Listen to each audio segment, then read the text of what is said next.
Oh, it's called Lou now in the UI. Oh, that's interesting. Tired, huh?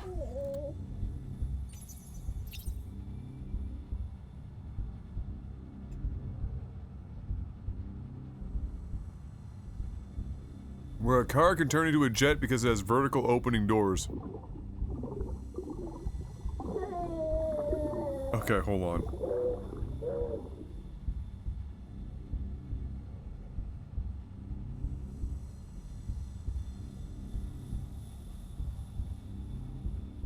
Oh! Oh, holy shit. Right.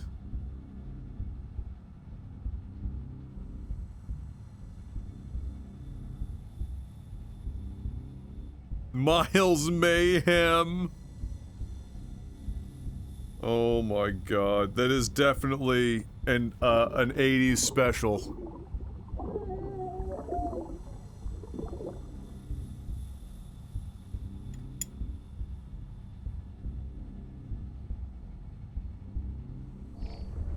Was I talking about the older movie Mask? No, The Mask, Jim Carrey.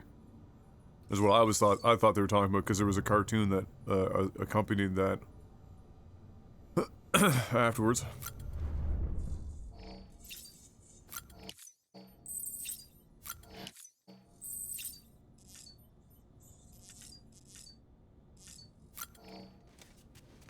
Oh, Mark. Oh, I see. No, he's talking about a cartoon.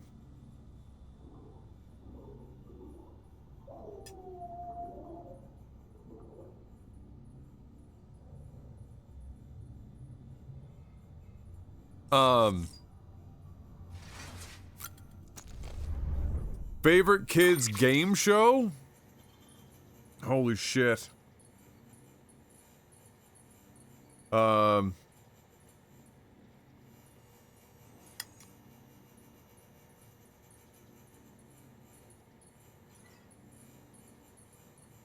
Video and Arcade Top 10, I guess, doesn't technically count because it wasn't exclusively a game show in that sense.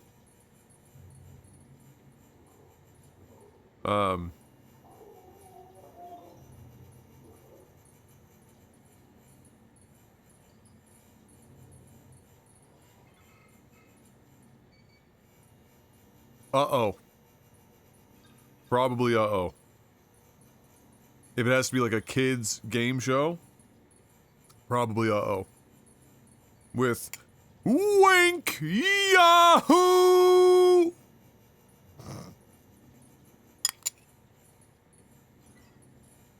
saw an interview with that guy on YouTube like fucking 2 years ago. And he was talking all about that character in that show. It's crazy.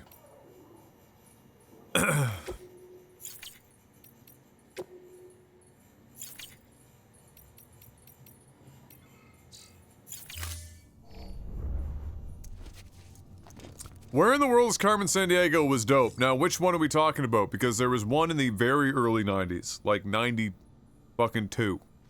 Or are we talking about the remake that came later?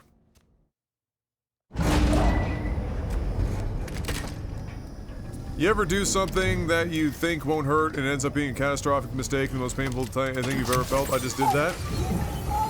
You didn't think that punching yourself in the balls was a bad idea? Can I help you? Oh, OG is fire. Remake was not so good. John, is that you? What are you doing here? My wife's checked in. I don't want to repeat of last year.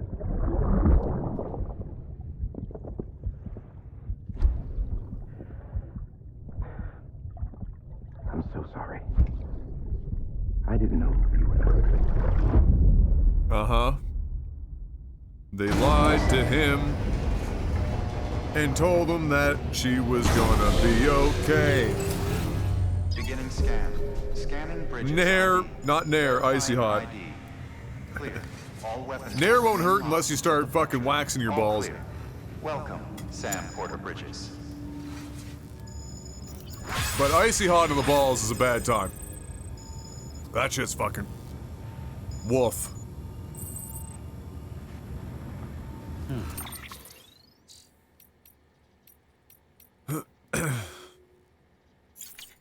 Um.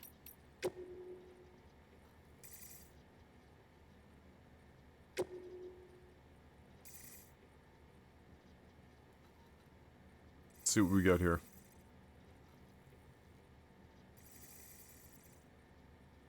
Uh-huh. Mm-hmm.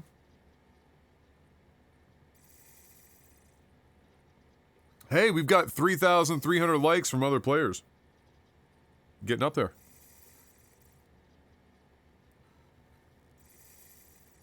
I'm not hearing him say no.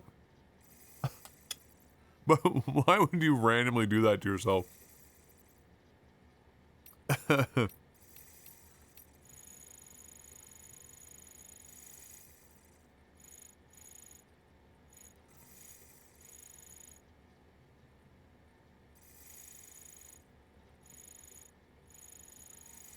All right, so we have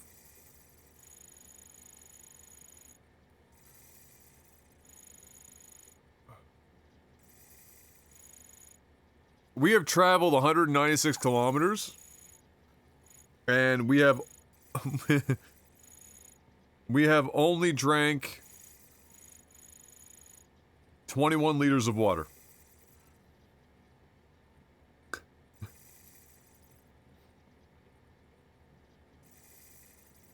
It's a good thing we can't technically die.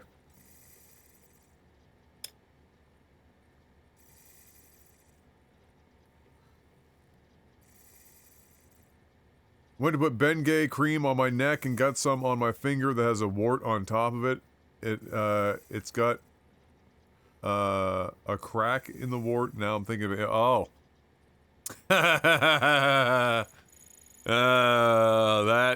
That's unfortunate.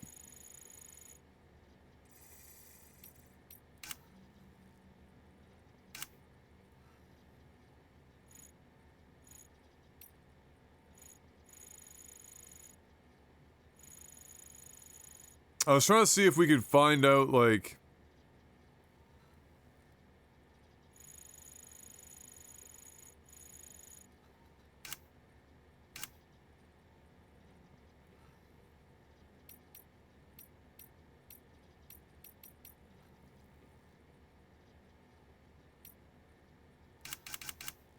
if people were interacting with those brilliantly placed ladders.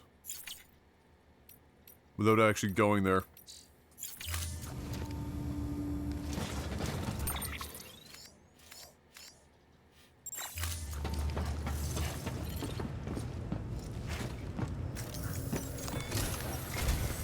Sam, the west side of that region is covered by a massive tar belt. Only 78 emails, right? right? Edgenot City, the last bastion of civilization you'll find that far out. Edgenot? It's your final destination. Once you use the qubit to connect it, the chiral network will span the entire continent. The rebirth of America is so close. Merca. And remember, that's where Amelie is being held captive. We need you to bring her home safely. But before you cross the tar belt, there's one more knot we need you to tie. Hartman will help you get it done.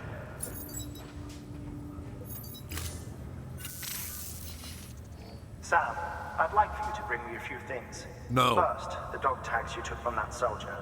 Tuck them away in a pocket so you don't misplace them. Second, Mama's corpse. Her body shows no signs of necrosis, and I, for one, would like very much to know the reason why. She already explained it. May yield information that could prove instrumental in helping us to overcome the Death Stranding. Suffice it to say, 1 minute remaining. I don't have much time. See to your preparations. I'll be waiting. You'll find an official order on the terminal.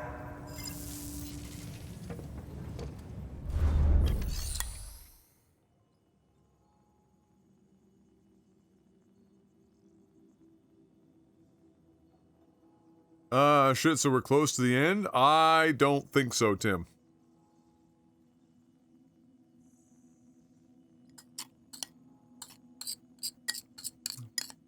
If I had to take a guess, I'd say we're about 2/3. Coming up on 2/3. I bet you the back third of the game is after you get the West online.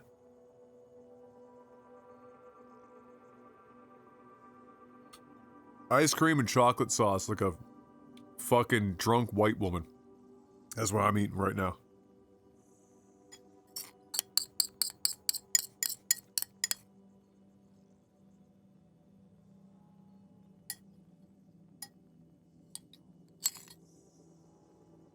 Yes, guy, the climax is coming.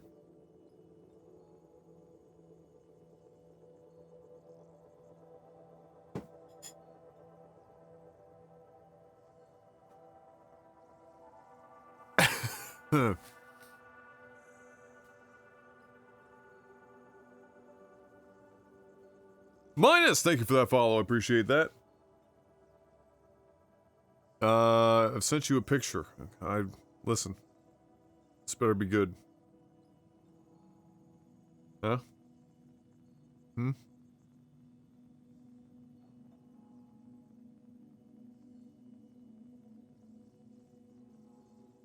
What in the fuck are you sending me, and why does it look like... What is this even? Is this Assassin's Creed? What is...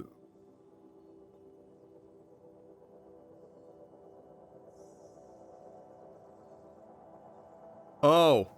Oh. It is Assassin's Creed. It's Assassin's Creed 2. Okay, and you're saying Hartman looks like him. Okay, I get you now. I follow. I follow. He does kind of look like him, though. That's true.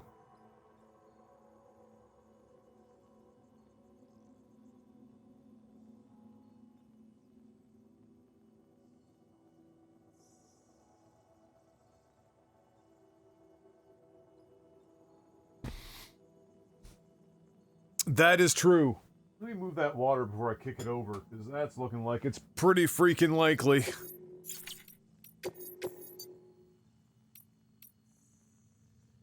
Yet another corpse delivery. Holy shit, wait. A female corpse that doesn't weigh 40 kilograms? Impossible. I didn't think this game had it in it.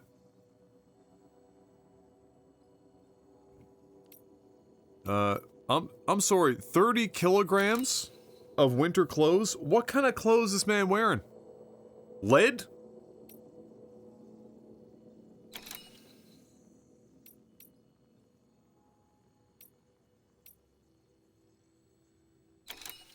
Alright, I'll go get the clothes first, and then we'll come back for corpse delivery.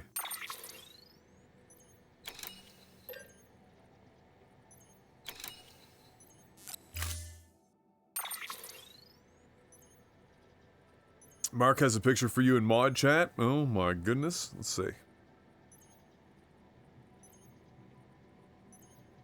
Let us see.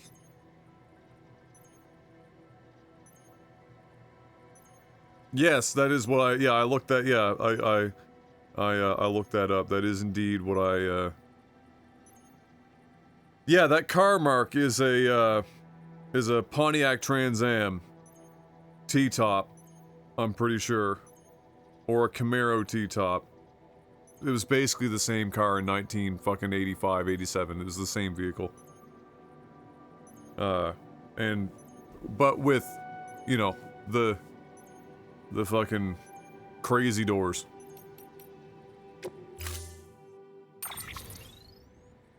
Listen, if the doors open up like that, clearly it generates enough lift.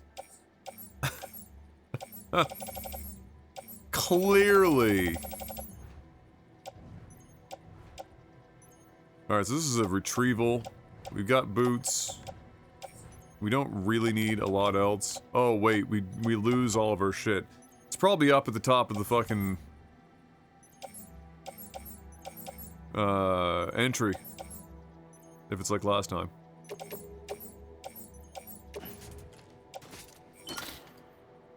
Gotta... possibly sneeze.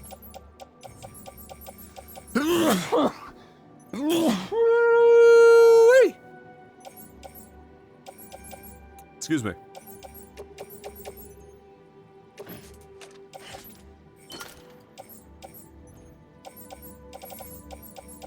Power gloves.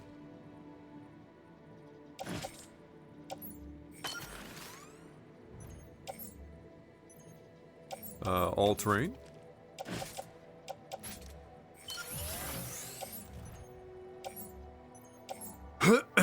Oh wait, do I just have one armor plate? Really? Intriguing.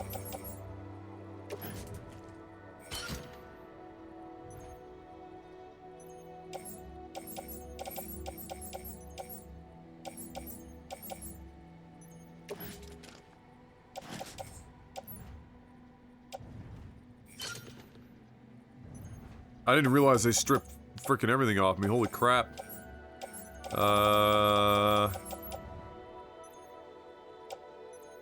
Great.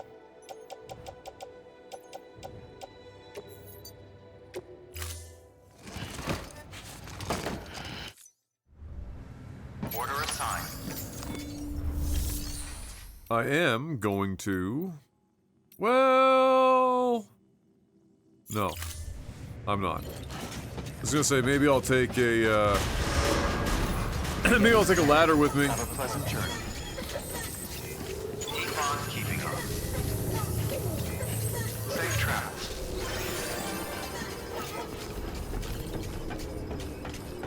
Keep on keeping on. Okay. Let's remind ourselves... Really.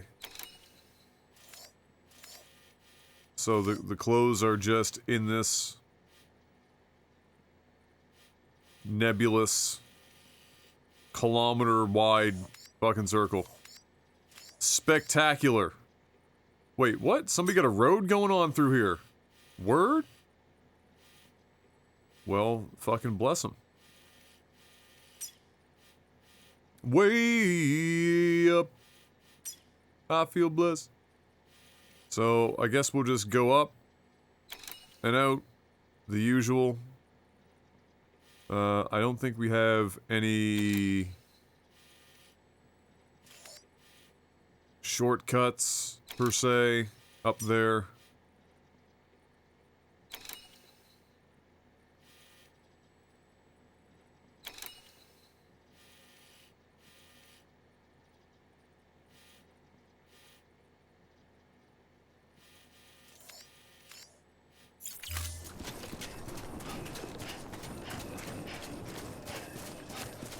What's the message? What's my, what's Kojima telling us, in this? What's my take home from FedEx Simulator?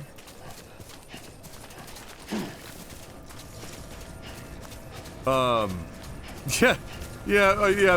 message is clearly, the world only functions because of your UPS delivery guy. I think there's a lot going on here. I don't think he is necessarily... If you were going to choose one theme of this game, like a really huge macro level theme, I would go with Weapons restrictions lifted. the human condition, and then just below that would be like the human experience is predicated upon connections to other humans in various forms, and then just that tree explodes underneath that in a million different ways. But I would say those are the two primary kind of high level.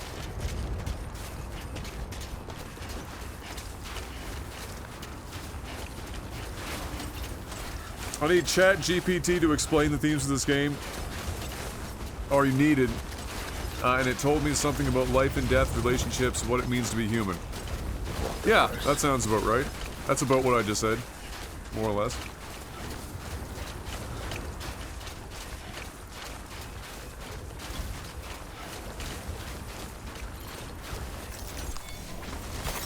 There we go.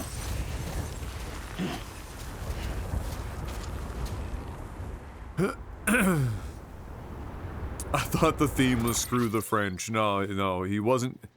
it wasn't globally biographical. This is a work of fiction.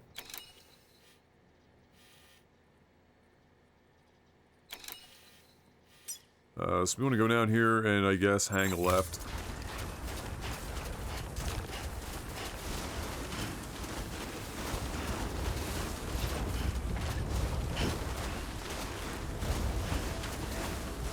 That would be one of them, Naily.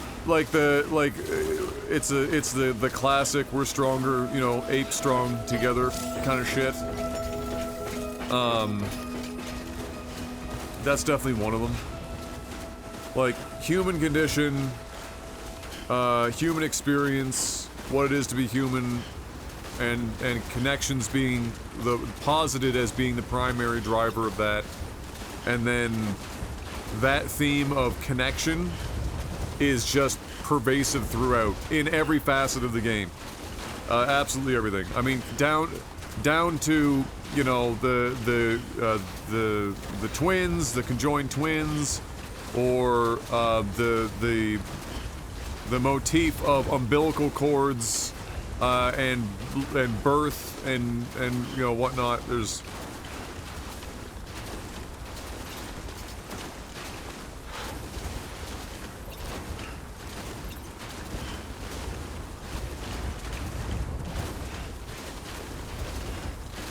Thank you, Mr. Chat GPT.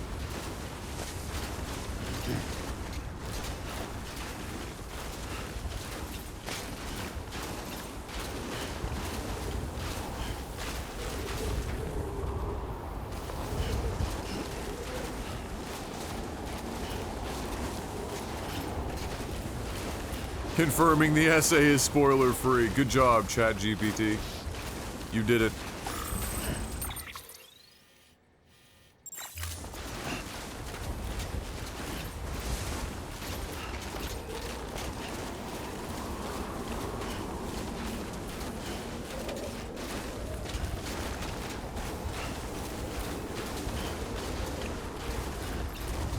The central theme is don't skip leg day. Yes. Yeah, that's the one. Almost Leg day and cardio.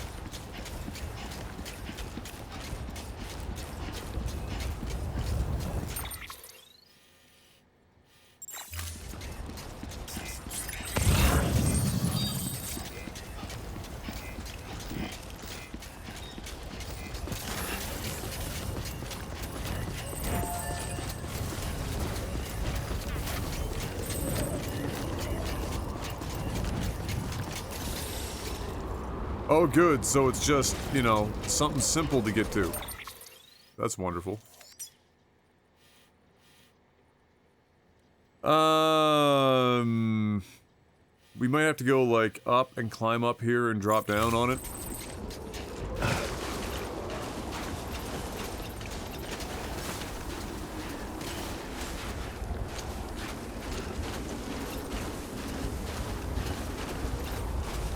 Let's get this show on the road.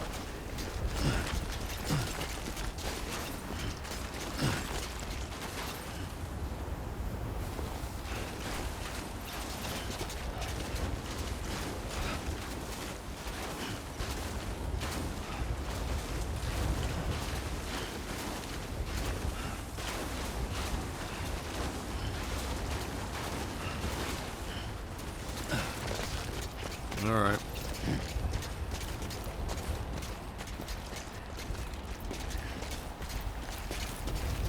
That's safe.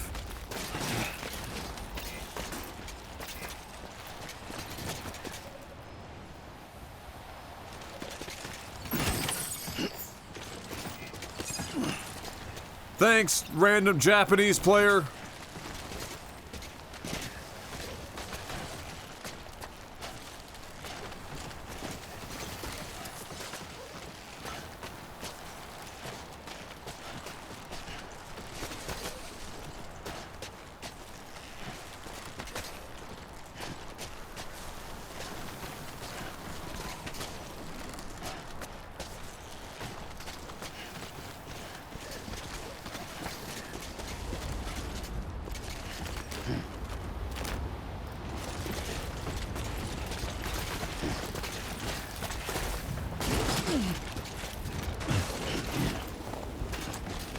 good stuff.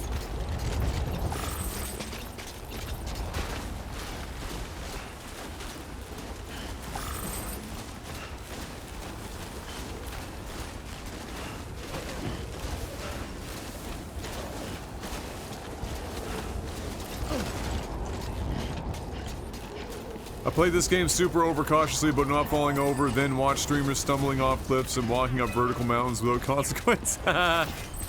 403,000 likes. Oh my god, dude.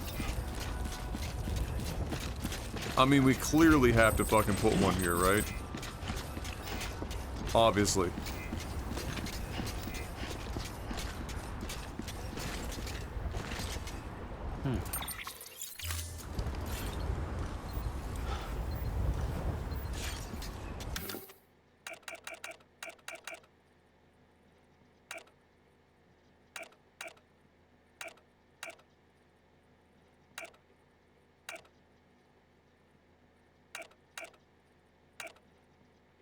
What do we want to go with?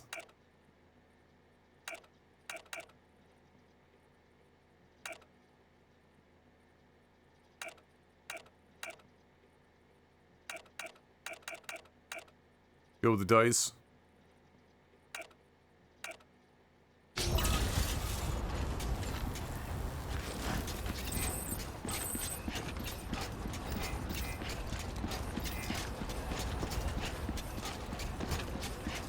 Yeah, when I first started playing this, I was also incredibly cautious.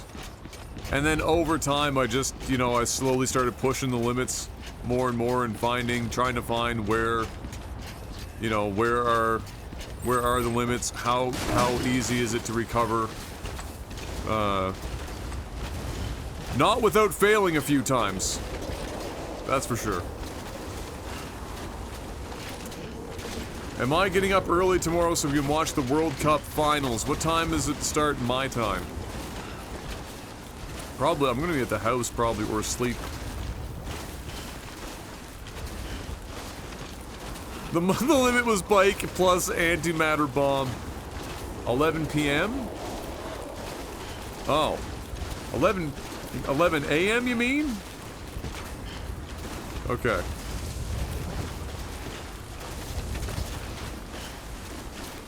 Maybe. I don't know if I care enough, to be honest. You know, it's, what is it, France versus, Portugal? Or some shit?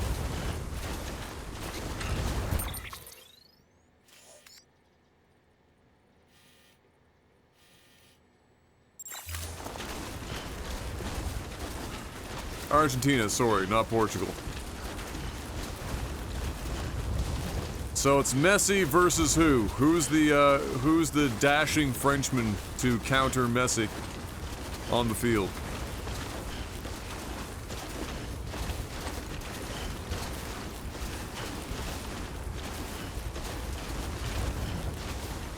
Ah. Bop, bop, ba, doo, up, skitty up, ba, doo, bop, doo, bop, bop, doo. Yeah, yeah. Do you think he plays that in his headphones every time he goes onto the field? Said, ooh, bop, in a new bop to go.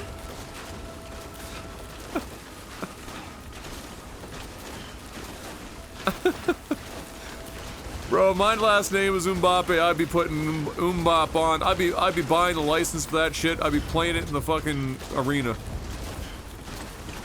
Every time I scored.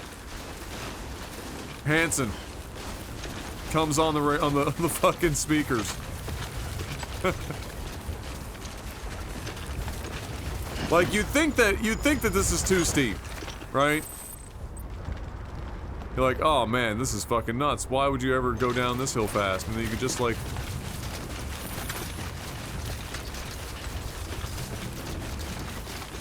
full send.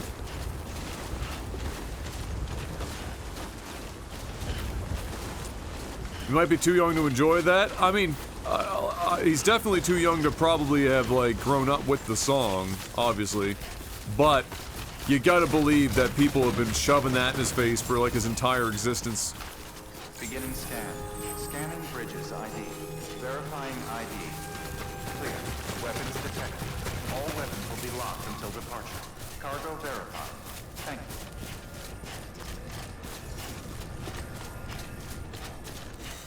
Excuse me.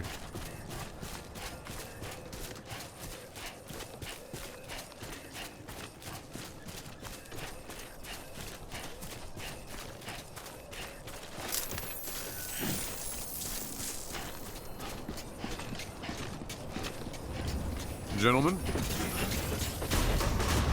Decontaminate. Safe traps. All clear. Keep on welcoming on. Sam Porter Bridges.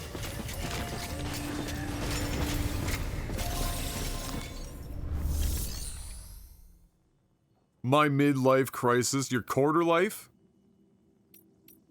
Your quarter life crisis? 25?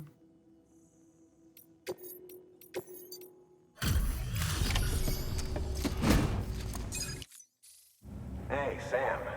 Welcome back. Tough journey as always, I bet.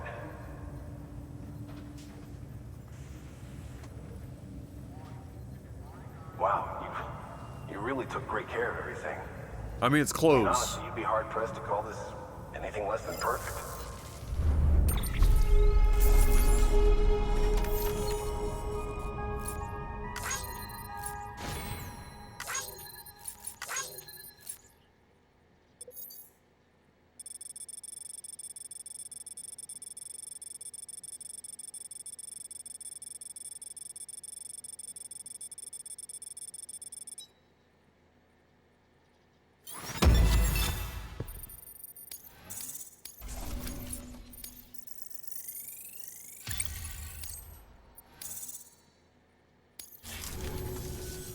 We're going to get through this because of you.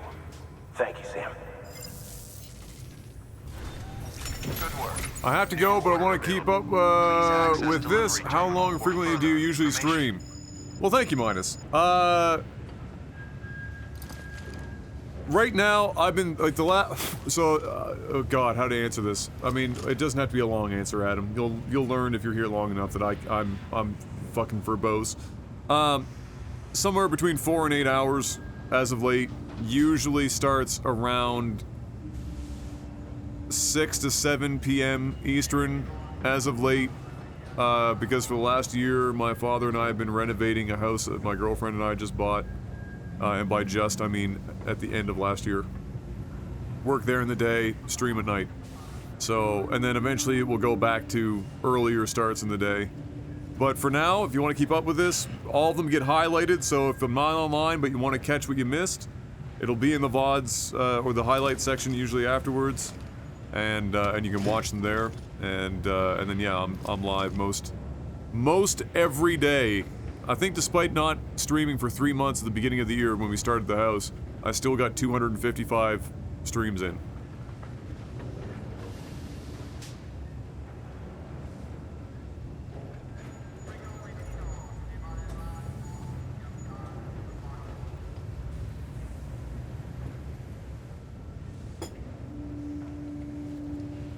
But you can also follow on Twitter or join our Discord. You'll get notifications when I go live. That's on another option.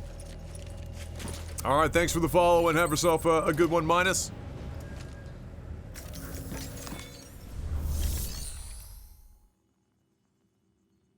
Okay, I guess the question becomes, do we just full send? Probably, right? Do I have a ladder in here? No.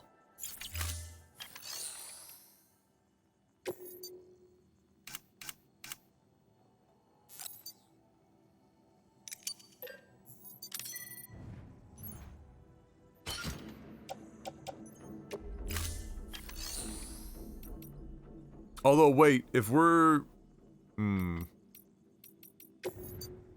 toting around a body, we're gonna need to, attach these to the suit. Ladder can go...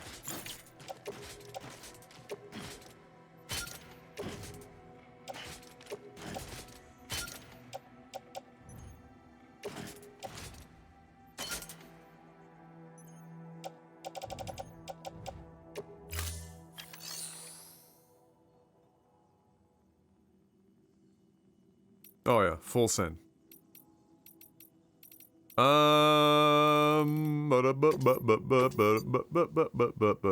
Corpse delivery.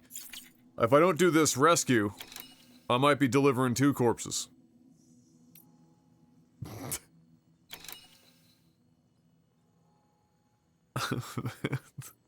This guy's been out there for like fucking 3 days. I wonder if they would do that. I wonder if you saw this and you kept ignoring it, if they'd like at some point, if they'd actually fucking be like, oh, well, he's dead now. Gotta go take him to the incinerator. I'll do this and then we'll do the other one.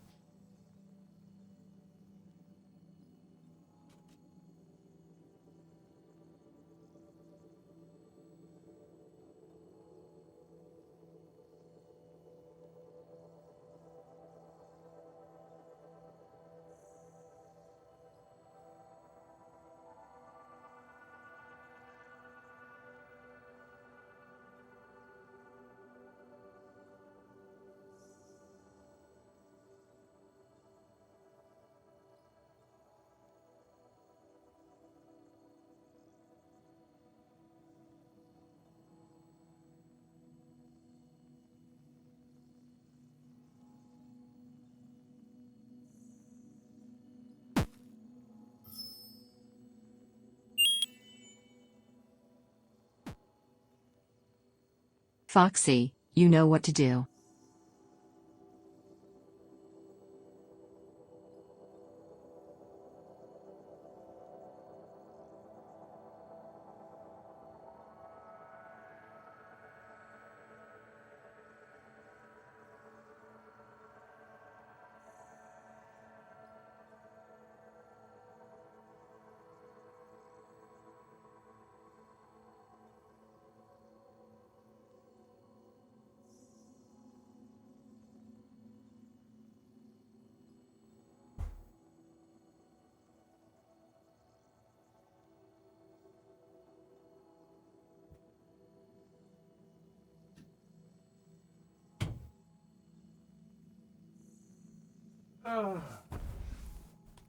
$20! Oh no. 5, oh no, Dapper with the timeout. Oh, what did I miss? Oh no, I'll never know, I wasn't here. Ha! Ha!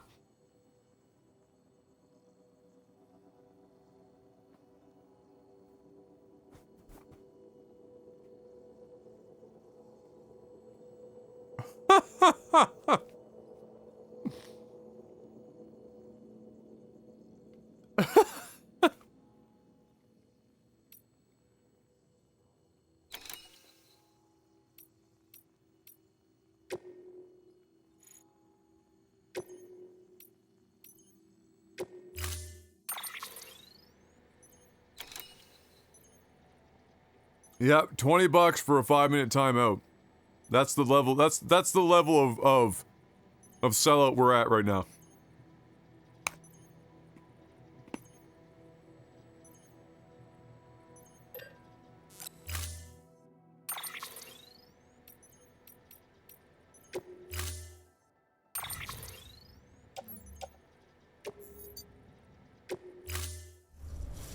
Order assigned.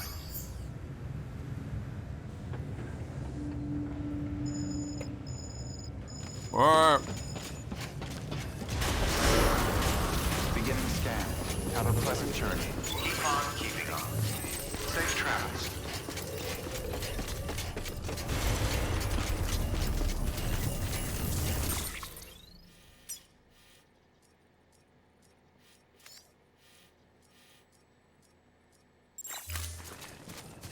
Weapons restrictions. They're right in the middle of BTs, aren't they?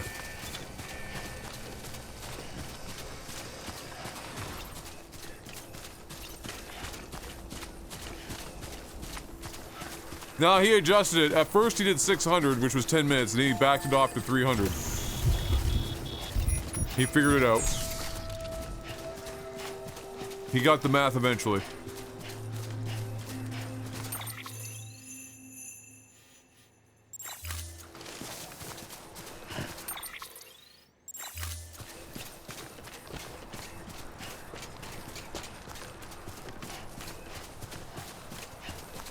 This is why I have to fill my house with nothing but, like, raw vegetables and shit for me to eat.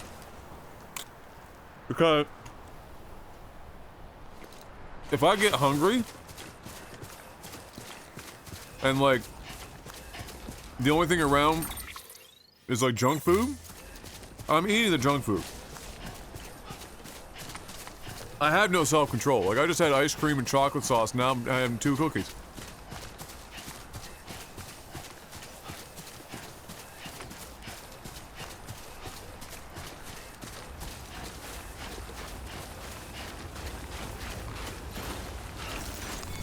It's gonna go straight to my hips!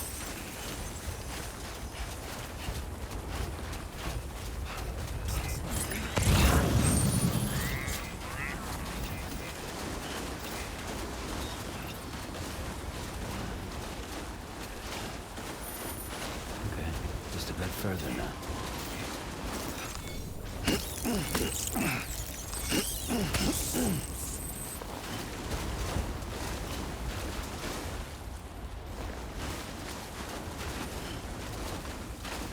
So I eat them once a week. I went the chestnut route. Yes, I have to have healthy options around, or I'm just done for, bud.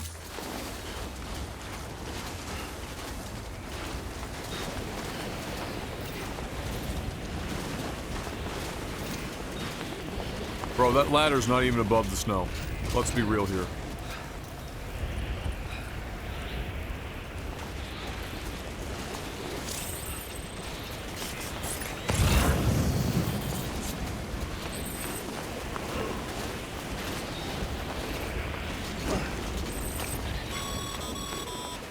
Where is this Sam. guy? Have you found our friend yet? No. We need to get them out of there. Well, no shit.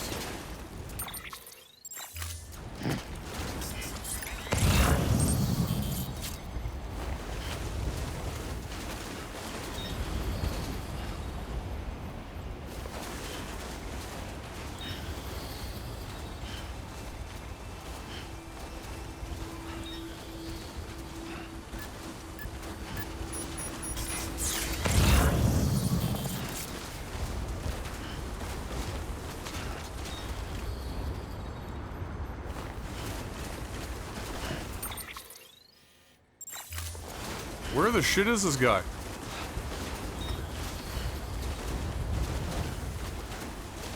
You know what one of my vices were for a while?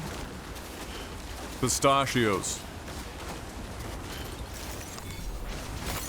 There we go. Really good for you, just not in the quantities that I was eating them.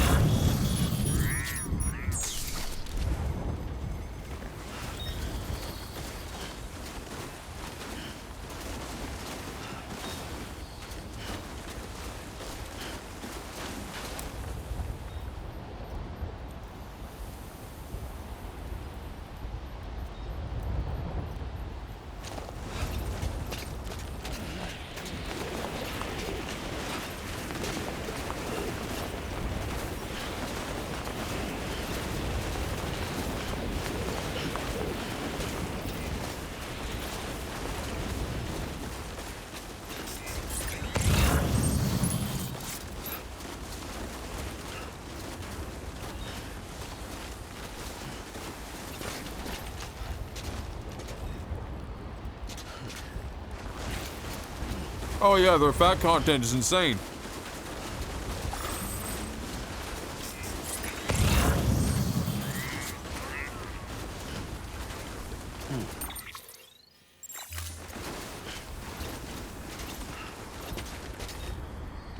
Oh. Oh no, that's just 3 other porters. Bro, where is this guy?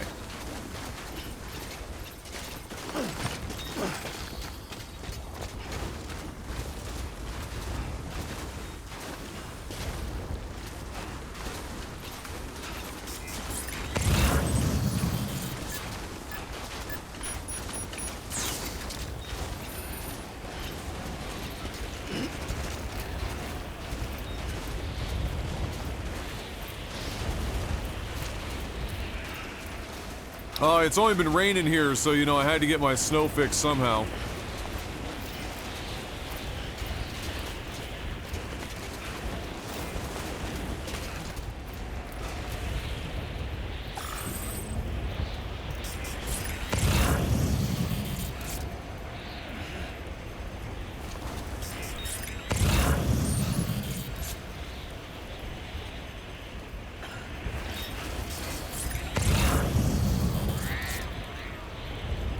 Bro, this guy isn't here.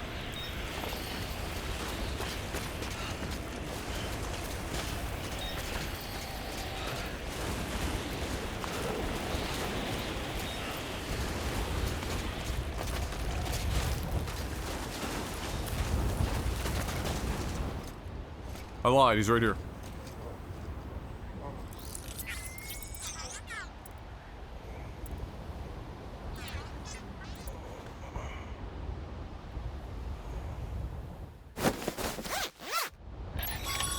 Sorry I didn't get you sooner there, big guy. Nice and easy. Don't want to take a spill on the way Had back. to take a trip to World War II. Fight Mads Mikkelsen. You understand.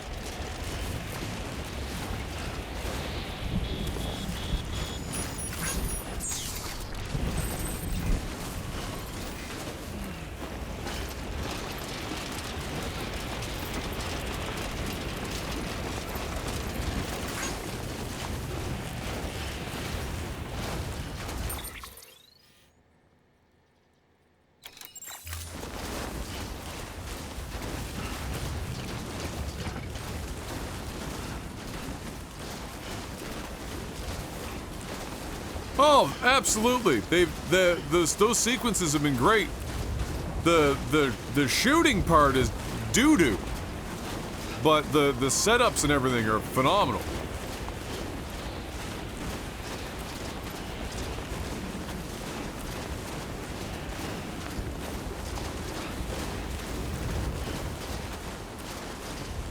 It was quite an interesting screen grab too, where it's Guillermo del Toro's character underneath the bridge looking up, and the camera pans up as he looks up, and you know, planes, and then fucking like Cthulhu tank with skeleton fucking soldier red eyebrows, and then the upside down rainbow in the background behind them. That album cover goes hard.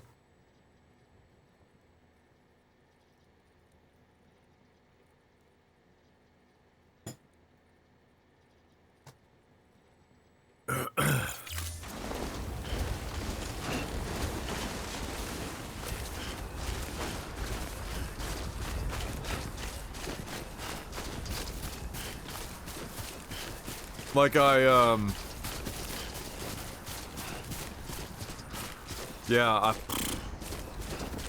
it's also an idea, but I think this is true of many of Kojima's things.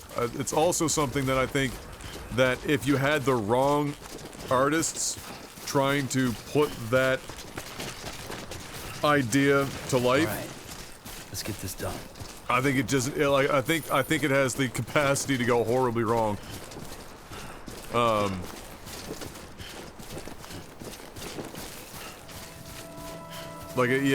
That's a because if somebody sits down, like a game director sits down and says, okay guys, so here's the scene, Guillermo del Toro is holding a baby to his chest in a fucking test tube, and he looks up above him, and as he looks up above him, there's black tar dripping down the stone bridge that a World War II era tank that's been taken over by a one of the old ones, followed by a band of Saving Private Ryan, except it's skeletons with red eyes, and above them is an upside down rainbow.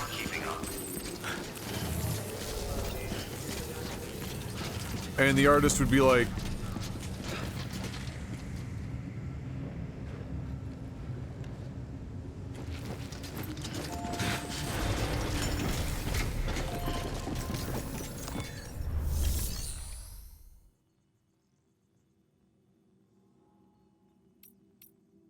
Oh, that meme? Oh, the multiple-headed dragon, like the... Yeah, I know which one you're talking about. And the last one's like a complete derp. Yeah, true. Very true.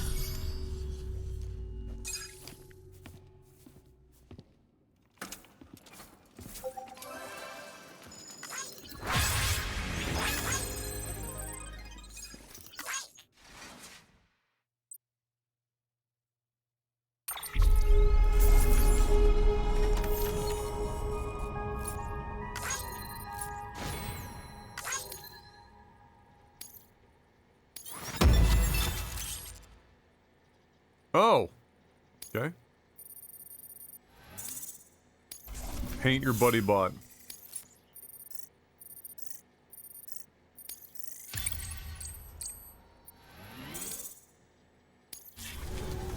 We're gonna be level 99 miscellaneous and everything else is gonna be like sub 30. Okay, so... How is our... It must be okay.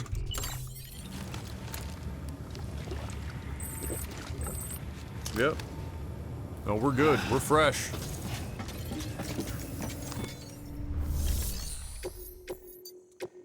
We're ready to go. So fresh and so clean.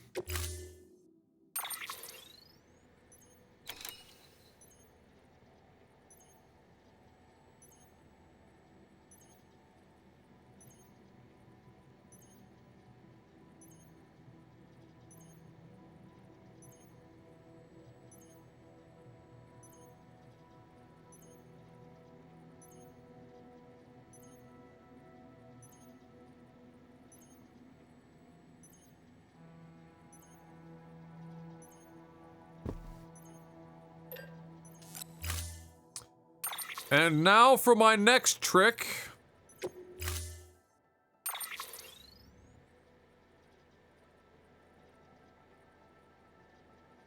Ah, I see they've also included the star and wrapped it up. Very nice.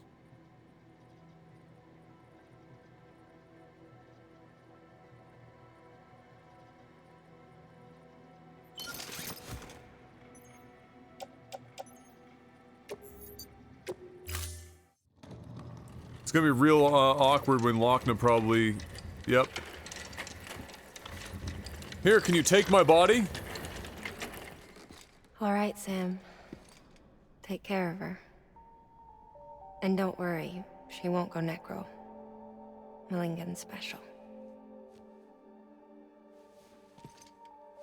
Be funny if these Ha of ours ended up being the key to saving us all.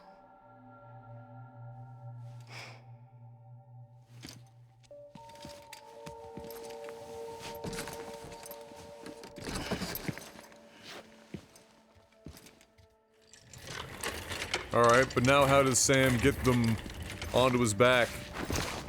That gonna happen off camera? Yeah. Order assigned. He just yeets that body in the air and just lines it up. That's how it happens.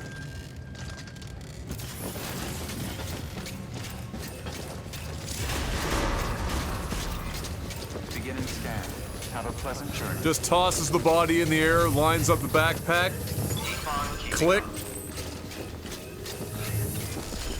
Safe travels.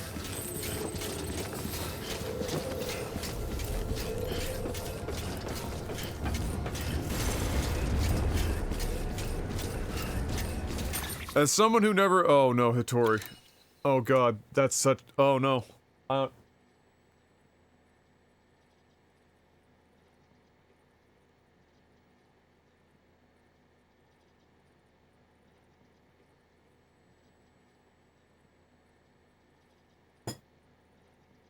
Okay. So I won't make this really lengthy. Final Fantasy VII Remake has very little to do story-wise with the original. So if the answer if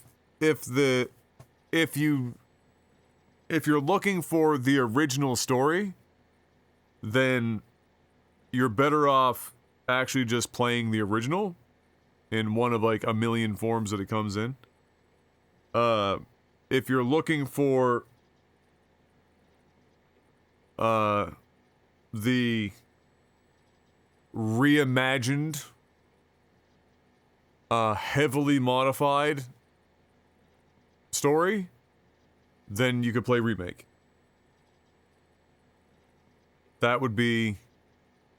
That's the short answer to that question.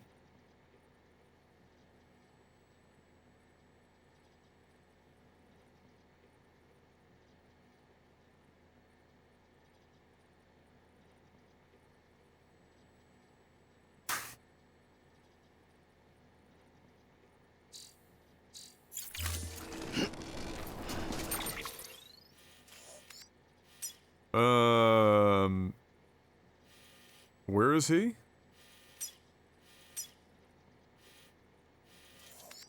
Ah.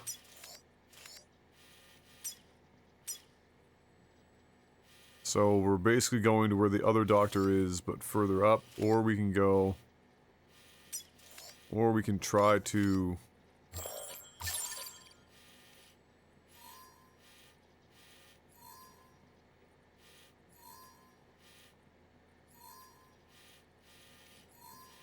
Of course, that's where Hartman's lab is. The fucking heart there. Those are testicles now.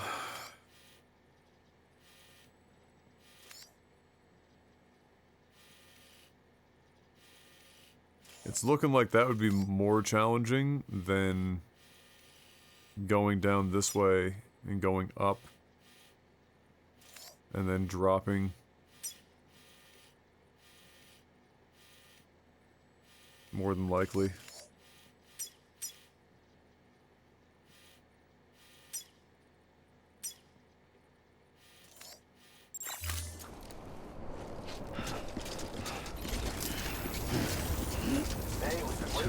Okay, well, don't make him watch the review. Like, you don't need to watch the review.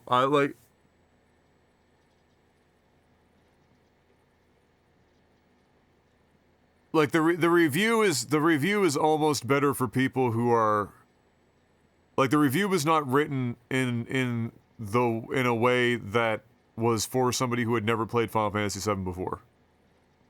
The review was written for those who had already played Final Fantasy VII who are because that's like the target audience. The long short of that review, to save you a whole bunch of time, like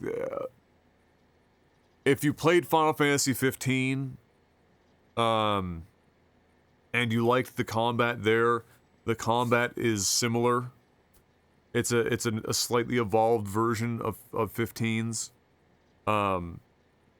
If you've never been exposed to Final Fantasy VII's original story, then Remake is less likely, or well, almost impossible to offend you from the standpoint of it bastardizing the original story. And there are also lots of fans that seem to be perfectly okay with them having lit the original story on fire, burned it to ash, pissed on the ashes, buried the ashes, blew it up from orbit, and pissed on them again. Like, there are people that are fine with that. And I think a lot of that is because the audio visuals are incredible, and the nostalgia when you see these characters that were like 5 polygons back in the day brought to life so well, you overlook a lot of bullshit. And some people just like the taste of shit. There's lots of people in the world. So, I really do think that for somebody who's never played Final Fantasy VII before, but still comes from an era where they've played JRPGs from that era, so that it's not like shell shock for you to go back and play something from that era. If you want the original story, play that. Otherwise, my suggestion would be, if you want something more modern, play Remake, and if you're interested in where the differences lie, just watch a YouTube video that goes over the original Final Fantasy VII story. But the original Final Fantasy VII is a better game in general than Remake. if again you can play games from that era and not feel like you're, you know, being thrown for a loop. Hey, Urfy, 8 months, welcome back.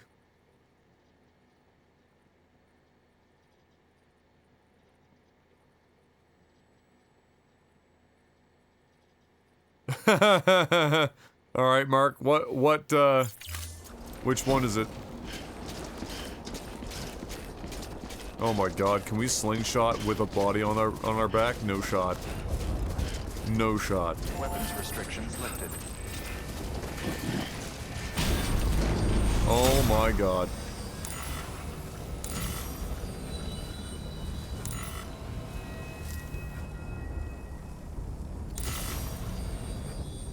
Too bad it's useless. No opening presents for... Fair enough. Fair enough.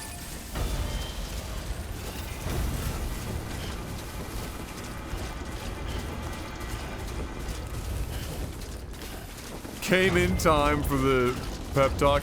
Oh, yeah, just, you know, the question was if I'd never played Final Fantasy VII before, should I play Remake? Because it was on sale, it's on sale. And so, yeah.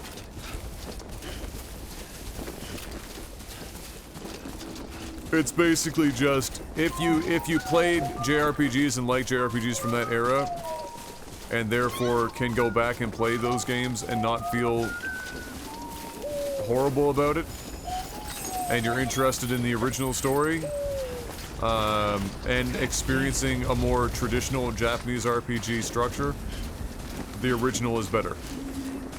If you want something more actiony from a combat perspective, and you're not interested in the original story, and you're down for Nomura's acid trip, then Remake is fine.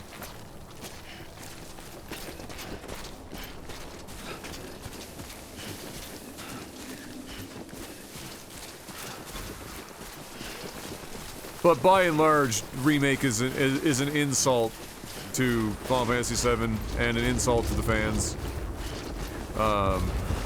Whether they feel that way or not, it's like fucking Stockholm syndrome. When they're like, no, like defending it.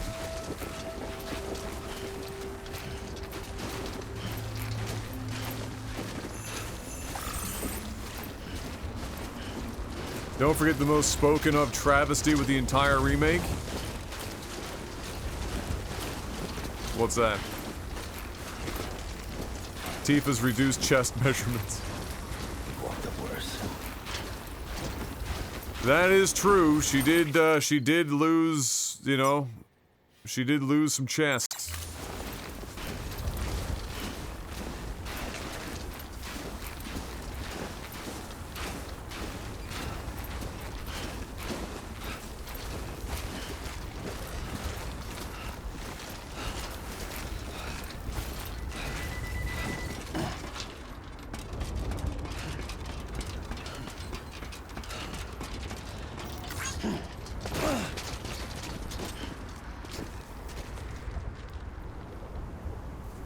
Okay. Now what?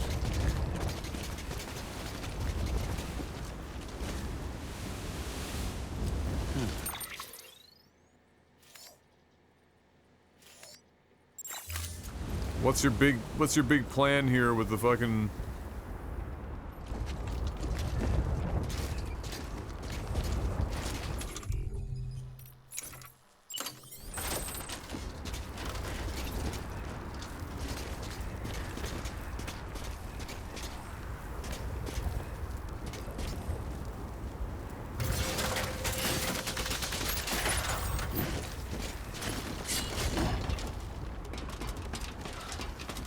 Oh God!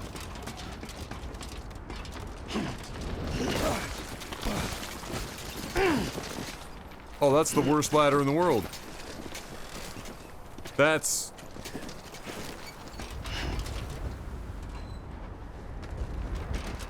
That is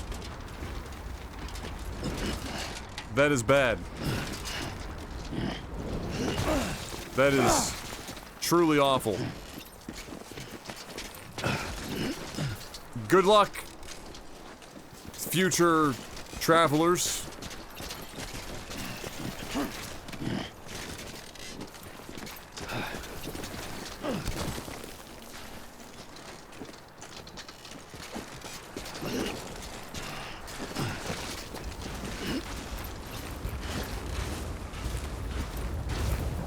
Let's get this show on the road.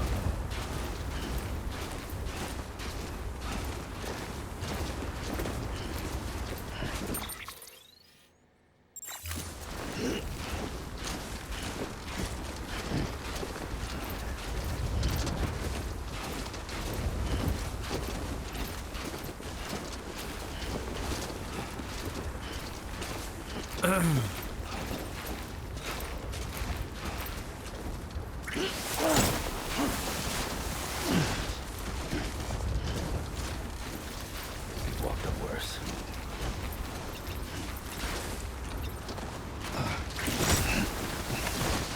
For fuck's sakes.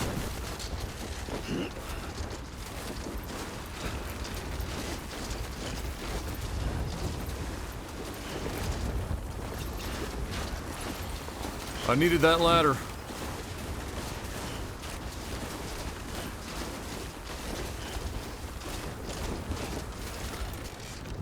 Oh yeah.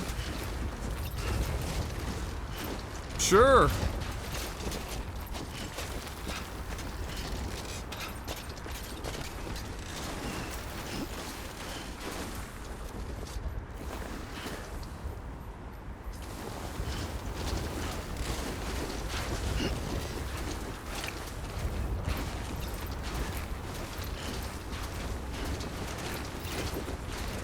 Come on, let's get this show on the road.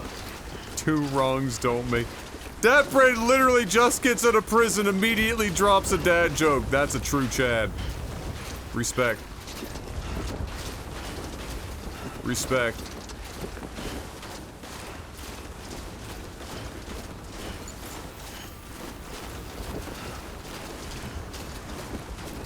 Oh, if it wasn't for the all-terrain skeleton, I wouldn't be trying half the shit that I'm doing right now. I know full well.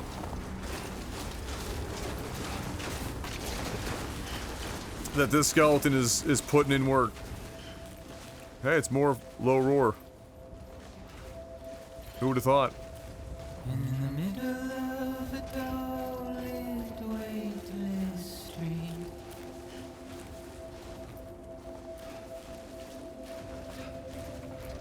stands the shadow of a man shaped just like me.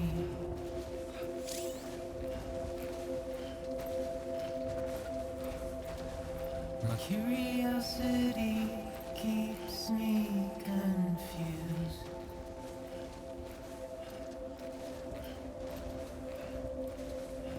But still I stand here on my own. Tori. Nothing left to lose. It's surprisingly, like, I guess the way to describe it for these segments and stuff is like, it's kind of just a relaxing interlude between the story beats. You know, there's some higher actiony areas, but it's kind of like if you were playing Stardew Valley. There's not a lot going on, you're just kind of like monotonously doing shit. But there is something kind of soothing about it.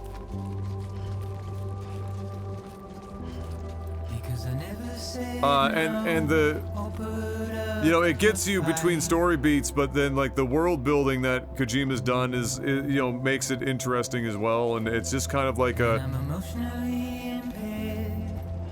it's like a, it's,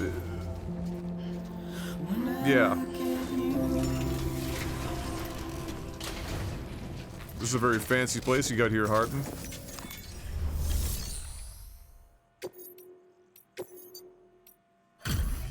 Delivery evaluation.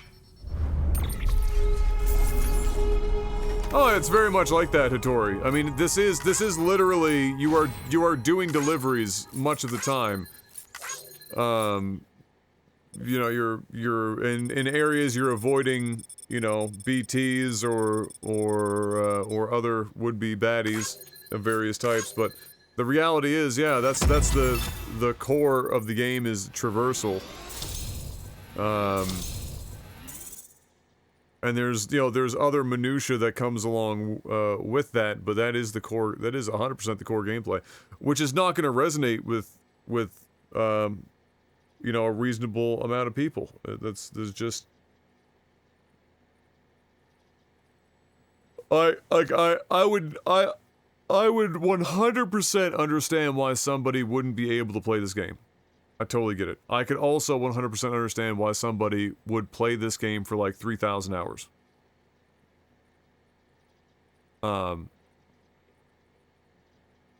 Like I get it. I get both sides.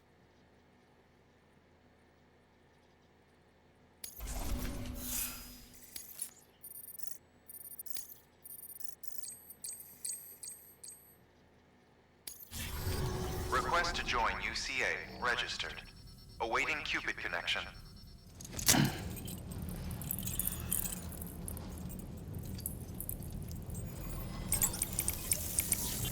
Like this is not a game that you play for action. If you want action,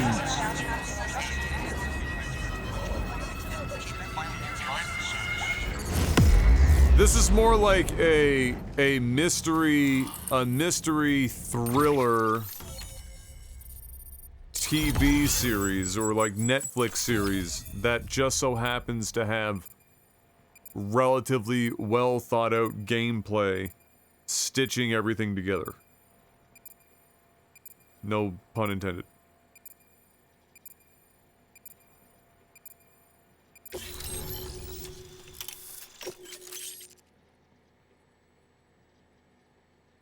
Thermal pad, word?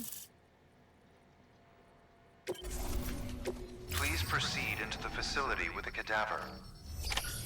Good work.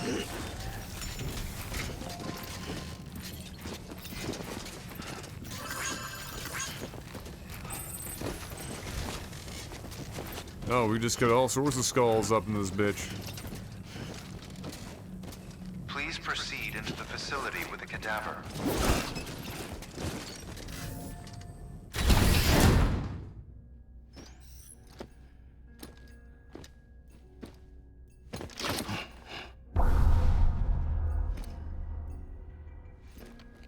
Until resuscitation. Oh, his timer. I was gonna say, I bet you the timer that we heard, 60 seconds left, is he literally dies like once a day. And then is brought back with the AED on his chest.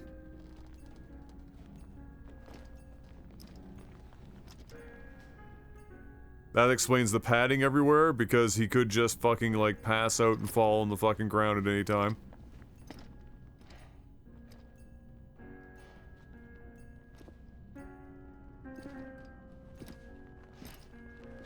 This man's literally got the funeral march playing on the gramophone.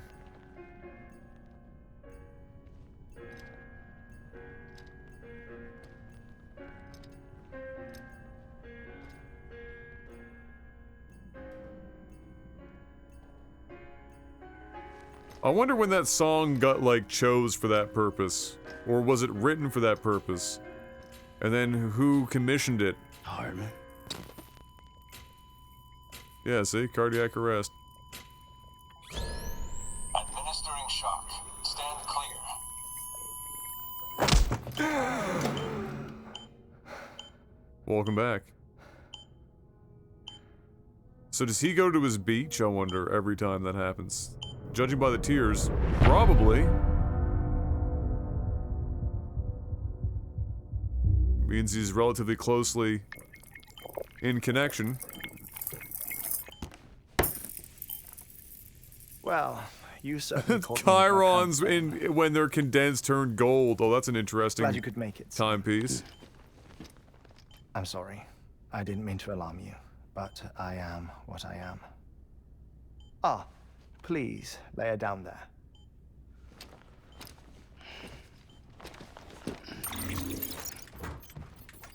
Still no sign of them. All right, there, Minority Your Report. heart stops beating. It stops every 21 minutes. 21 I minutes? spend 3 minutes on the beach, and then return. Holy shit. 60 deaths and 60 resurrections per day. 60 opportunities to search the beach for my departed family. This is how I live. This is my life. So, while you've traveled to and from the seam an impressive number of times, my beach count is a little higher. 218,549. Damn! You probably don't have to sleep if you're dying. You just... Your body is just I see myself permafuck. in that crater. My wife and my child. It's like looking at the shape of my heart. Or some The testicles. doctors called it myocardial cordiphomia. Mine is an especially unusual case. I have pictures. Care to see Hartmann's heart-shaped heart? No, you really should. It doesn't run in the family. You know, I never came to terms with their loss. In the days that followed, I became obsessed with an idea that the beach is real, and they are on it. I would induce cardiac arrest, 3 minutes at a time, and search for them, day after day after day. So you Oh, so you gave can it say to goodbye. yourself? Quite the opposite. It is said that everyone's beach is different. Wouldn't they be on their own beach? So what if everyone's afterlife is different too? I find the thought terrifying, spending eternity alone, which is why I decided to find my family and make sure to move on with them. You mean die with them? If death Lol. would see us reunited, then yes. But the repeated cardiac arrests took their toll on my heart. The muscle gradually deformed. And after a while, they started calling me the beach scientist. Hartmann. I'm glad we could have this conversation. Oh. A body that doesn't necrotize. No sign of decomposition. Careful with that hand, It's as if Hartman. she were still alive. The perfect mummy. An impeccable corpse. What's wrong? Where's the other thing you were supposed to bring? Ah, found it. Behold. Wait, dead man. It appears to be an umbilical cord. Human by the looks of it, I think. But this was no ordinary conduit between fetus and placenta. It looks more like a BT's tether. And this was Mama's? Yes. A body that doesn't necrotize and an umbilical cord connected to the beach. These are remarkable discoveries, Sam. Enough to set my sore heart racing. 5 minutes to cardiac arrest. I apologize if our conversation gets cut short. I must go back to the beach and look for my wife and child. How are you supposed to do anything in 3 minutes? One person, one beach. Although 3 minutes in That's the here rule. is a long time over there, I'm is the true. exception. My beach is connected to others. Oh, okay, As if it were the beneficiary of a coronary bypass. Maybe this twisted heart of mine made it possible. Oh, sorry. All I know is that I will find them. Are you sure about that? Even if my every visit raises new questions. I'll have my answers one day. One day. 3 minutes to cardiac arrest. The battlefields. The endless wars you found yourself trapped in. Why do World War era soldiers wander the beach a century after they fell? Normally the souls of the dead move on. The beach is just a corridor, a place through which they pass on the way to the other side. But if regret, resentment, a fervent desire to remain, if these feelings are powerful enough, they may give rise to an altogether different beach, a collective purgatory for an army of the damned.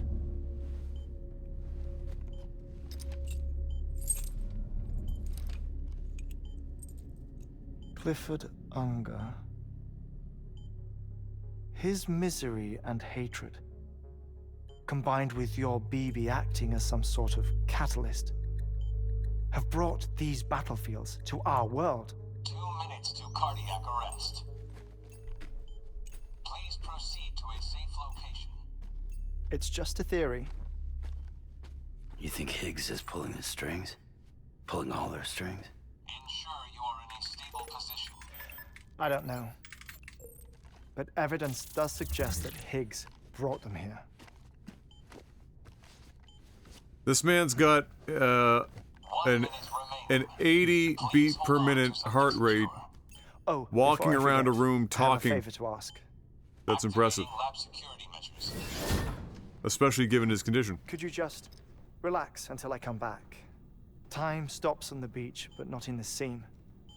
Rest assured, it'll only feel like 3 minutes to you. We'll continue this shortly. 5, 4, 3, 2, 1.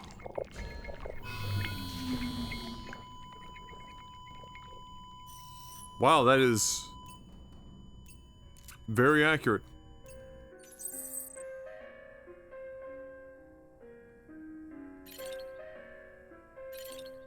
So I just look around.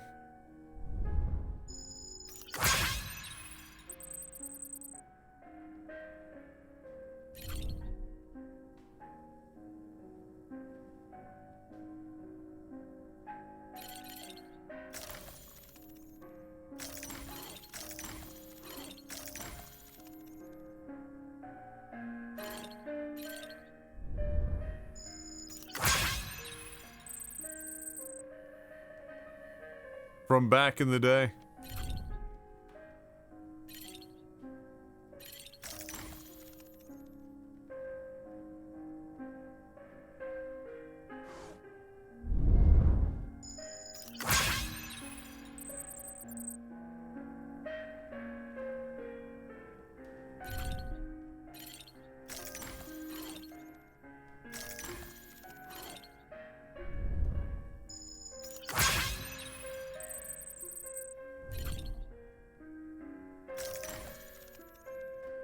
What is that supposed to be a...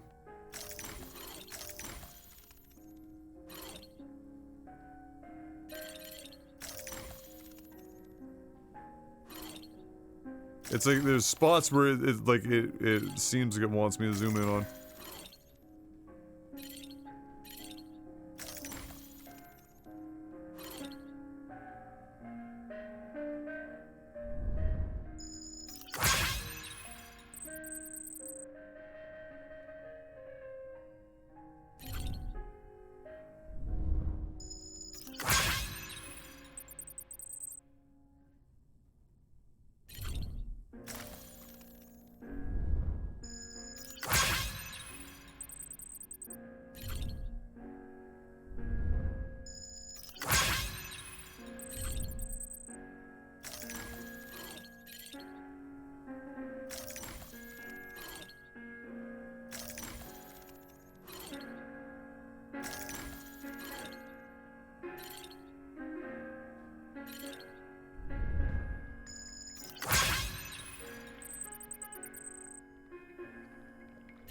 The chiral hourglass.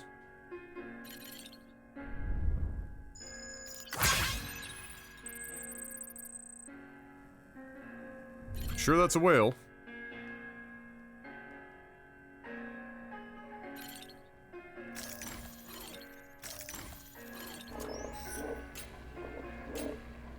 Administering shock.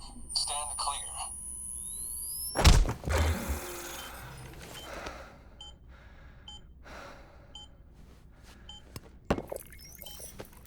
No luck. Visit 218,550. Bruh. Sorry, where were we? I may be used to the 21-minute cycle. Alright, good night, but for a Dapred! first-time face-to-face meeting, there's just too much to cover in one go-around. Can't be easy living like this. Yes. And no. Now that I'm acclimated to it, it isn't especially, onerous. Defecation, ablution, nutrition. Most of life's basic functions fit rather easily into a 21-minute time slot. A television show? Sleep is the tricky one. And intercourse, I suppose. Verbal or physical. Not that someone in my position has to worry much about either. Do you read, Sam? Listen to music. Watch films? You know, I keep busy. I have a collection of music, television shows, some very interesting short films, and stories. Everything consumable within a 21-minute window. All from before the Death Stranding, of course. But honestly, the 21 minutes I spend here, all downtime, nothing more. Time spent waiting to go back to the search. My body may be present, but my soul is on the beach. I'm already dead. I know that feeling. Lost my family in an accident. Well, I never expected you to open up to me.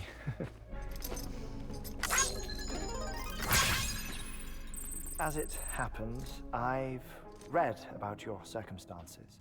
I lost my family. Originally on purpose, now it's just a thing.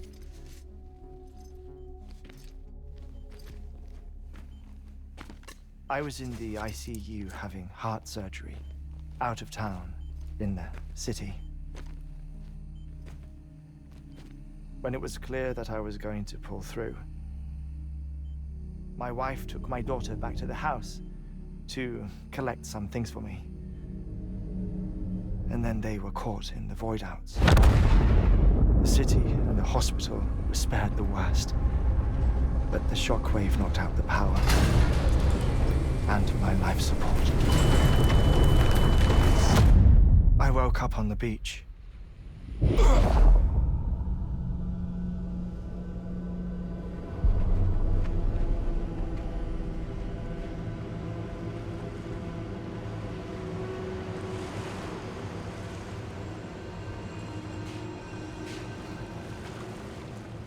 The people who died in the two void outs were there.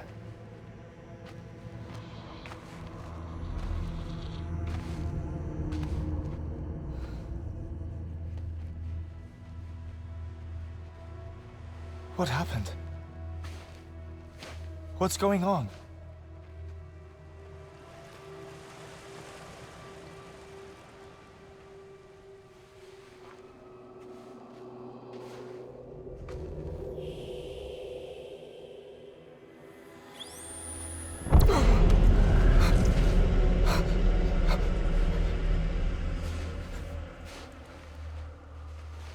I saw my wife and my daughter in the procession. Hey! It's me!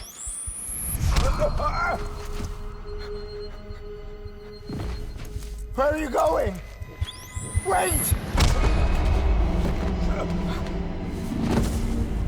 Don't leave without me! No! Don't go! Please, don't go!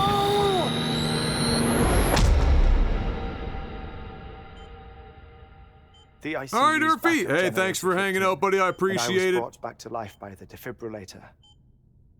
Exactly 21 minutes after my heart had stopped. And that was the last time I saw my family. It's my damned heart's fault that we were torn apart. But it's also the reason I'll see them again someday. It defines me. I am Hartman.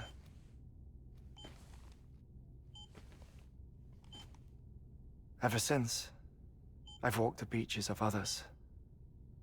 I follow my family's footsteps for a while, and when I get tired, I return here to continue my research.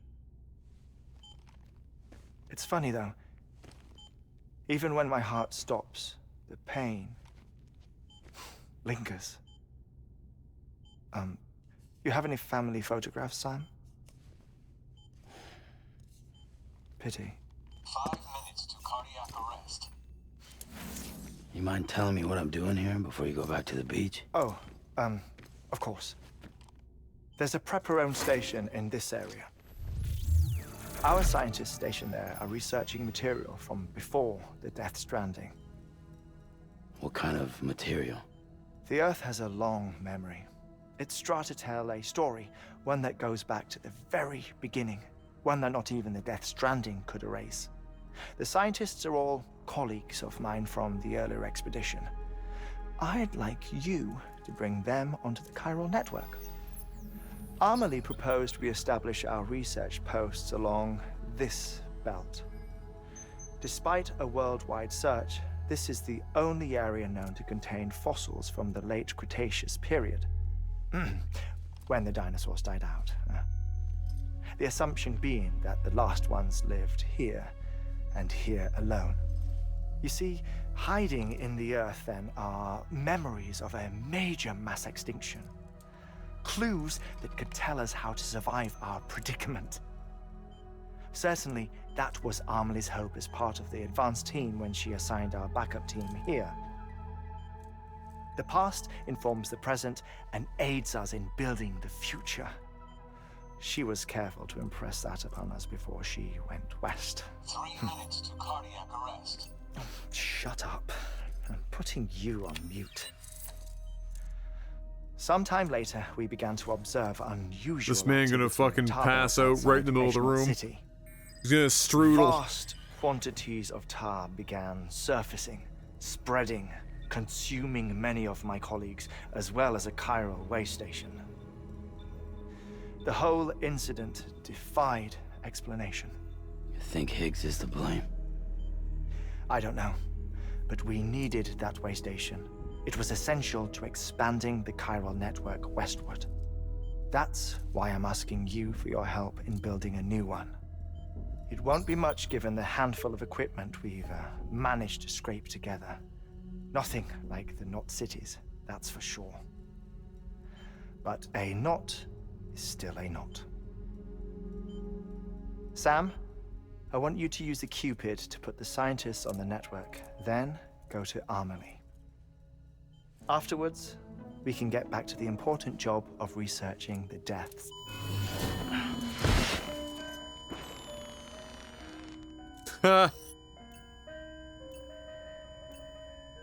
Perfect. Don't worry about him, Sam. The air mat floor absorbs the impact. I'll unlock the door for you.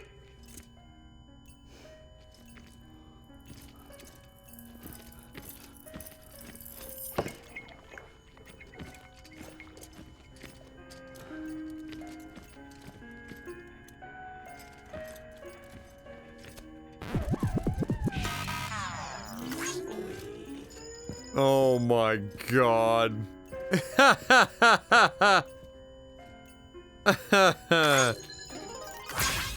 Oh my god.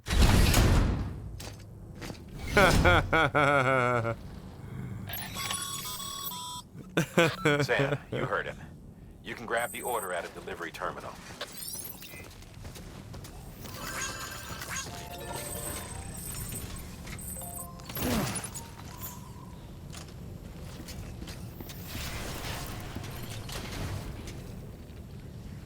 Oh, I just think that was just a bit of a meme, Chris. I don't think that was supposed to be taken canonically.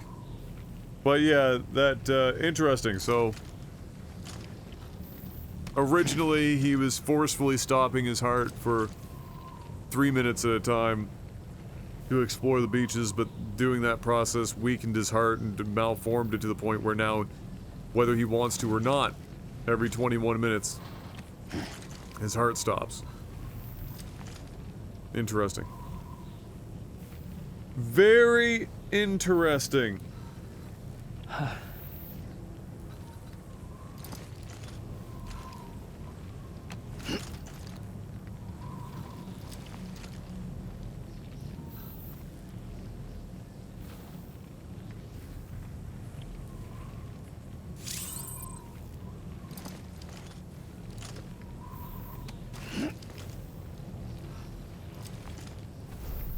That's right. Let's just sit here for a second and meditate.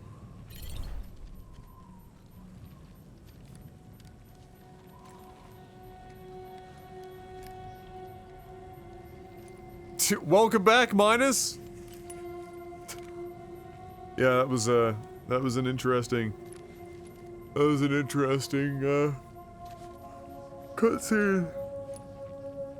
Very interesting. I'm wondering what gives him the ability to walk other people's beaches, though. I wonder if it was because when... Well,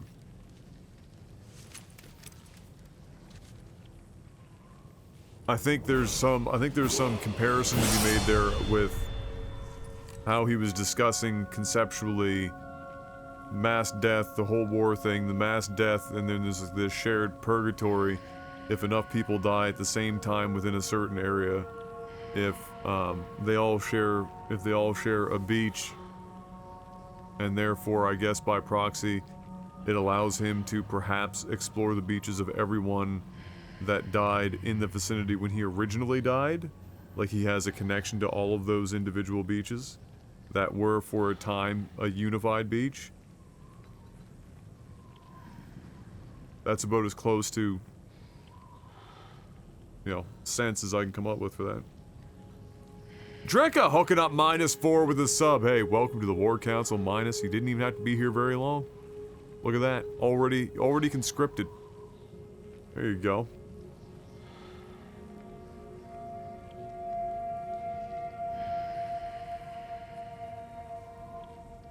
And thank you, Drekka. Because the librarian poked him when he was being too loud.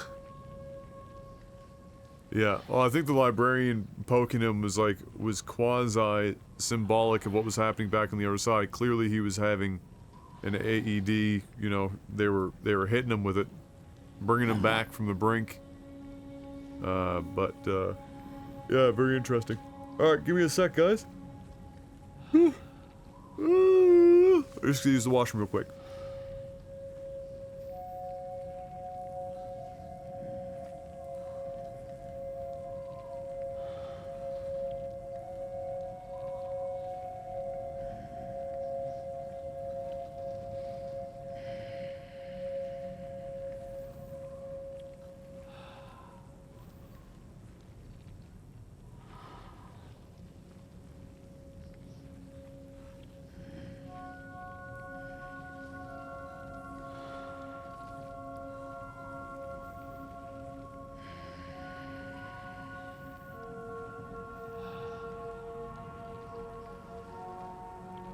Just a little longer.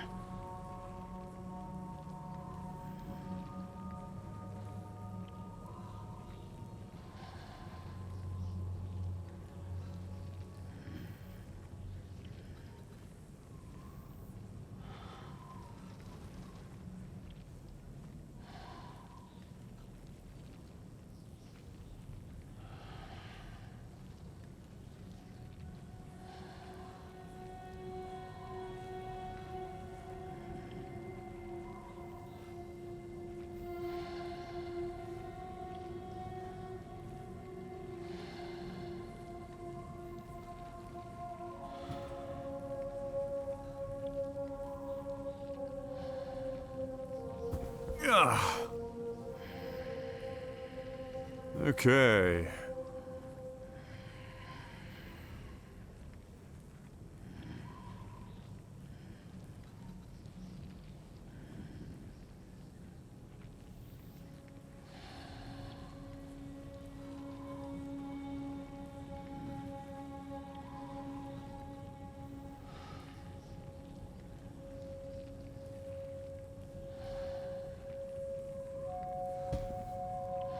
Wakey, wakey, Sam.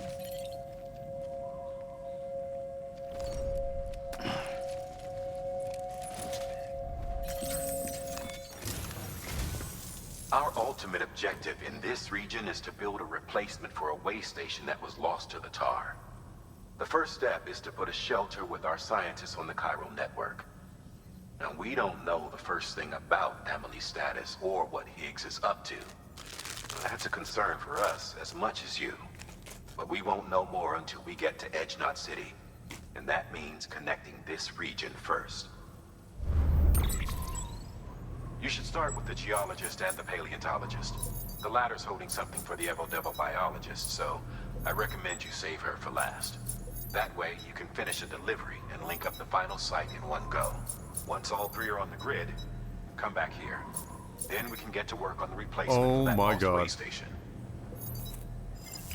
Wow. Holy shit. No big deal. I'll just fucking walk around the Rockies for the next 5 hours.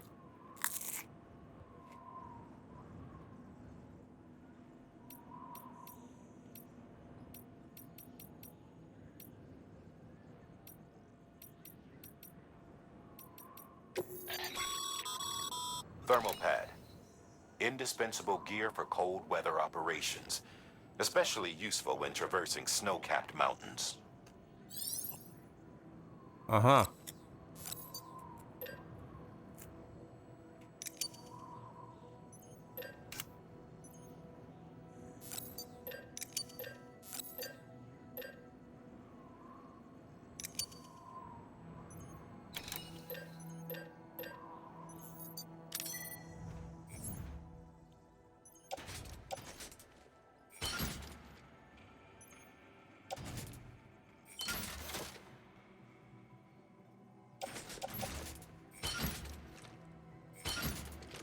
Oh, wait.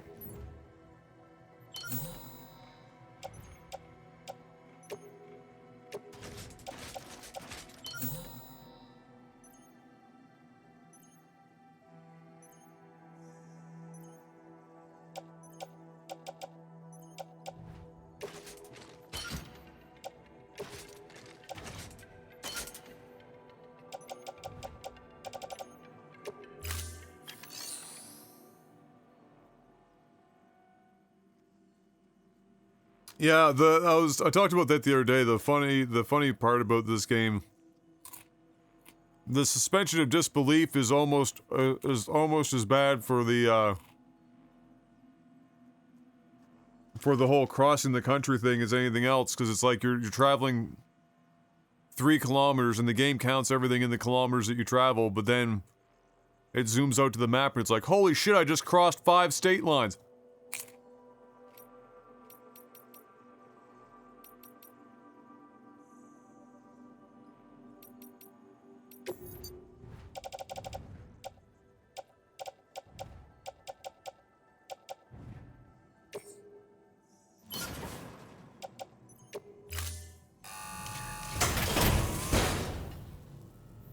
Only doing premium from now on. Oh my god.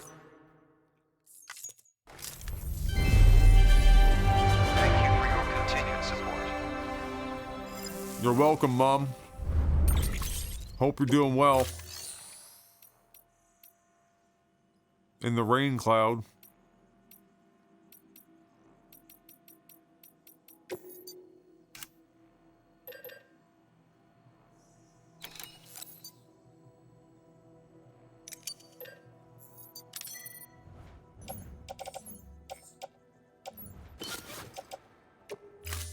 Alright, we are fresh.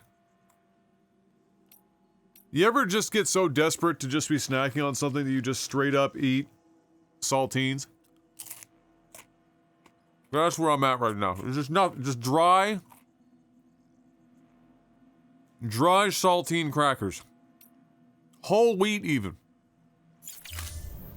Thank you for your contribution.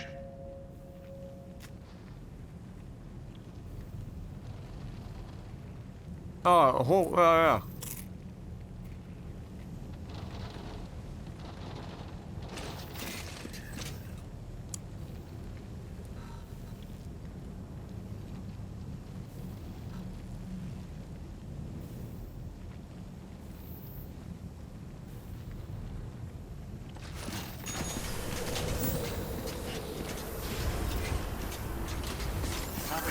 journey.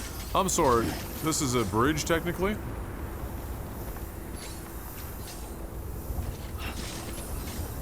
Amazing. Good morning, Sam. Go fuck yourself. Alright, Lou. We got a lot of work to do here, big guy.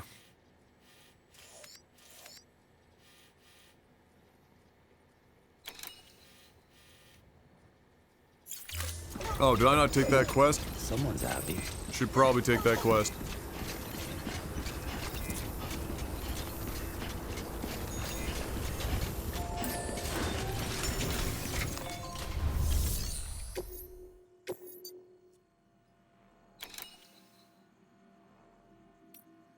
I'm sorry, can we stop delivering bombs? Like, is that possible?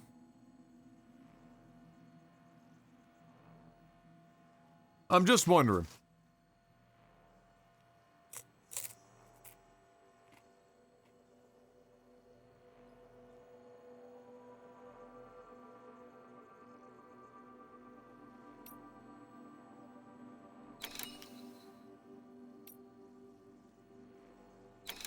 Am I sadistic enough to try and do both of these at the same time and take 100 kilograms of shit?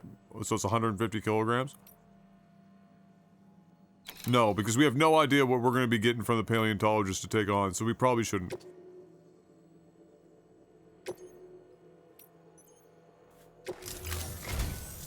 A geologist of ours has been studying fossils as part of his research into prehistoric extinction events.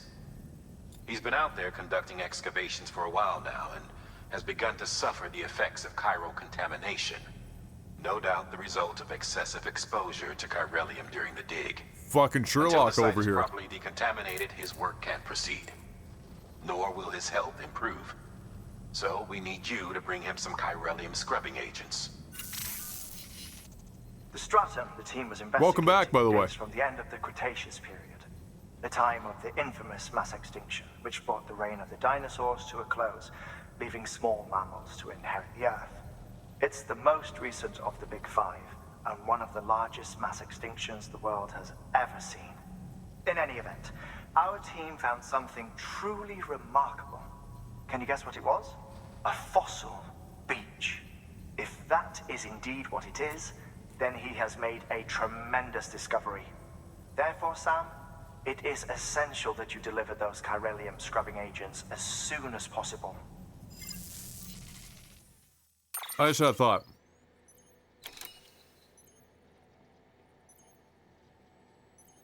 As far as like what was the catalyst for Death Stranding, the Death Stranding event, I think that it's clear at this point that that is a clear theory that there have been multiple. They have not lasted forever, but there have been multiple.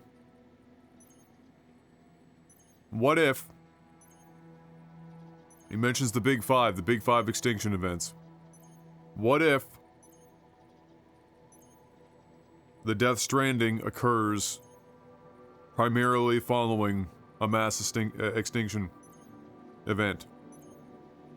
And then you might be asking yourself, well, what was the mass extinction event in the modern era, you know, in the, 2020 or whatever, when this,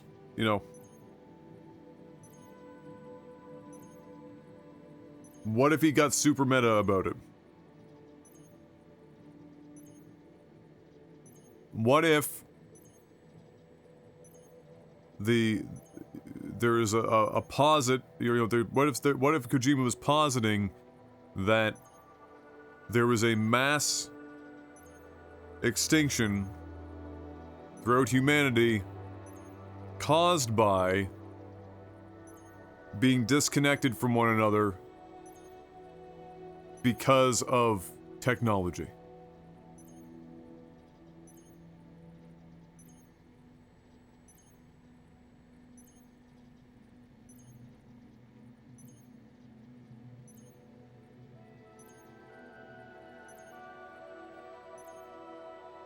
Because one of the themes in the game is what does it mean to be alive? What does it take? And the connection theme. What if the human disconnect that was introduced by technology is what Kojima is saying one of the mass extinction events were that triggered the most modern Death Stranding.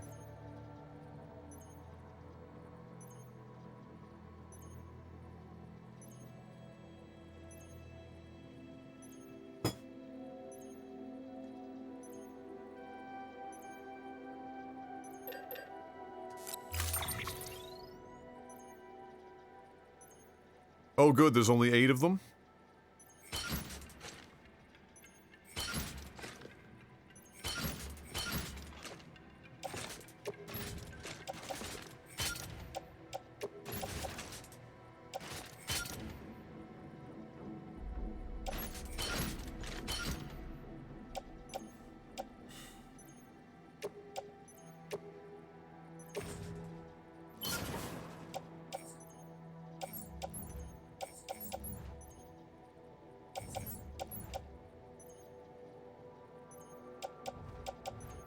I think I need to swap where these heating things are. One sec.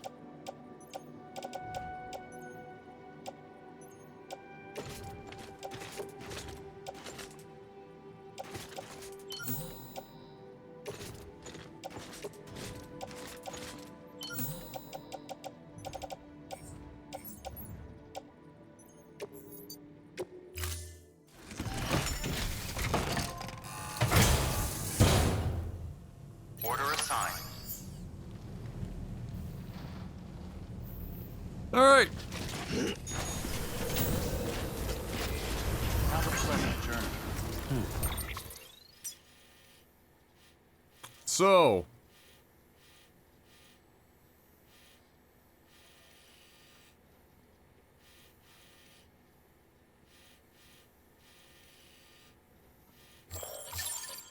Oh, yeah. Oh. Oh, boy.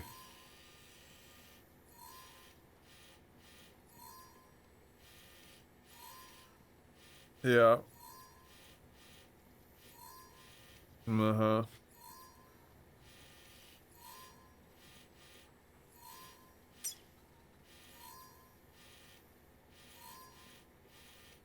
That's gonna be fun.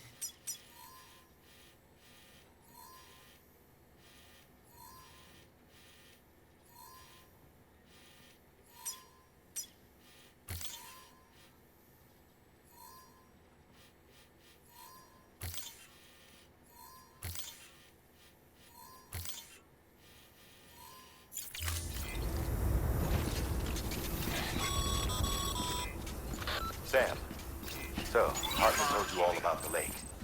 How the attack that created it changed his life Check out the forever. rooftop? No, I did not. only did he Although, lose his I did family, think about it when I turned very around nearly here to lost pick up himself.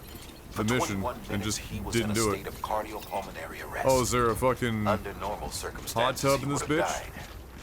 Therapeutic hypothermia saved his life. But the 21 minutes he spent on the other side had a lasting effect on him. Perhaps due to the shock, his Doom's abilities seem to have increased. And now he takes every opportunity to walk the beach in search of his family. Ah, yeah. Sam. You came all this way to visit me, yet I neglected to give you a proper farewell. Do be careful out there. As I mentioned before, this region is rich in memories of death and extinction. It should come as no surprise that BTs are sighted here more frequently. Perhaps you recall the models in my lab. Their designs were all based on eyewitness accounts. Though I suppose they must have struck you as strange, considering the many times you've come face to face with the real McCoy.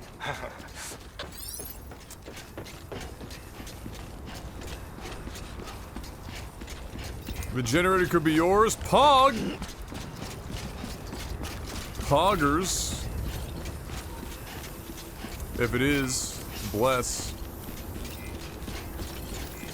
Not enough people put generators. Keep on keeping on.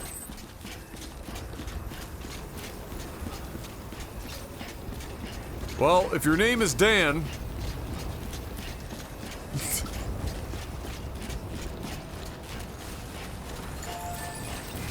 Weapons Alright, let's find out if we got anything useful.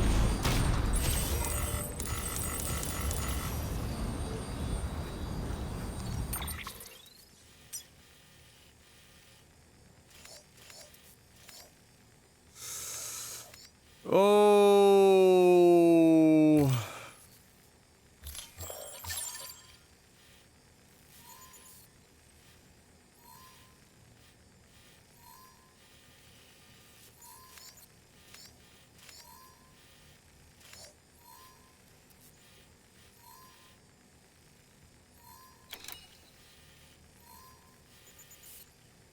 Hmm.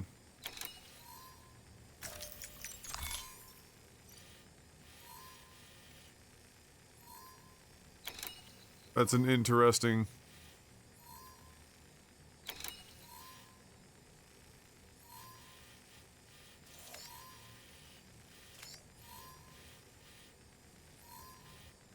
Looks feasible. We'll give it a shot.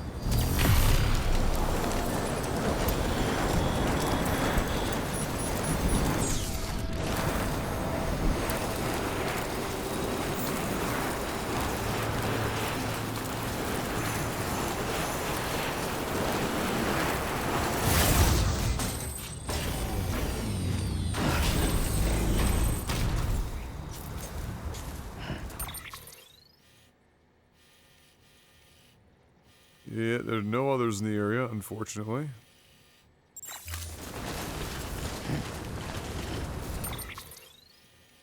Actually, there might very well be, and we're just not seeing them right now. Alright, boys and girls. We're climbing Mount Everest.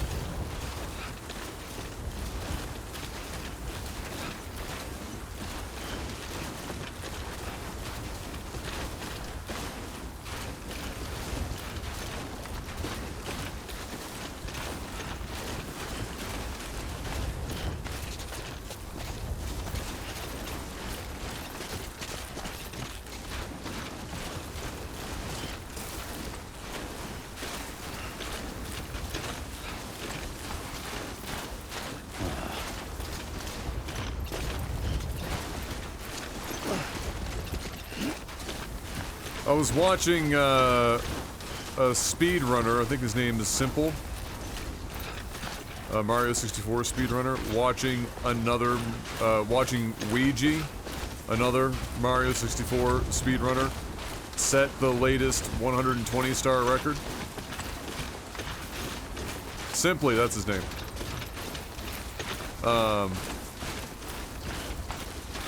Speedrunners are fucking nuts. Especially this Ouija kid who's like 19, apparently. Just, like, notwithstanding the sheer amount of memorization it takes to be able to, and like the 120-star run was always impressive to me. Because it's not a short run. There's 120 different stars to memorize. You know, order and like how to obtain them. A million different, like, different techs to attain them at speed. I can't even and then there's the execution of it.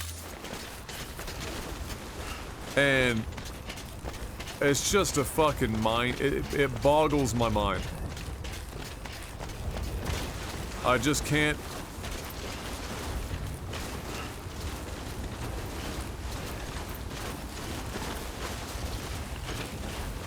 I can't quite comprehend it. And then to be doing that shit on a Nintendo 64 controller, like, bro. First of all, how many controllers do you burn through in a year?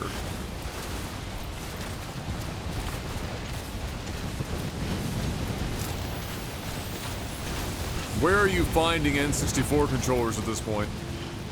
You have to, like, I know you can replace the springs and shit, I've done that, but it's a nightmare.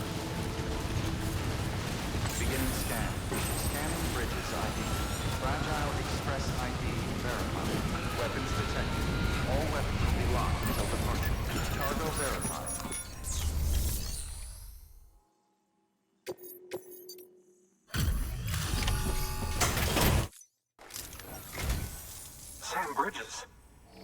Oh, thank God for that. Uh-huh. I was worried you might not get here in time. But then I've done nothing but worry of late. I've been haunted by those visions you doom sufferers see.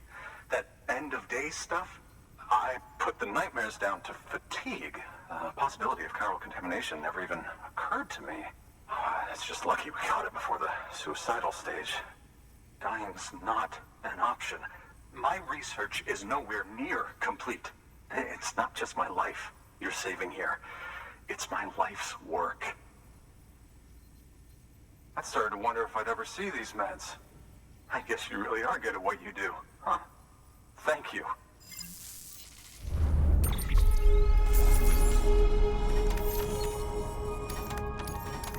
You're welcome.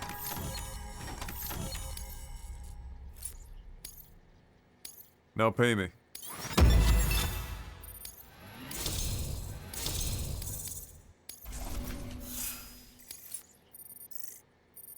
Need my serotonin hit. Oh, level 40. Oh boy. 41 even. Oh, yes. Right then. If you'd do the honors.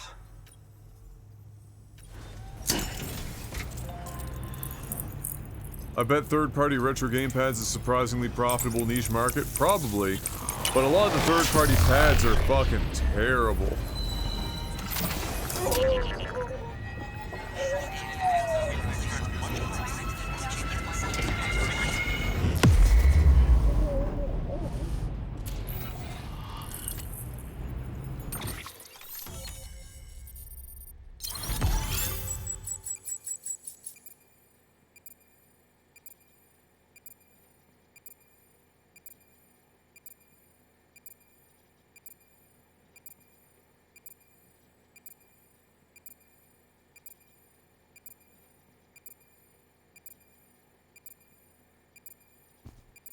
Wait, did Bungie switch out their community manager? Am I reading that right? Level 2. Oh boy, can we go from 30 meters to like 50?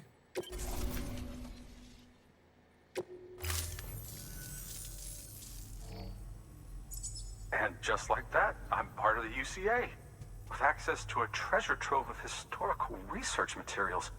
Studying this fossil beach should be a good deal easier now. Assuming I can prove once for all that that's what it is. Honestly, though, I'm just excited I can finally share these findings with everyone.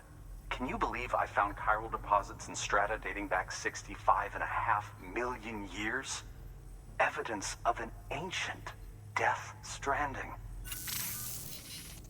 Chiral matter has existed on Earth since long before the dawn of man. This stratum is proof of that. Look at this, Sam. Do you see that black fissure there?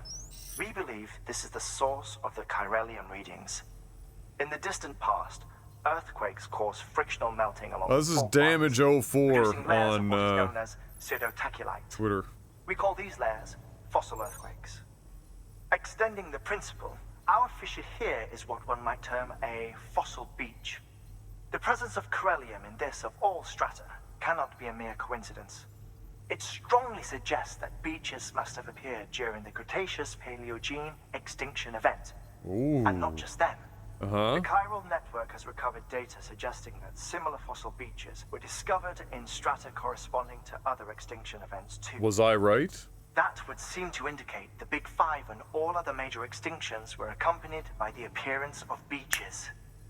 In expanding the chiral network, you've helped us glimpse a pattern in these scattered points of data.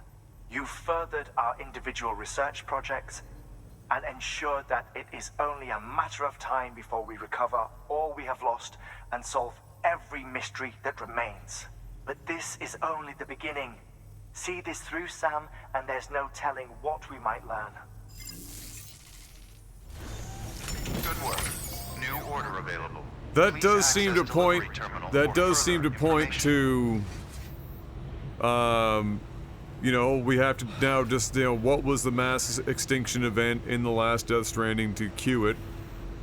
And the only two things that I can think of are, one, maybe I didn't read it yet. Maybe there was like a pandemic global pandemic where enough people died that it was considered that. Or I'm still leaning on my theory of the human disconnect, thanks to technology, triggered it in the similar way because of like the whole discussion around what is it to be alive.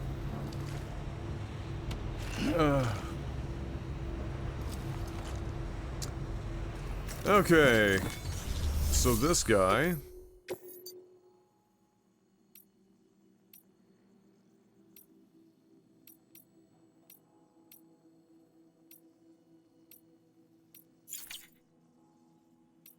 Oh, so like I had to take the fucking bomb at the same, well, there's no shot. I have to double back and get the bomb and go back.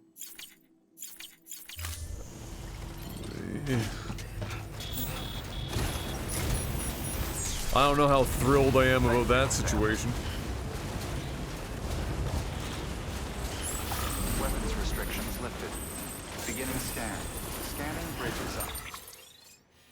ID. Verifying ID. Weapon. Restrictions lifted.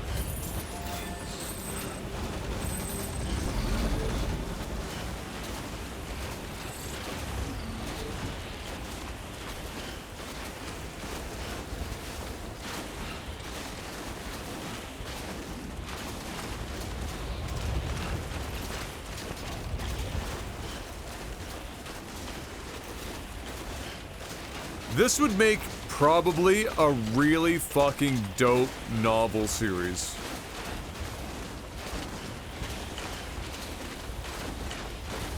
Like there is enough going on here thematically and you know, in-game historically that you could probably do like a 3-piece, you know, novel series for this.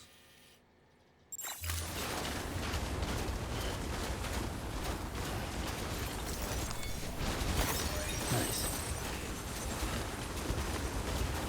And it might serve it better than, you know, a movie or you know, mini-series. Basically, the longer form you can give this, I think the better.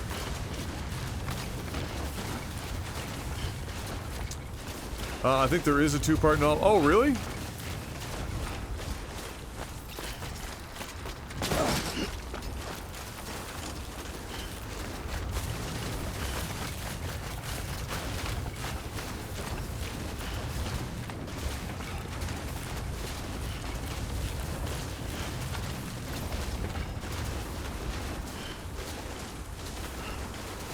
No, yeah, no, I don't, not necessarily like a novelization directly of the game, but just like Death Stranding as a property. It definitely wouldn't necessarily have to follow,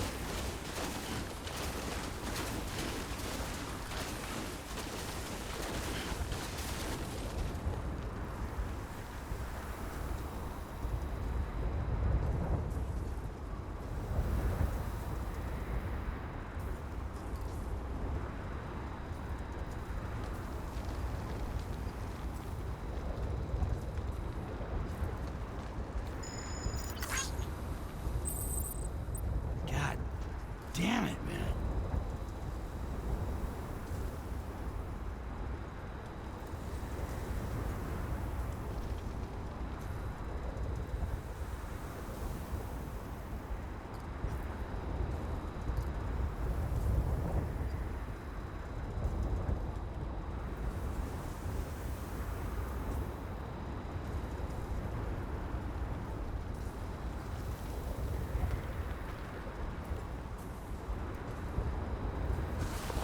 go.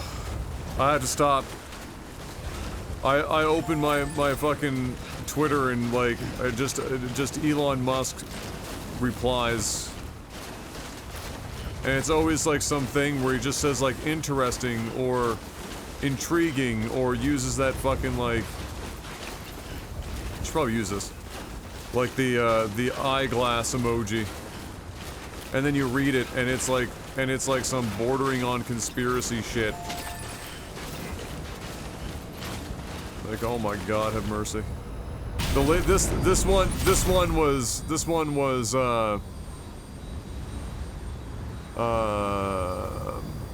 it expands on it, but giving different perspectives from the prepper's point of view. Oh, okay, that's a cool idea.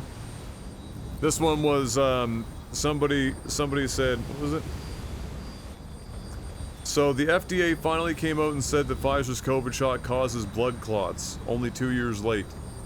Oh, it's the Hodge twins. Oh, Jesus Christ. Like, all of the vaccines had listed side effects similar to that. And it's been known for ages.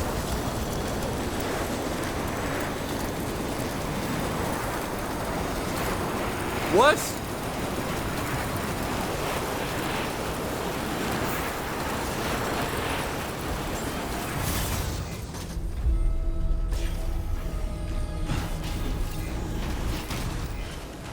Beginning scan. Scanning bridges ID. Like, that's been a known quantity. Every time I've gotten a vaccine or a booster, I have to sign off on stuff. It lists all the known fucking side effects of the mRNA vaccines, including like heart inflammation, all that kind of shit. Possibly, and then they make you sit there for 15 minutes after you have your just wait for, like, you know, side effects to, like, for allergic reactions or anything. Because it's like it's a vaccine. Like, pretty much every vaccine has a list of possible side effects. It's just bound to happen. But you know what else causes blood clots and heart inflammation? COVID.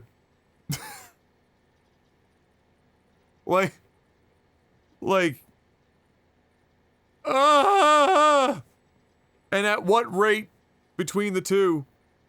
And it was such a known quantity that they specifically, like, said, okay, like there has been so much data that, at least here in Canada, I don't know what it's like in the States, they have Pfizer recommended for certain age groups, they have Moderna recommended for certain age groups, and then you get, like, it's, I think the number of vaccines given for COVID globally right now is in like the billions.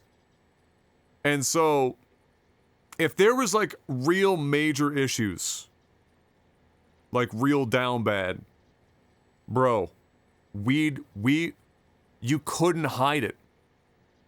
You couldn't hide it. There'd be hundreds of millions of people dropping dead or, like, severely harmed, like permanent hospital harm.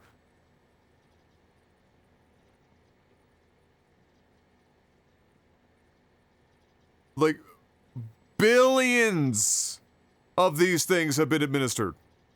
The largest scale vaccination in a short time span in the history of humanity.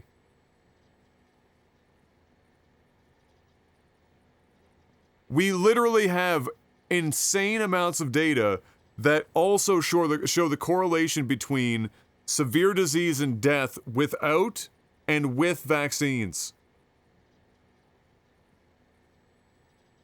Like, I don't understand.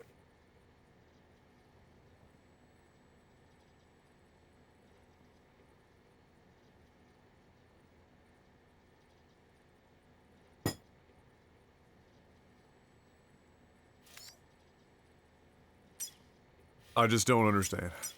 All weapons will be locked until departure. All clear. I don't Sam Porter Bridges. Stand. Good morning, Sam. Keep on keeping on. Have a pleasant journey. But, like, I like his replies, like the eyeglass thing and all that shit, because he says just little enough for plausible deniability about him actually agreeing with the thing or whatever, and then he can just say, oh, I found it sort of interesting. But he knows full well that any tweet that he interacts with directly is gonna get fucking put on blast. Like, it's gonna get propagated throughout the entire platform. Sammy boy. Just, my god. Why?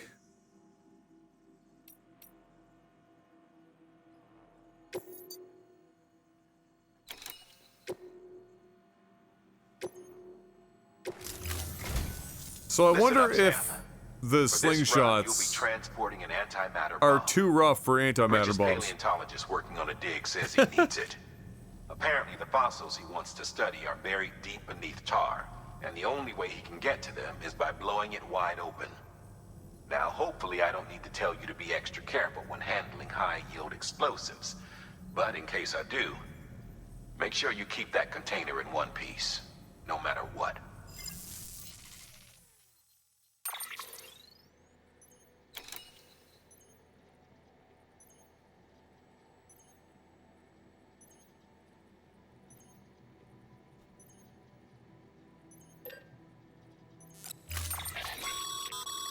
Sam, I'm sure you haven't forgotten, but you need to be extremely careful with that. Oh, I haven't forgotten. bomb, I have blown myself especially up when several transporting times. it by a carrier or vehicle. Any irregularities should trigger an alarm. I used to Don't try to ignore understand it. people like that, but I gave up because they discount evidence based on their idea that scientists and doctors, etc., are part of a global conspiracy, and as soon as you discount evidence based on that, there's no reasoning with you, you're lost for... I don't even necessarily think that I mean, I agree with you, yeah. In this instance, it's the way that the Hodge twins account tweet reads is that it makes it seem like it was a conspiracy under the guise of them just withholding information. And I guess like the idea is that if they were really pressed hard about it, they'd probably flip it into being something like, oh well, this is about having a choice and being able to make an informed choice versus, you know, mandated, you know, vaccinations and things of that nature. Imagine if you will, for like 3 seconds, if people that were questioning how much of this pandemic has been handled, being leaders being a leader of a country or being part of the leadership team for any given country, being faced with the first major outbreak pandemic of the last like 100 years, that has a significantly higher mortality rate than some of the worst flus that are around, and is collapsing your healthcare systems, private or subsidized, regardless of what country you're in. They were all getting fucked. They're still getting fucked, and having to make changes and policy choices with a moving target. Like, I think a lot of people a lot of these people want to believe that it's always for the best and always possible to just let the population constantly like give us information and then let us make, you know, the most informed choice. That's not always necessarily the smartest thing to do. If you just allow people to do that, then they are in large groups liable to make poor choices that will impact systems that other people are relying on. You have to make some very, very difficult decisions based on data that's ever evolving and constantly changing, because we didn't have really any to work with. It's literally like the story in Death Stranding, where like the void outs start happening and everyone's freaking out, trying to figure out what's causing them, and have no idea what's going on. And they're making up shit as they go along because they have to, because you have no other choice.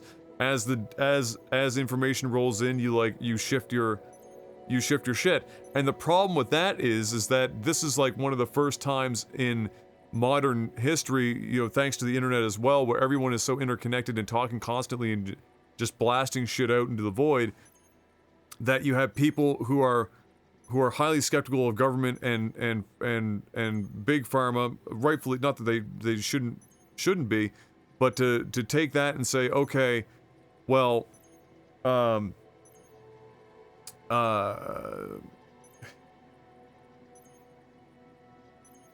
with that skepticism, they, how do I want to say this?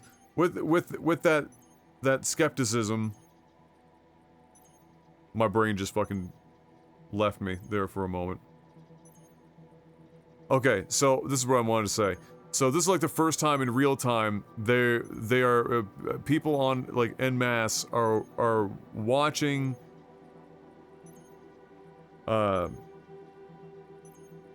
science track something and policy change along with it in real time. It's the first time they're seeing it. And because they're so skeptical of those institutions, government and otherwise, they take the constantly moving targets and as flip-flopping and as unfounded moves or uncertainty, and therefore it is mostly just a conspiracy to get to some end goal.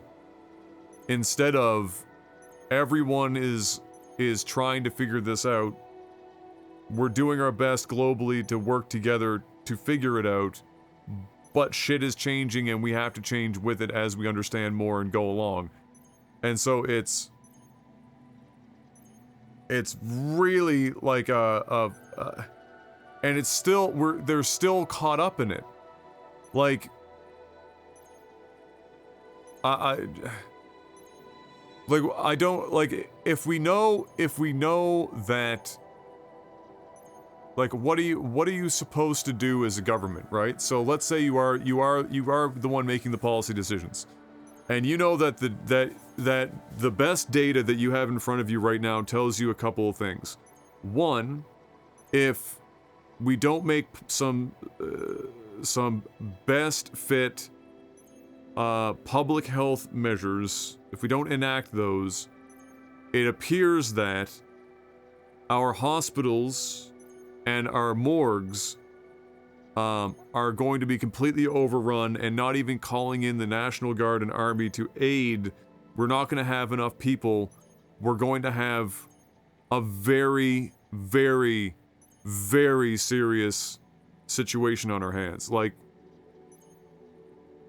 when your entire healthcare system, if your entire healthcare system were to collapse, that's like a cornerstone of civilization is your available healthcare. If that goes, and as we saw, and I feel like people also forget what it was like for a while, like transportation, healthcare, waste management, like the stuff that people don't even think about necessarily on a daily basis, that are the only reasons why anything fucking functions on a day-to-day basis. We're all like bordering on collapse. And so as policymakers, you're looking at this going, okay, where do we draw the line between personal autonomy and 360 million people being affected by leaving it entirely in the hands of personal autonomy? How do we navigate that? And then try to make those decisions. And like 2 years later, looking back and getting all of the information and data that we possibly have collected up until now, and then trying to retroactively apply it to all of the decisions that were made previously, is so insane and nonsensical, but it happens. And it was happening in microdoses throughout. We'd get like all this new information, and people would go, well, what the fuck were we doing back here? Like, well, back here, we didn't actually know any of that shit. That's part of the problem. We've discovered it, so we don't want to continue doing. We have to change now. We can't apply it back then. And so, like, it's such a like, I just wish people could put themselves in the shoes of people who are making policy decisions and trying to make all this or keep the wheels on, not have the wheels fall off. Like, I'm not a huge fan of government, but that doesn't mean that every single person in government is out to fucking get me. Or that they only have their own personal interests at heart. Like that, I don't think that, if that was the case, then there would be no reason to ever vote. or take part in the democratic process, or even have hope in the democratic process. But it's easy to want to be just, you know, nihilistic and sensationalist about it, I suppose. So that might be part of the problem. But like, if people just put themselves in their shoes, like, what do you like, Hodge twins? What the fuck are you going to do? You're a couple of goddamn YouTube creators. What would you do 2 years ago, 3 years ago, when this shit starts rolling through? And are you really going to be the ones that say, you know what? We're not going to require any of this shit. People can mask if they want or not. People can vaccinate if they want, or they don't have to. And we're not even going to put restrictions on things like, you know, how we're operating in public space or anything. Just let it go. It's survival of the fittest. We're just gonna let it happen. Are you really gonna be that one? Like, is that what you're doing? Is that what you're just gonna let, like, all of the, like, you're gonna let the infrastructure just collapse upon itself?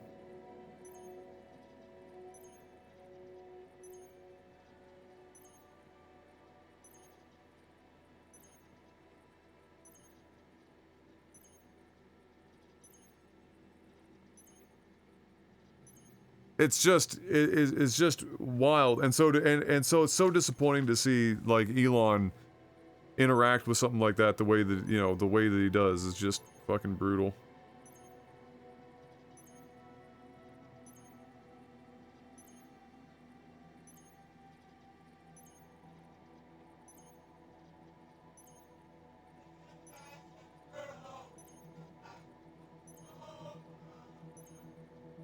Oh my god.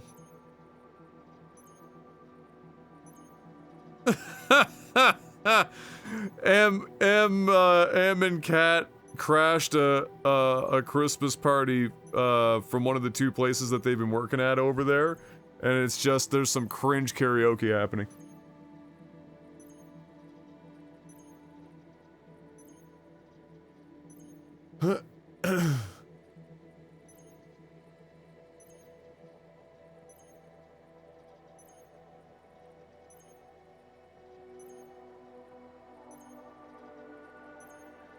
It's, sorry for that tangent, but that just threw me for a loop.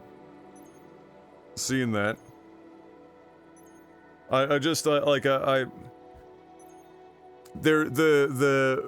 worst part is like, the more data that rolls through, the harder entrenched they manage to find themselves, and it's just like, of course there are some horrible side effects from vaccines. Have these people, like, watched American television commercials? Like, the list of fucking side effects that most of these, like, drugs have. Do you know how fucking insane? There's always something. Always. Always.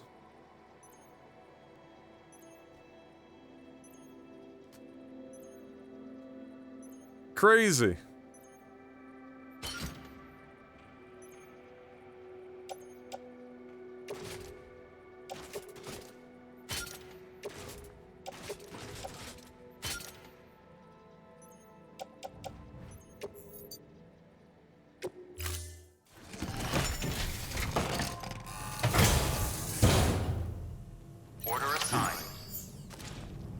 Like, and so many, like the, you know, I was in a special position, I suppose, because being a nurse, was in the hospitals during this whole thing, and so, like, I was getting first-hand accounts of what it's like in there, and at worst, second-hand accounts through her coworkers.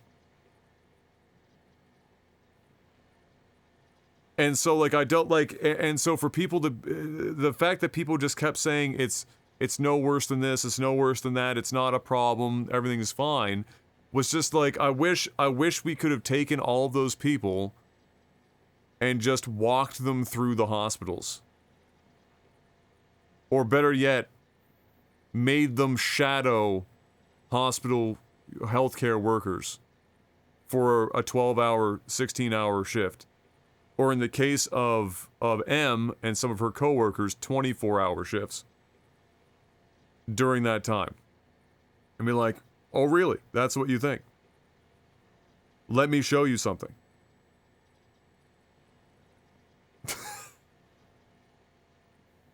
Like, there was a point in some hospitals where they were putting bodies in closets.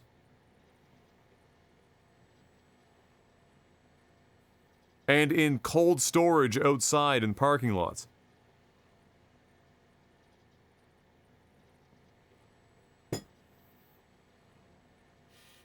It's the flu! Well, shit. I'm pretty sure the flu that we're experiencing right now and the RSV is some of the worst in the last 20 years plus. My lifetime, this has been one of the worst that's been recorded. I'm not seeing morgue trucks just parked around for the RSV and the flu.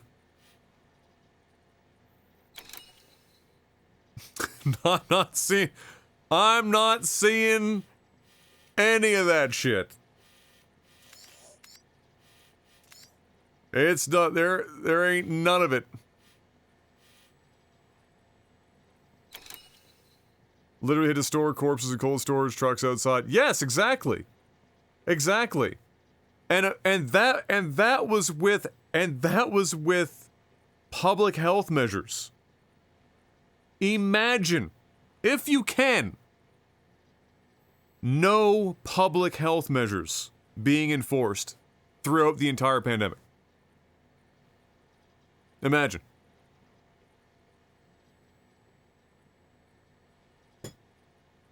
There were strains of COVID with an R naught value that was like, what was it?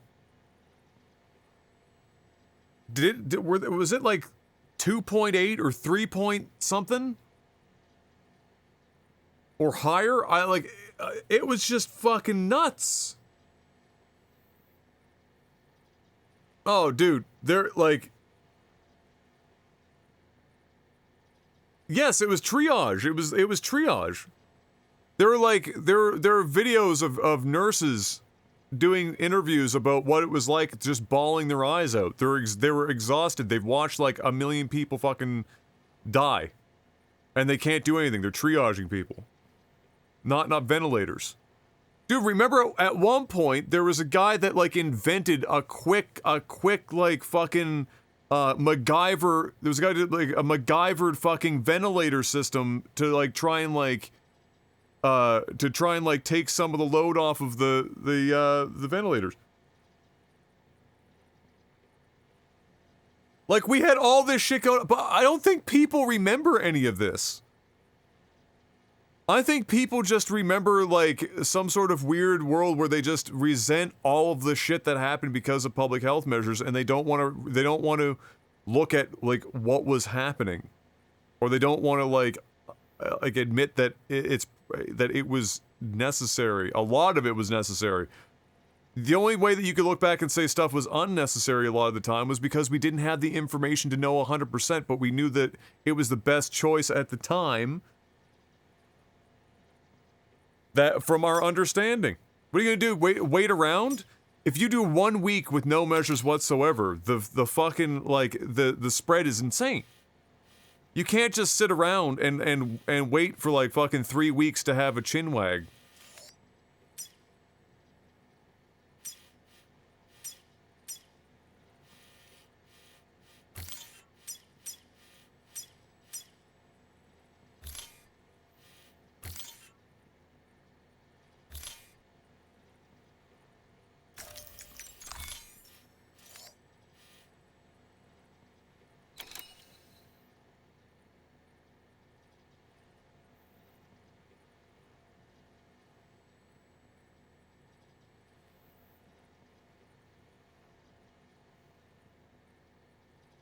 That's very true, Chris. If you do it right, people don't understand that you've done anything at all, and if you do it wrong, then it's a problem.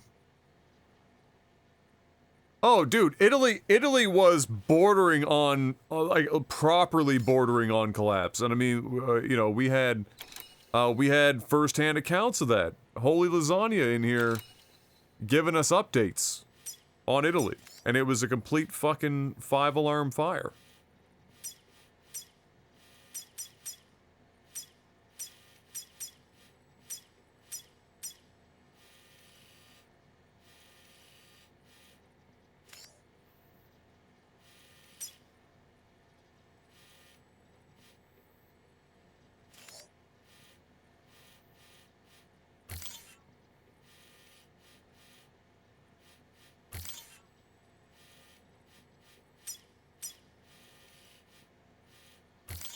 God, how do I even get here? I don't even know. We're making it up as we go along.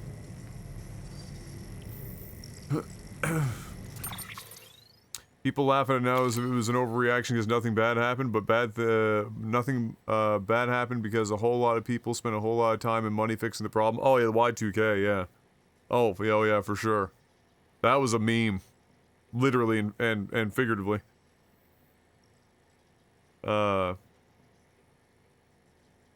Oh yeah, dude, India was really bad, and I mean understandably so. In India, it's like you can't really public health measure that many people in that small of a space effectively. Like you get to that kind of population density and you're just in some shit.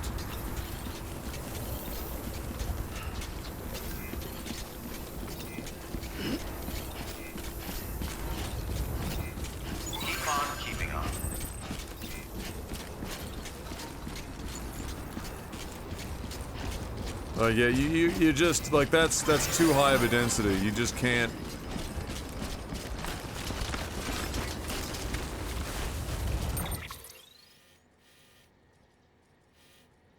Alright, well that's the wrong way, Adam, so let's go the right way now.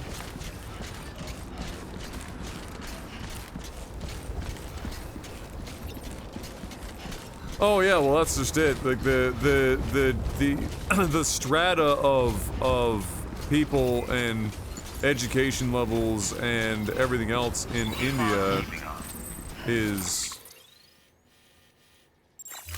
It's an enormous range. And so many people. Like, I bet you Indian logistic engineers are fucking gods. I bet you they are fucking absolute god. Are we gonna blow up the world doing this? Probably, but we don't have a spot to go anyway.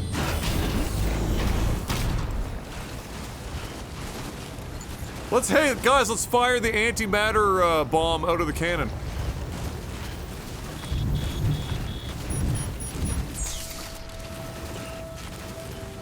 True, Zeth, but man, my question is, how do you accurately even track that in India? Now, mind you, some of the poorest nations in the world have the best, like, statistics-based, health tracking. Like, Africa is insane how good they are at that. A lot of people were discounting information coming out of Africa, not understanding that many places in Africa have, like, the premier, globally, data collection, like health data collection and processing facilities in the world. And it's because it's been battling stuff like AIDS and Ebola and a myriad of other horrible diseases for decades. And so by necessity, they have become extraordinary at that specific task. That's a big one.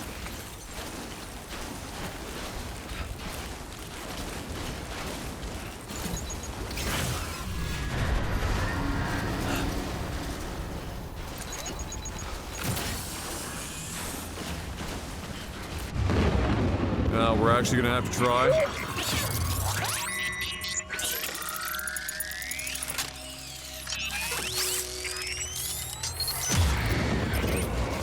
to have you back. Couldn't have made it this far without you.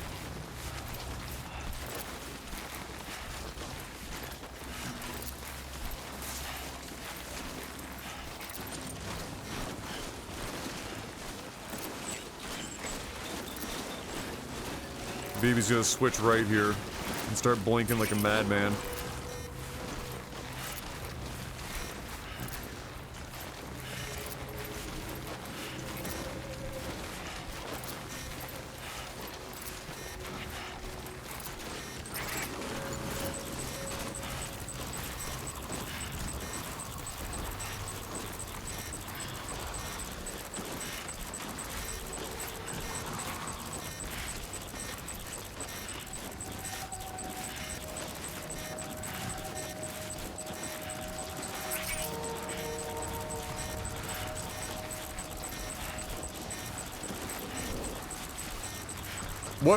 I think what really fucked everyone up early on with COVID, and when everyone, I mean like, you know, policymakers and shit from around the world, was it, you know, by nature,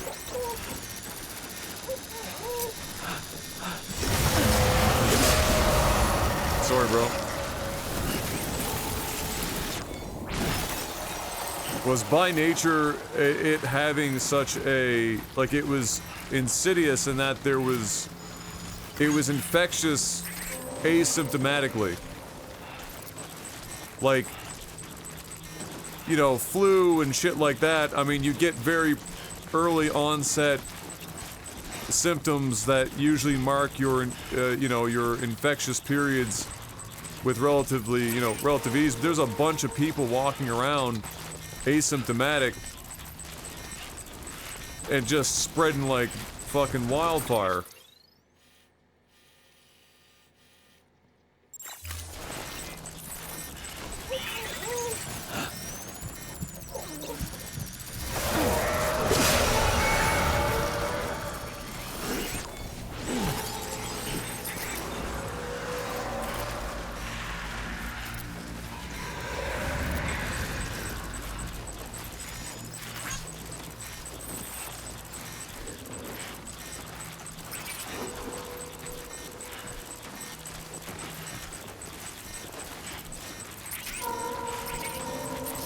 Oh, we're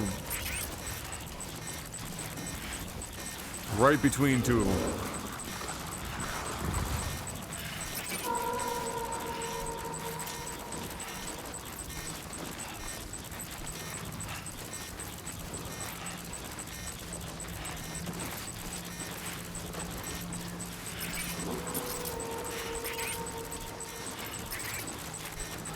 These guys tracking us right now.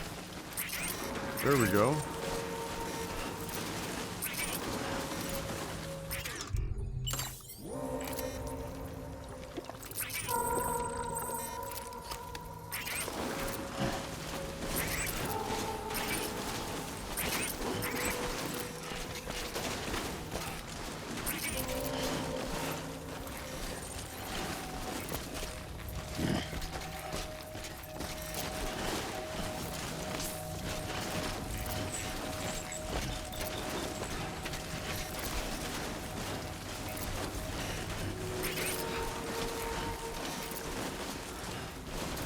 Hips are comfy warm, that's right. Toasty warm.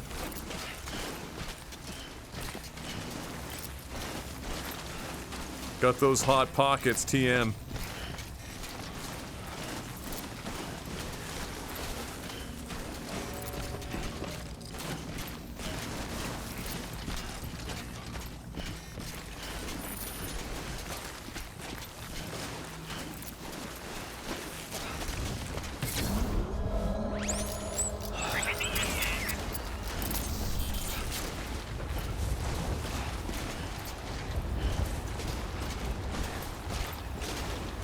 Molten lava tomato sauce, that's right.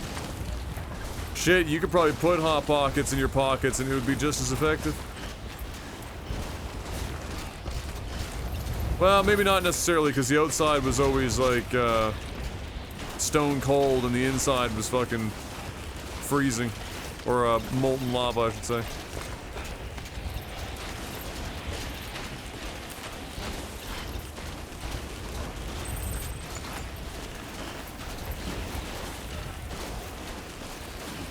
Oh boy, are we going into like fucking whiteout territory?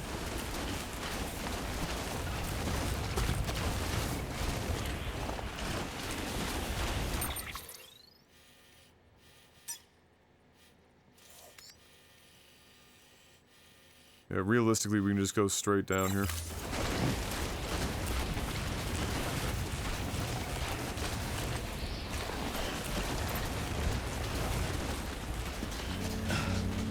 Oh, here we go. More low roar. Patience.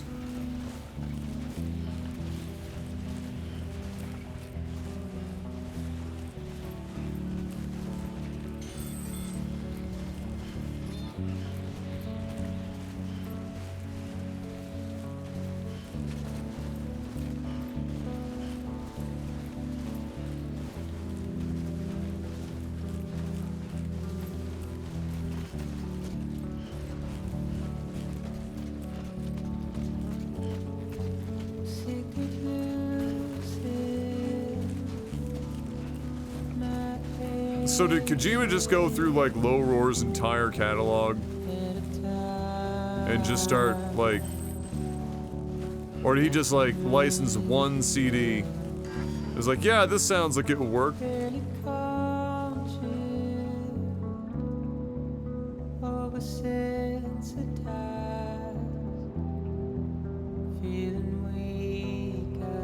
New email, yay! What up, no name?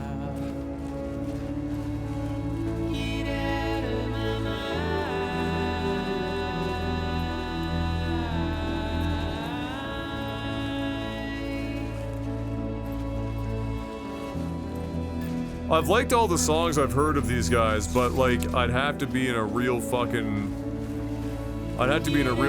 mood.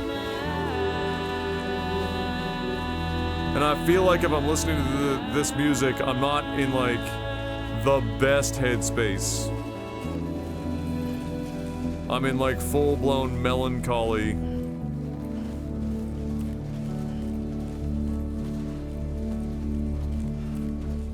Drunk again? Well. Not drunk here. Again. Delivering an antimatter bomb, though. Beginning scan. Scanning So, bridges ID. Fragile express casual ID Tuesday. verified. Weapons detected. All weapons will be locked until departure. Cargo verified. Thank you.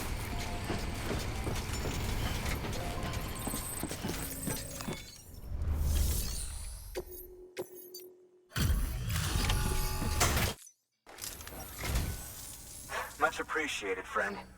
Thanks to you, we can finally move ahead with the dig. I swear, this place is bad enough without having to worry about getting asphyxiated. Not that I need to tell you. You did it after all, though I can't for the life of me imagine how.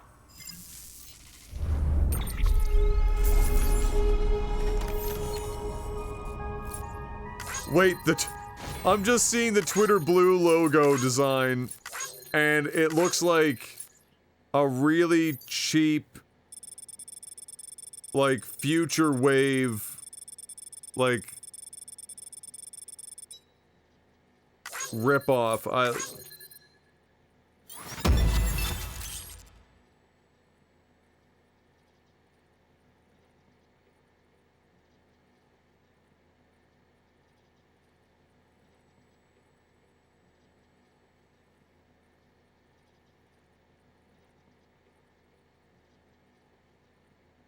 Amazing.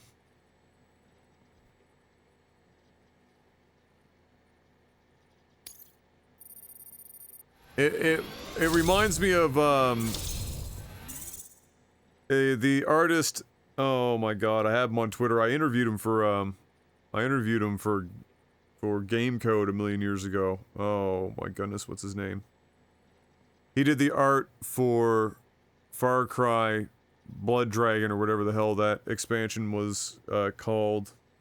Oh my goodness, what's his name? Anyway, it reminds me of like a really shitty knockoff of something he would do. He's like the king of that aesthetic. He's incredible at that shit. His gradients are fucking ridiculous. But yeah, that's rough. That's a rough logo. That's a bit rough. Cause like the thing is, it's not even really a logo. It's like a design. You can't shrink that down. You can't really like. It's yeah, I don't know. It certainly breaks the conventions of you know most logo works, but you can set up the I guess it doesn't really matter all that much.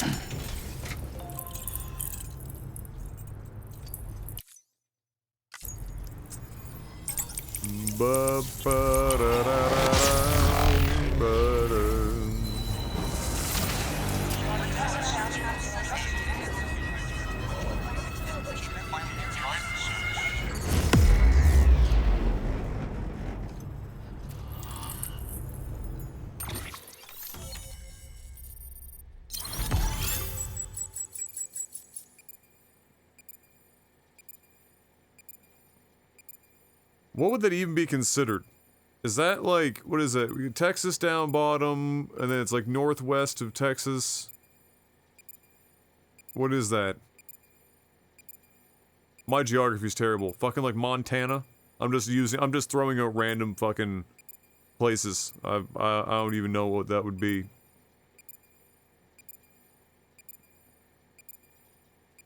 James White, thank you, that's his name, yeah. That is his name. That's who I was thinking of. I don't know. Is it Dorothy? Is it where Dorothy is? Is that supposed to be like Kansas?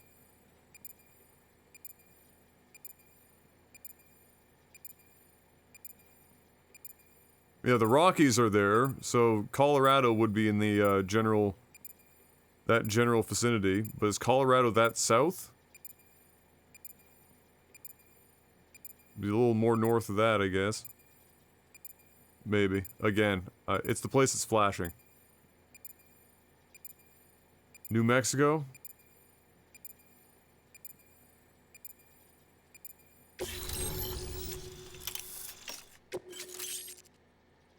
Oxygen mask. Oh yeah?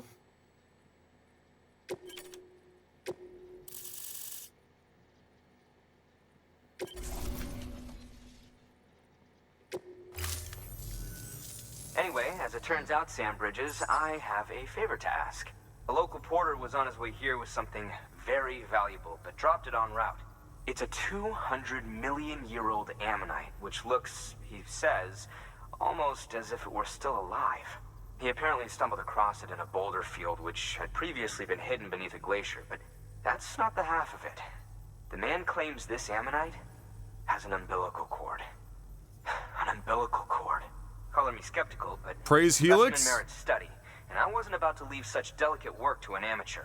So I asked him to carve out the whole surrounding chunk of rock and bring it here to me. Naturally, oh, good. I wanted to compare it with contemporary specimens in the vicinity. I'm gonna be hauling a rock, aren't I? Which is why I had him excavate a number of those in addition to the one he told me about. But what does the dumb fuck go and do? He loses the whole shipment. Didn't even have the good sense to mark which container had the ammonite with the umbilical cord. The cargo was supposedly lost in the area to the southwest, where toxic gases have a tendency to build up. Oh, good. Old Mr. Reliable claims his cargo scanner is broken, and there's no way he can recover the shipment. But you could track it down. Oh, yeah. To protect you against the fumes, I'll provide you with an oxygen mask. Oh, how Just to be magnanimous safe. of you. You can pick it up when you accept the order. That fossil could represent an epochal discovery. While there are examples of viviparous fish, an ammonite with an umbilical cord is unheard of. And if it is indeed 200 million years old, it would also correspond with the end Triassic extinction, another one of the big five.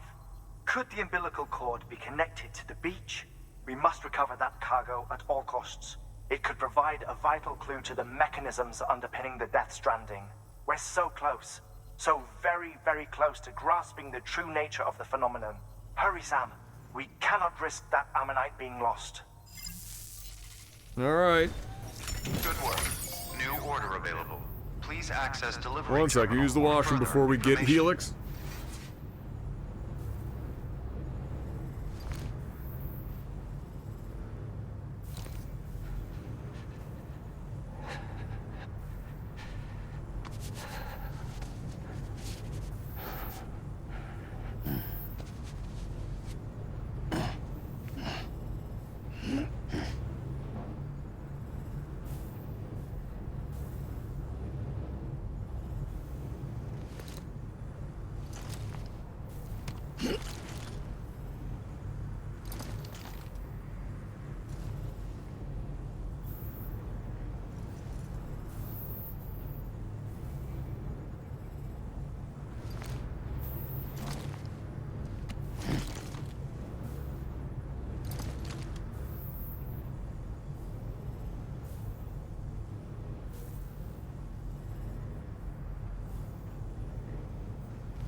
Oh, it was about to drop.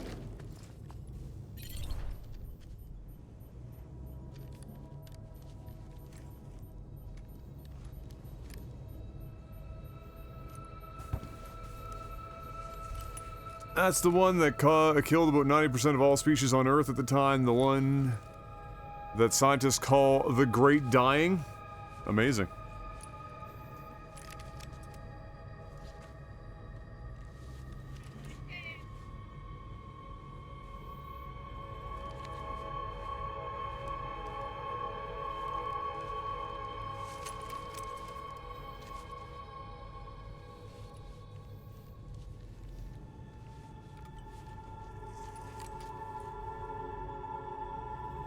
Oh my lord.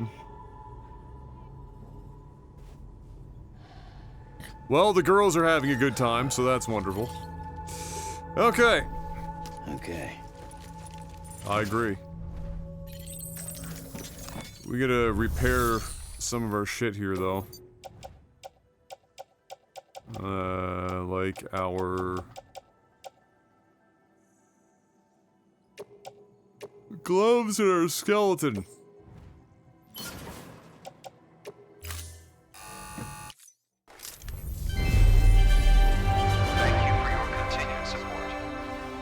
Yeah, she's home next week. In... actually, like 4 days. Holy shit.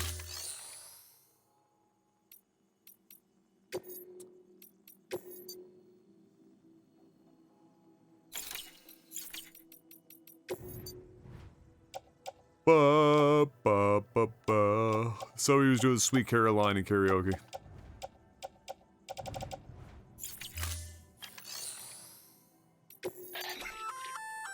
Inox.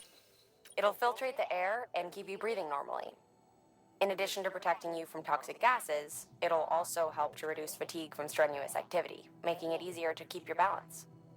If it didn't have a limited battery life, I'd tell you to keep it on the whole time. But it does, so don't.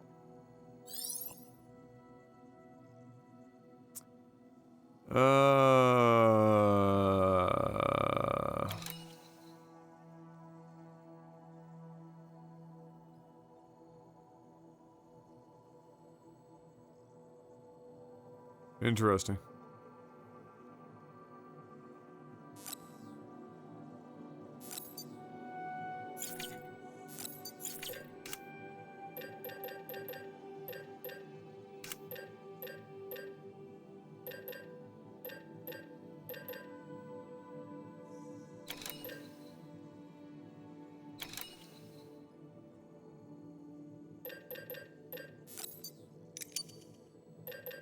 One of those.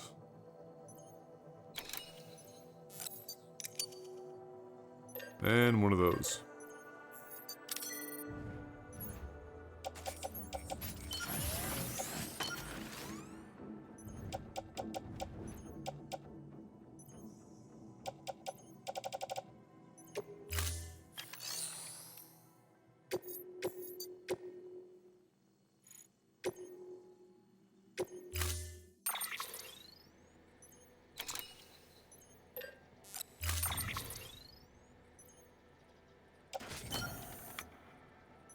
Oh boy.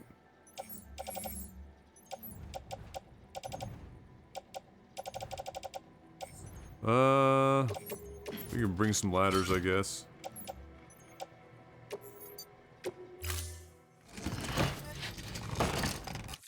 Thank you for your comment.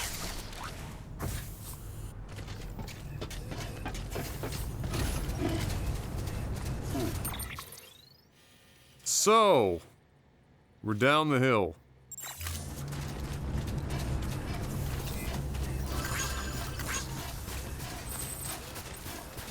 Holy alloys, Batman.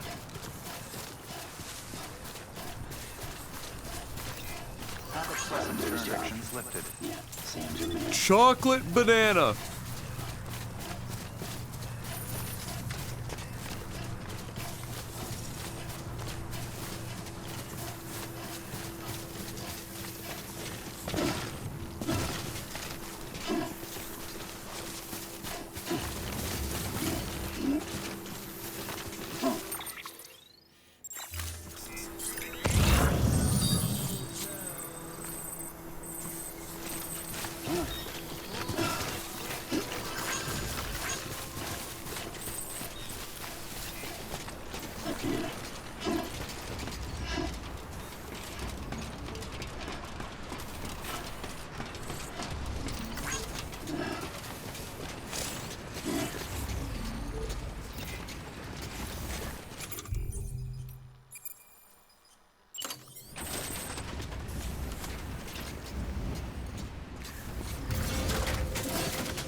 Whee!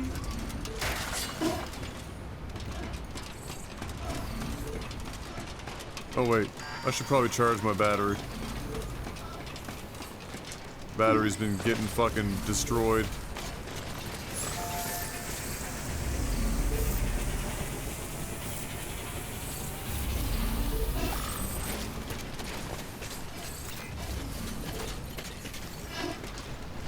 Whoa.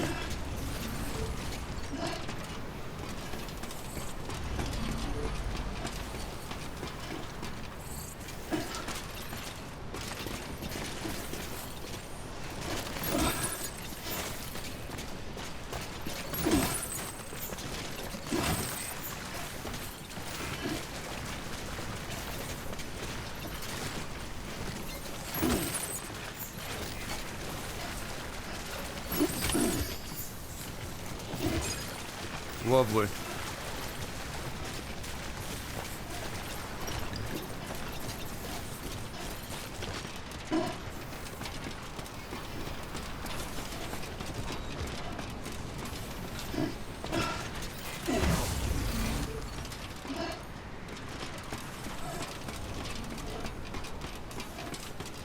All right, Drekka, have a good night, buddy. Thanks for hanging out. Godspeed with your team. Maybe they'll win. Or not.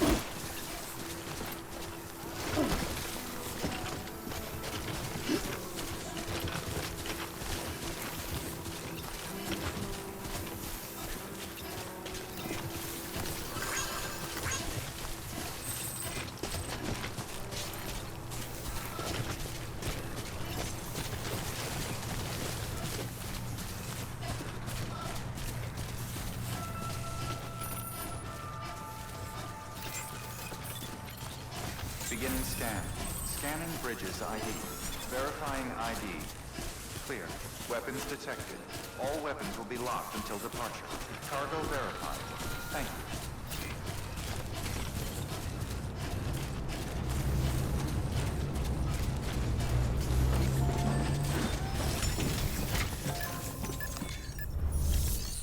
you. All right.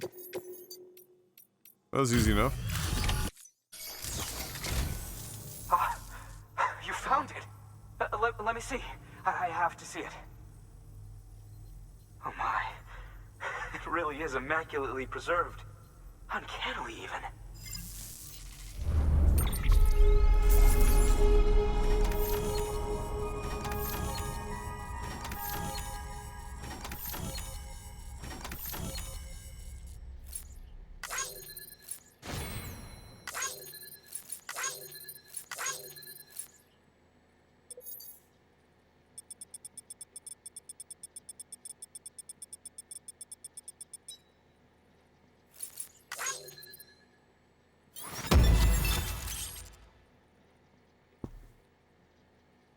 Neanderthals are not extinct. Hartman's theory of evolution, umbilical cords in Devonian-era fossils.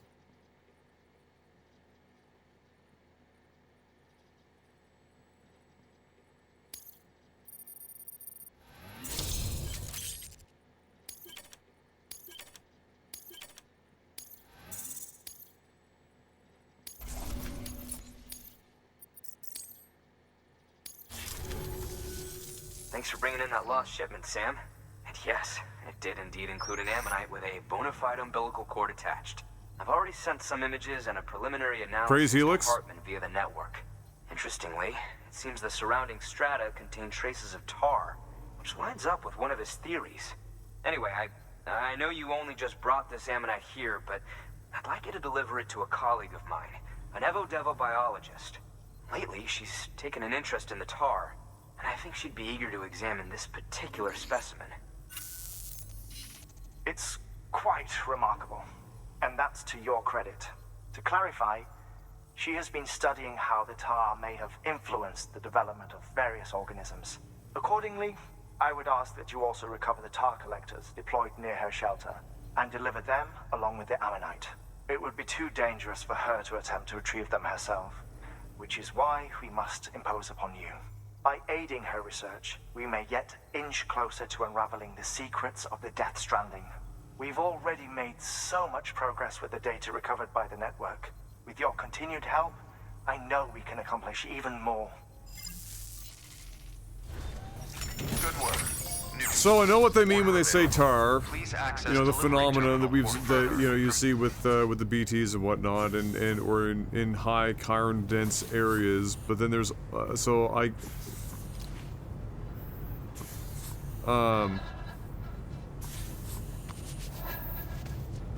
is it supposed to be like some sort of analog for oil, where pretty much all oil is just a derivative of dead animal and plant life?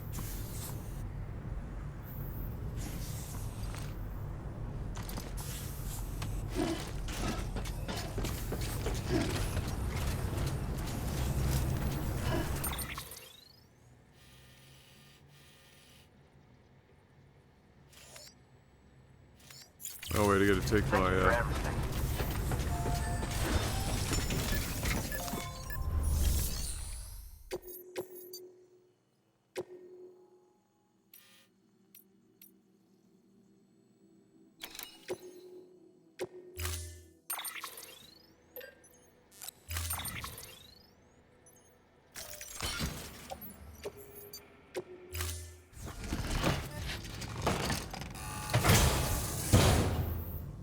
Order assigned.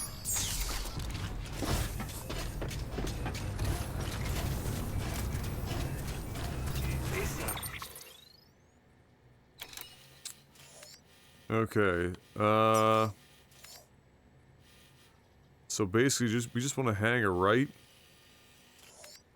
and try and get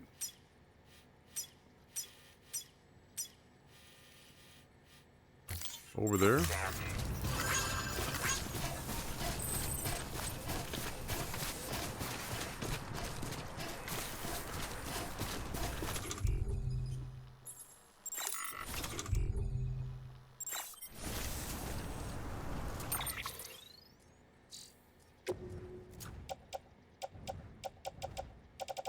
I feel like we don't necessarily need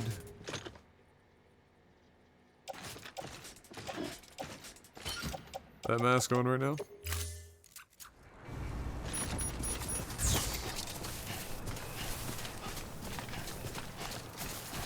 Weapons restrictions lifted. Tar, aren't I?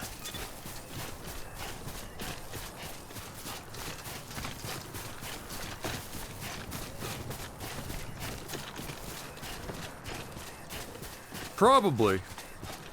Sounds like it.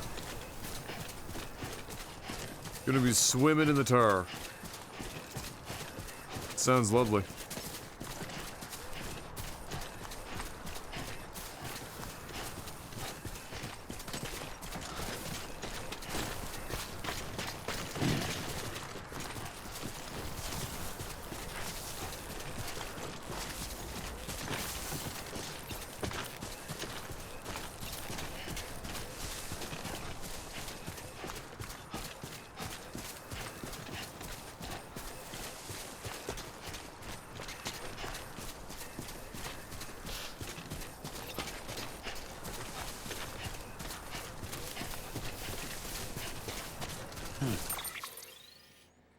Oh.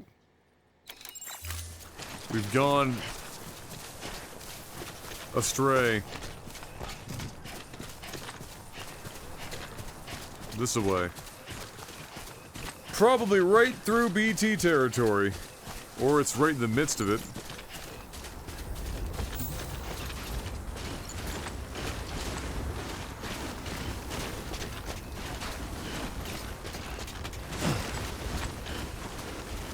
Still don't know what this game is about? Have you beaten it? I haven't. This is my first playthrough.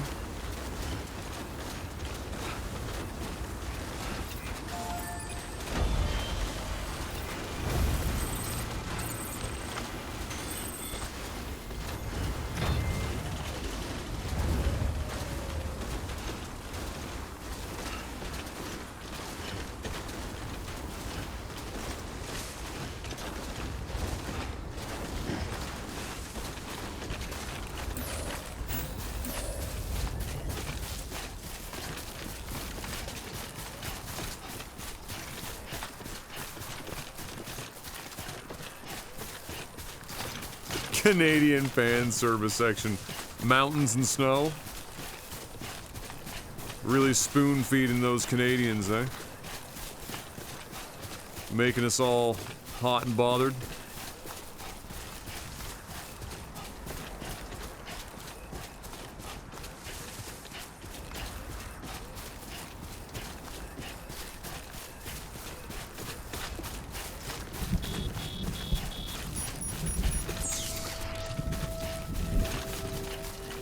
Zethros is quasi-memeing with that explanation, but it's not completely untrue as far as the thematical, some of the thematics going on here.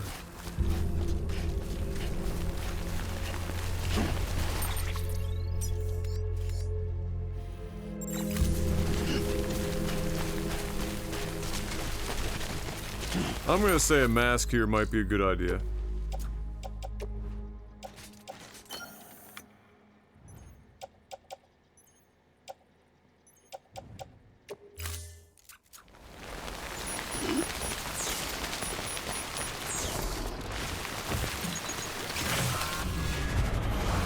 Oh yeah, right in the middle of BT territory.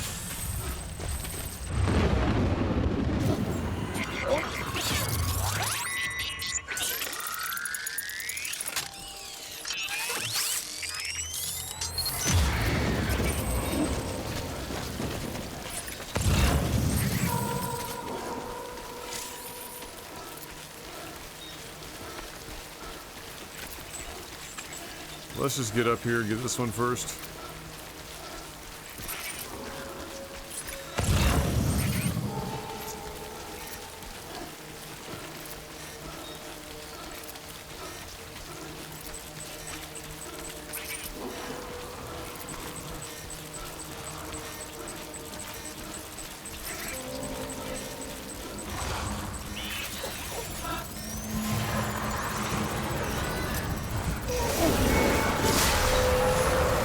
No more tears, only dreams.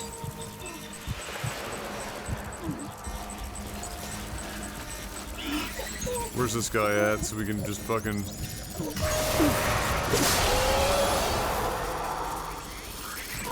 get it over with.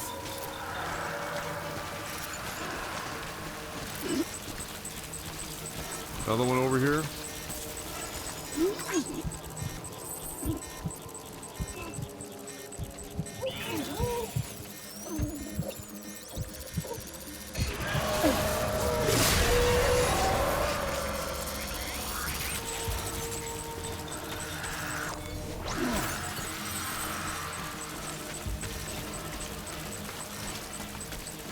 Would you like a proper explanation, Art?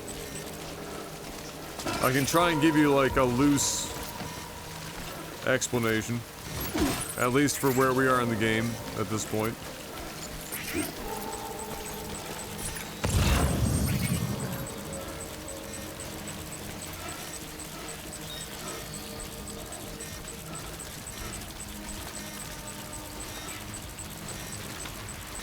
This place is fucking swimming in BTs.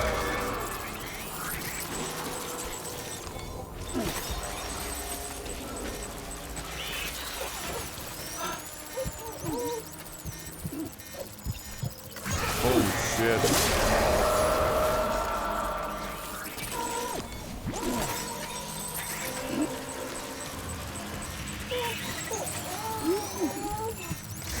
Like, there's just fields of them.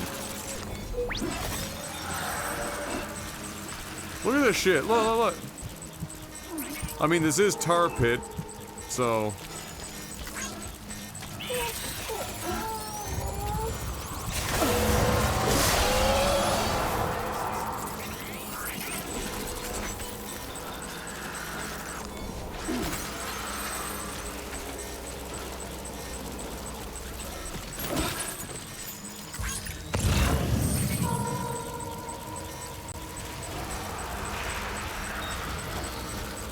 Oh, that's a big boy.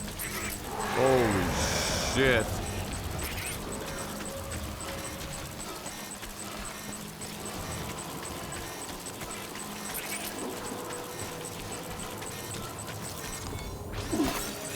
We don't have a lot of time either.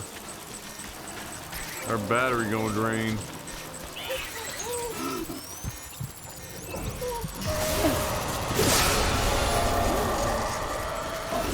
They do, Pastor, yeah.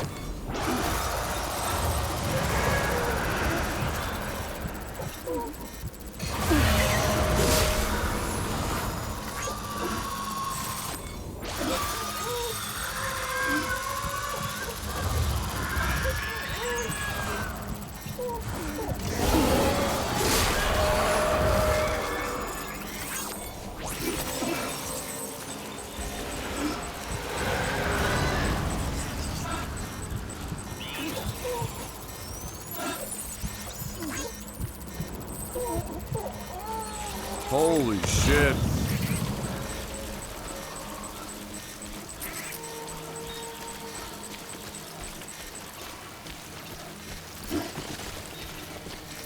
Gowns in the big 9-0. Welcome back. And Bunny, thank you for that follow. I appreciate that. Thank you, Gownson.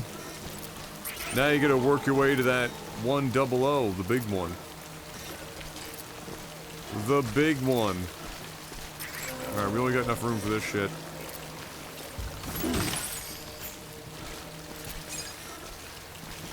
Alright.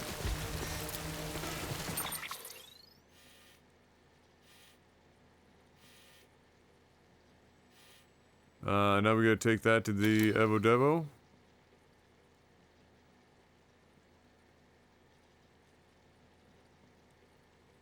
Oh, there's 5 in total. How many do we have? Just the 4?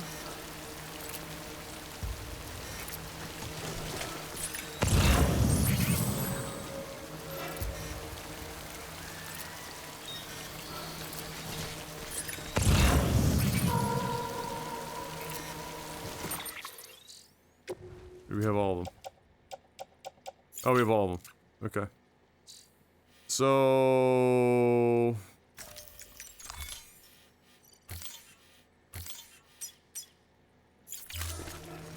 now we get out of here in one piece.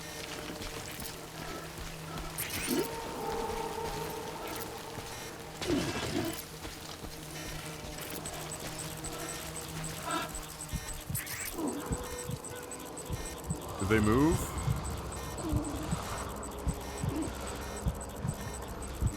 No, they didn't.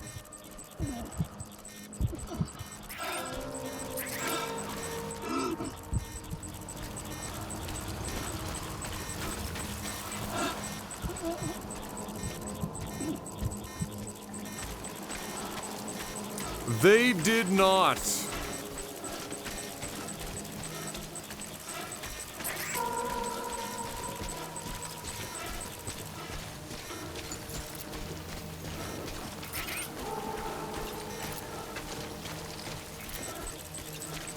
I think my thought about the tar and, you know, the whole, you know, where oil is derived and things like that, I think that's not too far off.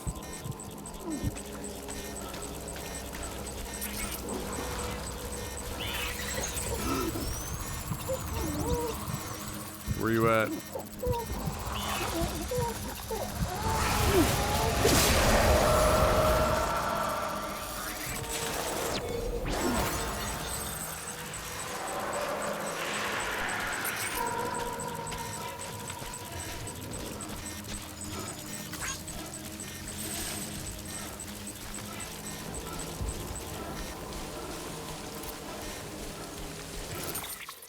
What's the elevator pitch for this game? Describe it to me like I'm 5, and you have 1 minute.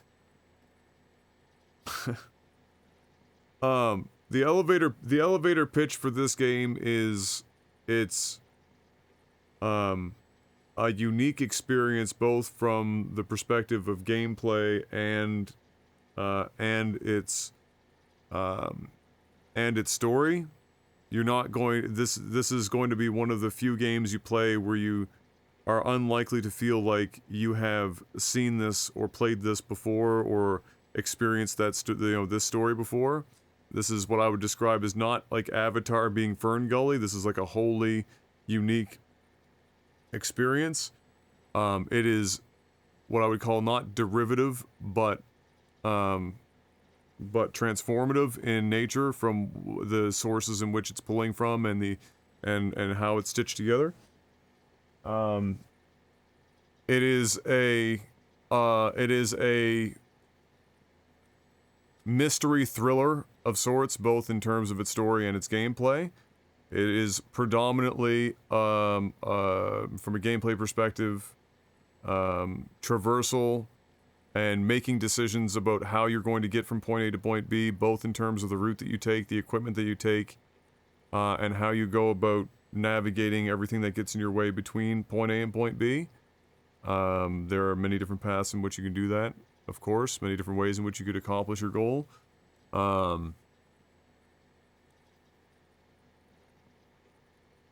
But in general, this plays out like this is the closest I've experienced to a mini-series turned into a game done well.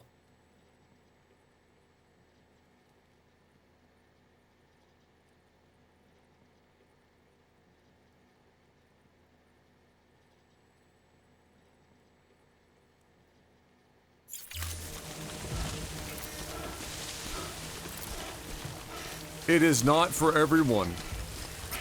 I do think that it's for more people from the story perspective. I think a lot of people, even though they might not like the game, would really enjoy the story and the world building and the characters that Kojima has put together here. But the gameplay is going to be harder to sell for people. But the gameplay is also thematically part of the story and world building. So it's a tricky one.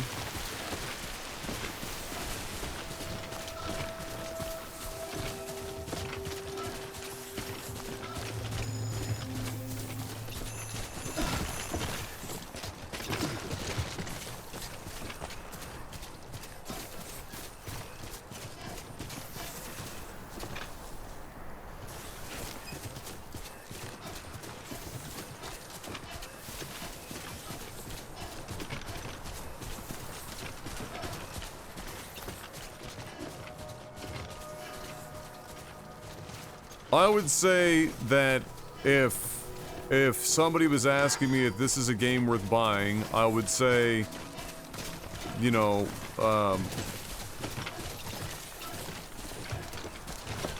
are you somebody who likes to think about, are you somebody that likes narratives or stories delivered in such a way that they drip feed you information in a way that that you think about it and theorize about it as you go and discover more, because that's what this game is really good at. It falters once in a while and gets really ham-fisted, where it just like outright gives you like really blatantly obvious shit, but if you're somebody that likes that kind of stuff, then it's probably worth it in that regard. If you're somebody that likes Kojima in general, this is the most Kojima game ever Kojima'd. And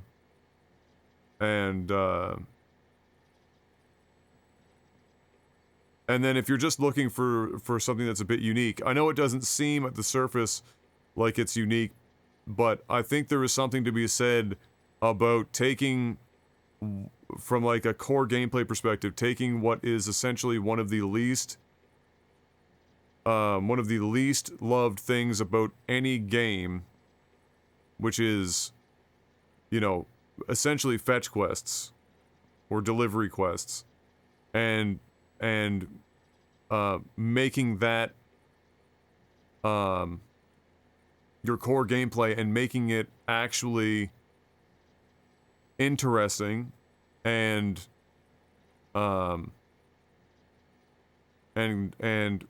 complex in a engaging way. That's impressive.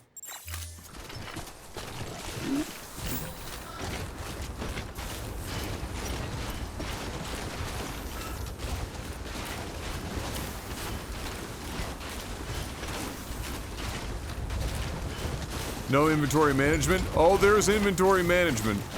But again, in a way that you don't, I don't think people would hate this inventory management like they would, you know, your standard inventory management. It's just a really, it's an anomaly. Really. This game is an anomaly. And I think, you know, no game is going to play to a lot of people, or to everyone. But I think there is probably, myself included, I avoided this game because I was like, there's no shot that I'm going to enjoy this shit. This is just some crazy Kojima bullshit. And I'm 100% converted. This is, you know, there are faults to be found in this game, but like from like the whole, this is a very unique and interesting experience that you're just not going to get in any other game, really.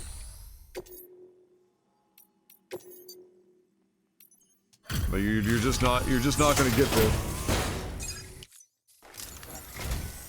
I'm impressed, Sam. Not many people would have even attempted this. May I have a look? And there's a scratch on it. if you look, and secure.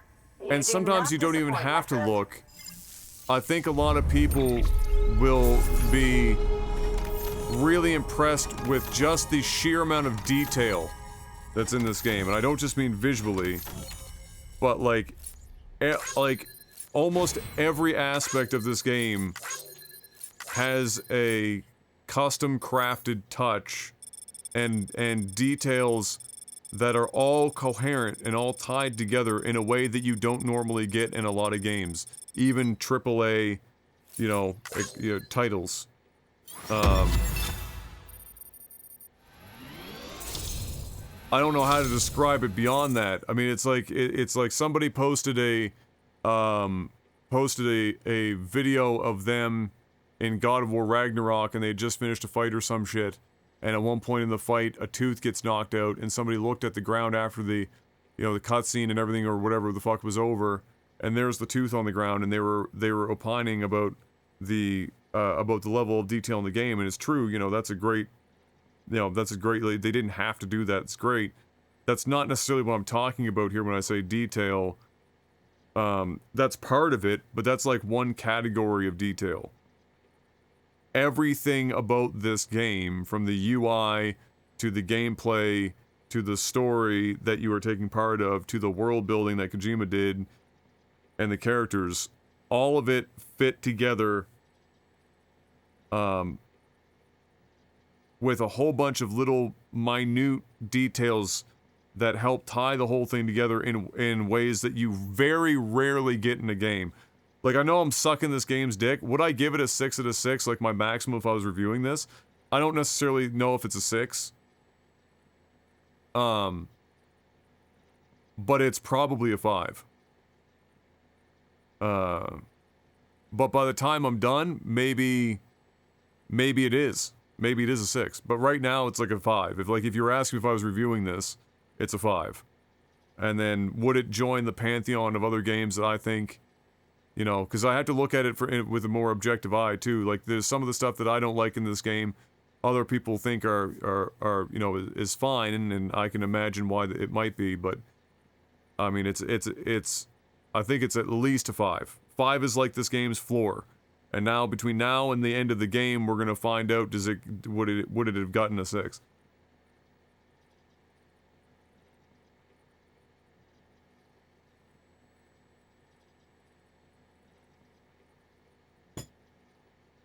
Well, I'll take a break here to talk about that, Pastor. So, as I've been playing this, I have been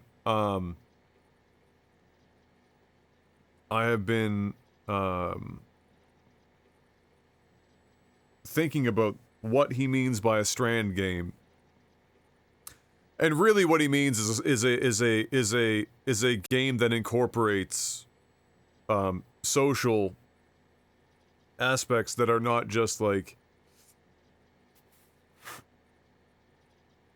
you know, talking to another player or cooperative play or something like that.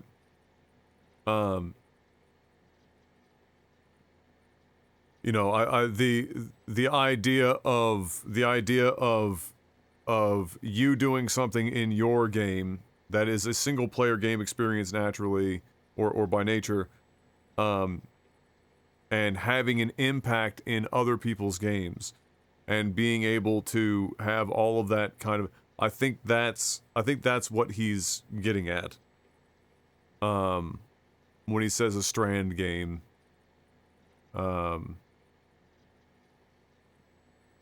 And, you know, do I think that that's the future of gaming? I think it's the future of gaming for certain games and genres. But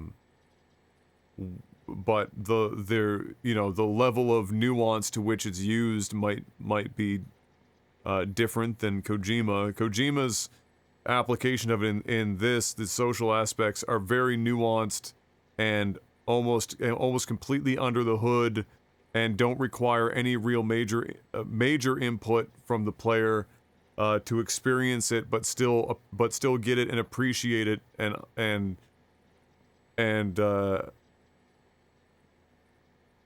take part in it without really trying. And I think that's probably where the strength is. But yeah, I think that's what he's getting at. So I think he's looking at games from from the experience of not just being, you know, a multiplayer thing or text-based chat or voice chat, but actually every player having the ability to have a part in impacting the gameplay of other players. I suspect for Kojima it will always be positive. Like, not a destructive force, so not like I did something over here and it's gonna fuck up somebody else's game.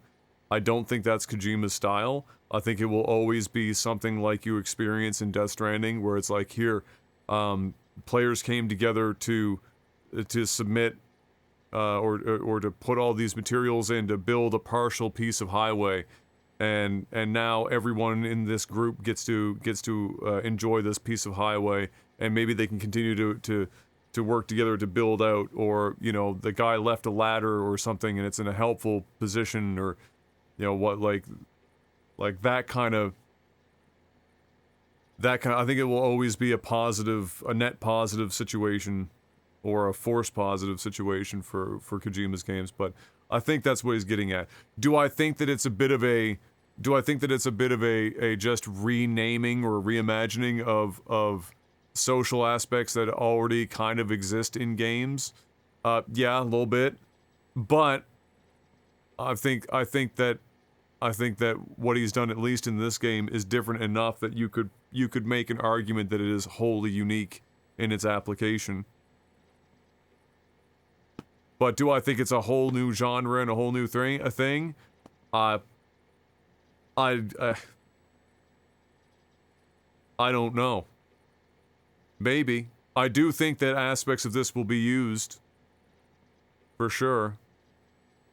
But will he consider it a Strand game? I guess only time will tell if somebody actually attempts to do it and if Kojima comments on it and says, you know, this is what I was talking about.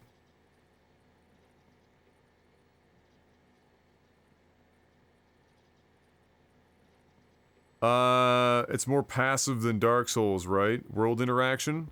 Yeah, so like, for example, in Dark Souls, there's kind of similar, so like, in this you can drop signs, right? That is a direct correlation, or a direct comparison point for Dark Souls. People place signs and things of that nature. They can put down summoning stones to go in and help players in co-op. And then of course there is less positive ones, depending on how you look at it, in the form of like invasion. But I do think that there are aspects of that Kojima probably drew from for inspiration. I do think he drew inspiration from those kind of systems.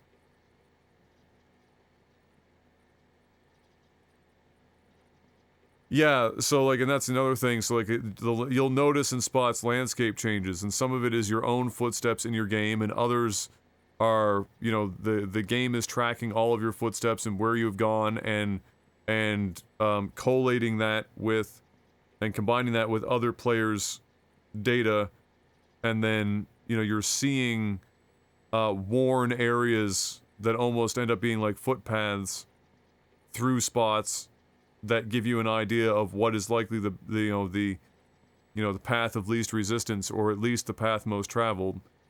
And, you know, so there's things like that as well. If you haven't already noticed that happening, and next time it happens, or next time I see, I'll point it out if you guys haven't noticed that yet in the game.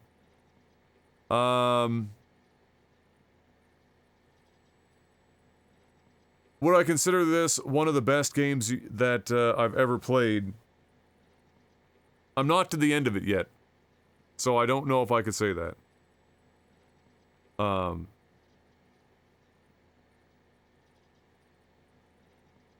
From a sheer enjoyment factor, I mean, I'm not going to put it near the top. I am enjoying my time, but it's not like I don't get here. I look forward to playing the game, but I'm not like it's not the only thing I'm thinking about all day kind of situation. You understand what I mean? But if I'm just reviewing the game and just looking at it objectively as like all the games I've played in my life and then stacking it up in that regard, yeah, it's near the top. I mean, it's not like a top 5, but it is a high-ranking game for sure. Like, it would be, if I had to take a stab at it, I mean, this would be in you know, my top 50. If I thought hard about it and it ends really well, it might be a top 25, but it's not like a top 10 or something like that. But it's a very good game.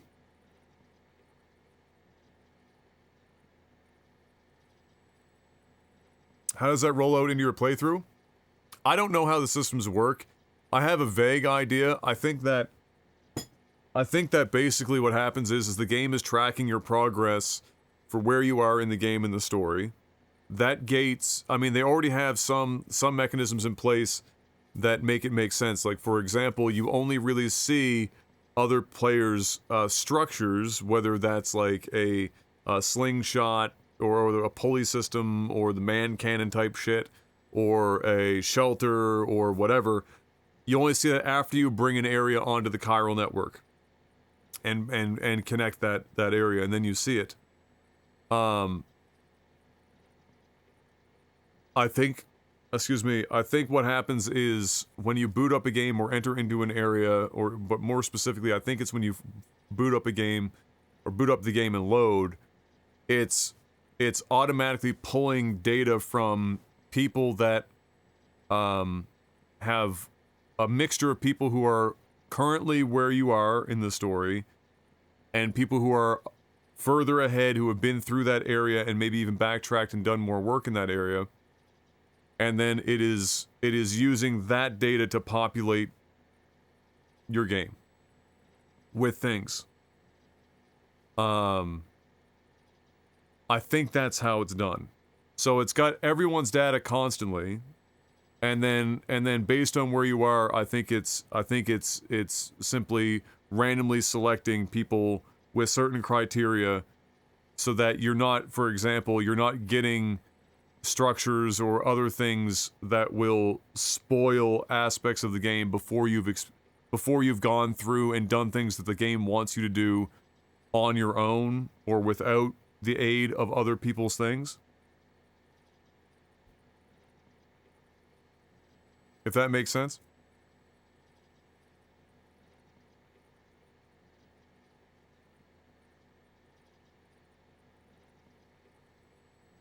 If you thought you would hate the game, what made you decide to play it? Watched the Game Awards, saw the trailer for the second one. And I said, if Kojima thinks that this game was good enough to give a sequel and not move on to make another wholly new intellectual property, then I have to, as I said, I was like, well, I guess I have to play Death Stranding. I have to at least give it a shot. And so I did, and I found that I actually enjoy it.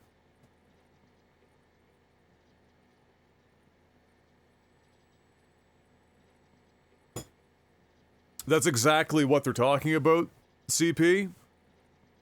Yes. Although not necessarily mirroring reality, but it is like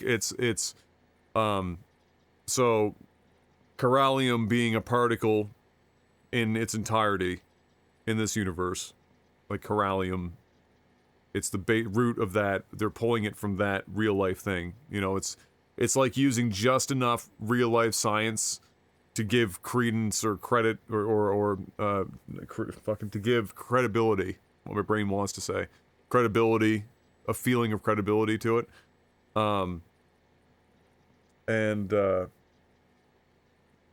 yeah.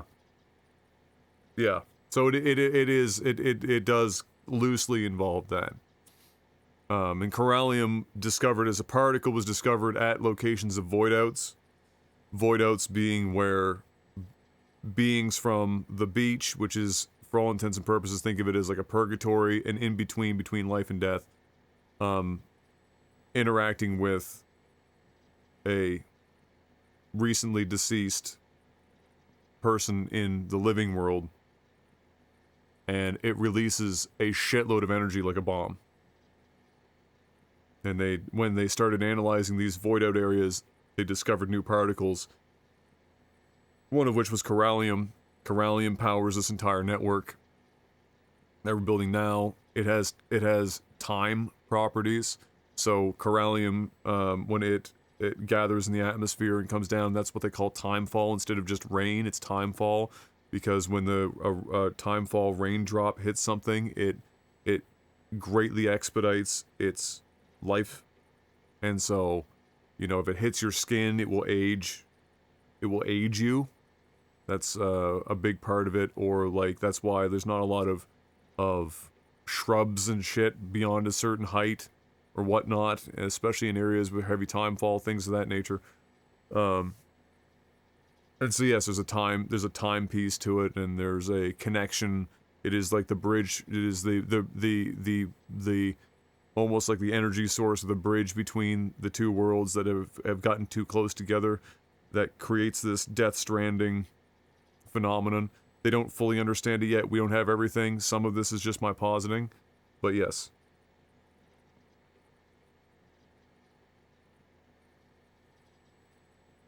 Kojima making another Silent Hill game. He is definitely, his team is definitely sort of working on, or at least plugging away at it. He's hinted a lot at different things. It's not PT, it's not Silent Hill, but I promise you he is currently working on some sort of, primarily Death Stranding 2 primary. But I think that his pet project for the future is a horror game of some kind, yeah. Yeah.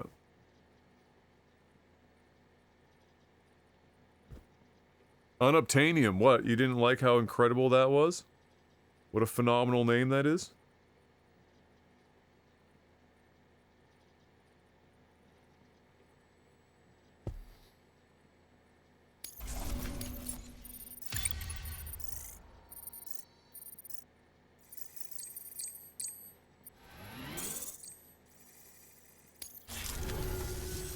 Now, connect me to the chiral network. That's where my studies will truly begin.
You know, I just realized, I'm pretty sure the cadence of that beep on the map is 1 per second, 60 beats, which is like the baseline heart rate.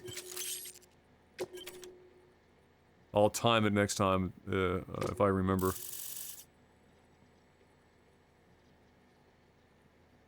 Yeah, PT was looking fucking incredible, and then Konami was like, man, fuck money. Although, apparently the story goes that Thank you. Kojima was asking for more time and more money and more time and more money to make this thing happen, which is kind of the catalyst of him ending up leaving Konami and making his own company so that he could just do it on his own time and dollar. Sudden environmental changes such as these invariably lead to the extinction of organisms that fail to adapt. Those that do adapt do so by virtue of enhancers, the regions of DNA that grant successful organisms their advantages.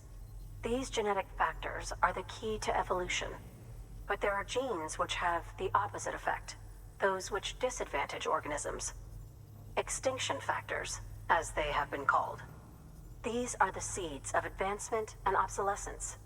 Such factors may lie dormant within us all, a choice waiting to be made. For every being since the advent of life itself. If so, then ancient proof may hide deep within the tar. Evidence of these genetic decisions that may aid us in navigating our current crossroads. In any event, thanks to you, I can now study the composition of the tar in greater detail.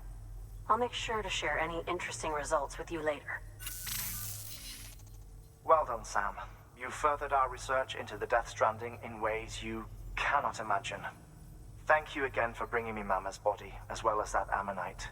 Speaking of which, Mama's? my What? analysis Really? of its umbilical cord is proceeding apace. I've been comparing the data against some of our restored archives. Anyway, would you mind returning to my lab? Preparations are finally complete for the chiral relay integration. If you could collect the necessary materials for the restoration work and bring them here, I would be most grateful. I'm sure you would. Good work. New order available. Please access delivery terminal for further information.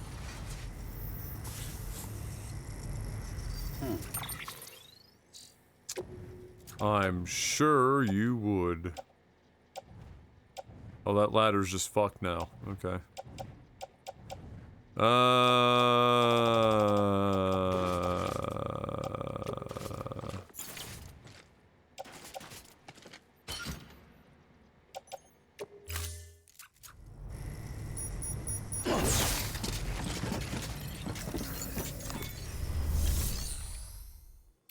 Yeah, one of the few, like, things that kind of, not that it annoys me or bothers me, but I just wish it wasn't the case, is that this game a lot of the time does a really great job of giving you all of this information for you to be able to piece it together yourself, but then once in a while it throws that convention out and just like browbeats you with shit. Like, instead of, for example, instead of us, you know, right up to, at first, you know, we at some point, found out not long ago, Sam calls BB Lou for the first time, and you're like, and you hear it, and you're like, fucking, because it comes out of nowhere, it's just random. You're like, fuck, did he just call him Lou? What? And you're like confused.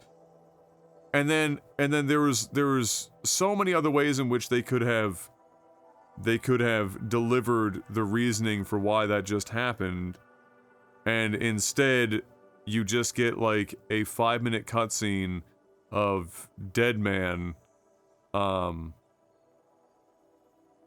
like just fucking, like, giving Sam's entire, like, backstory in the most blunt way possible, instead of, like, neatly trying to integrate it or letting the player figure it out, which I think for something like Sam randomly, and it's not random, but, like, suddenly naming this BB unit is a really, that's a major thing, right? And so to have it kind of like just not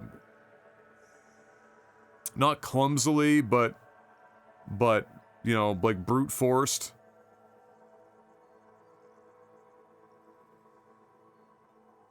like, not my favorite. But then there's lots of other instances in this in which they sprinkle a bunch of information and then eventually give you like a narrative logical point in which they actually do give you like some answers, but up to that point they're just giving you the information that you can kind of like try and draw the, you know, connect the dots yourself. And that's what makes a story engaging. How many times I'm gonna make this fucking comparison, but it's the George Lucas and Yoda situation. Like, how much information are you gonna give people and allow them to speculate, because people don't need all of the information to enjoy a story, and oftentimes not knowing everything but given enough to be able to theorize and come to some conclusions yourself is better.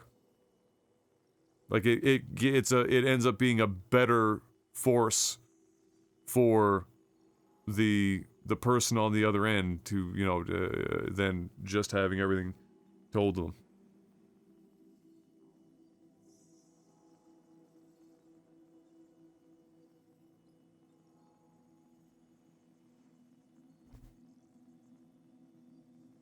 Any further encounters with Mads Mikkelsen's world? Yeah, there was a World War II segment last night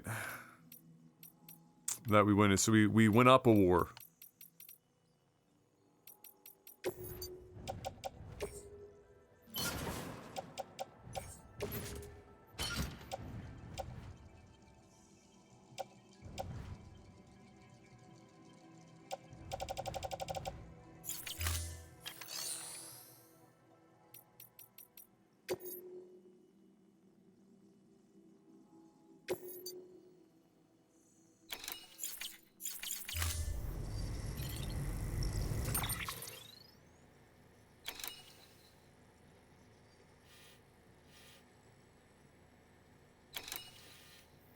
Alright, so now we get to go back.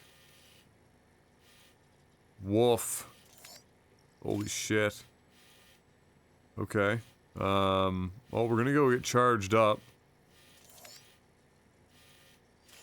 Oof. That is a dirty fucking hike. My God.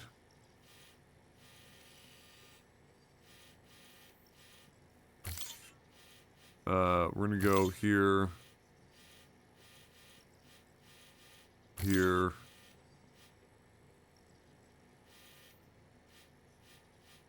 Here.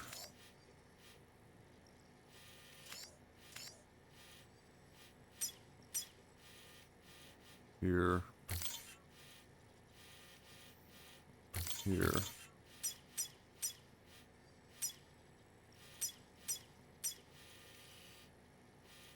Oh boy! That's a long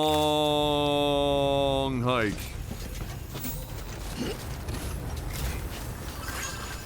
Stay strong, Sam. We're in your corner.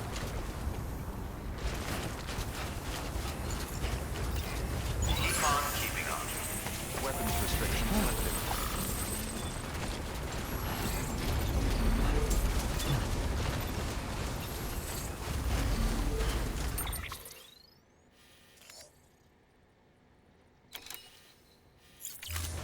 Already going the wrong way.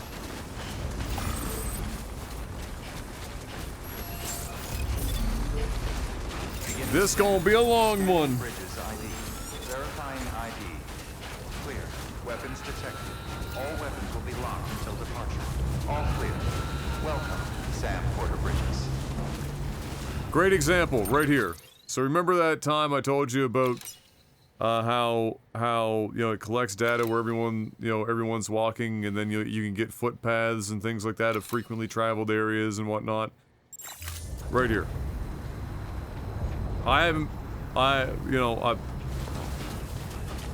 This is a spot right here.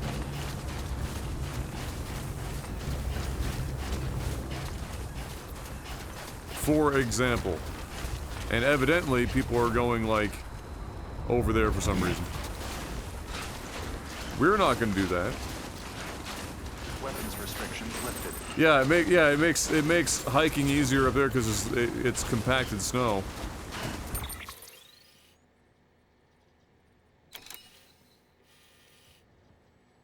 Actually, evidently that's exactly where I wanted to go. But I can't get over that fucking hill. What was I thinking? That's a...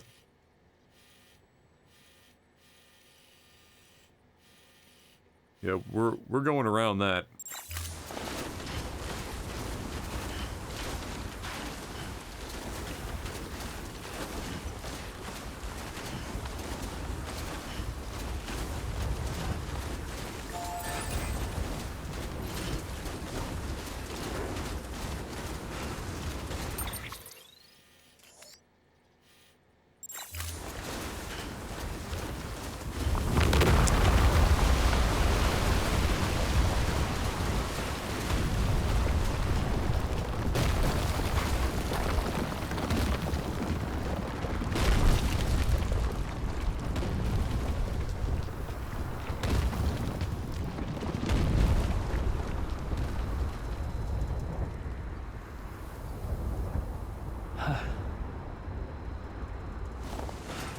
Wow.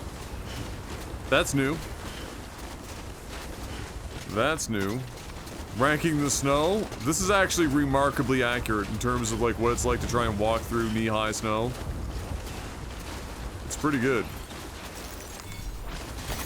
There we go.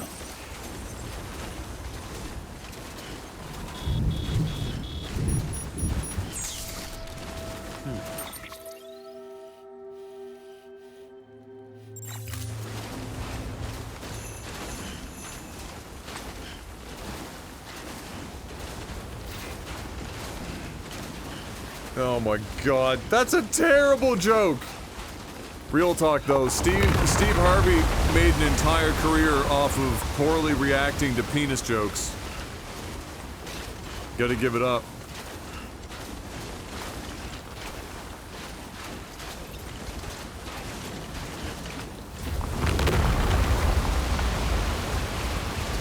When do we start getting fucking avalanches in this bitch? That's crazy.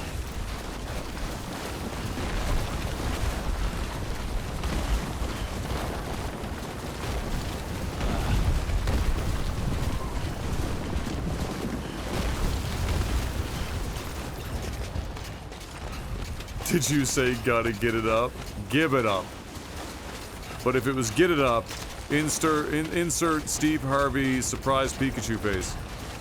Which is essentially what that is. Steve Harvey has made a career off of surprise Pikachu.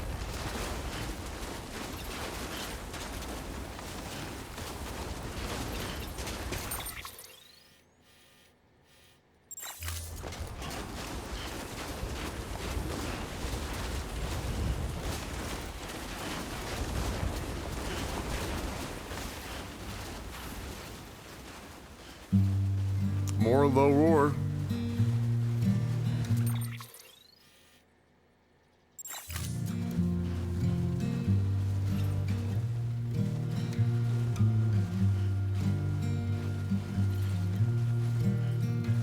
Oh my god, 2014, 2015. Well, 2015, 2016,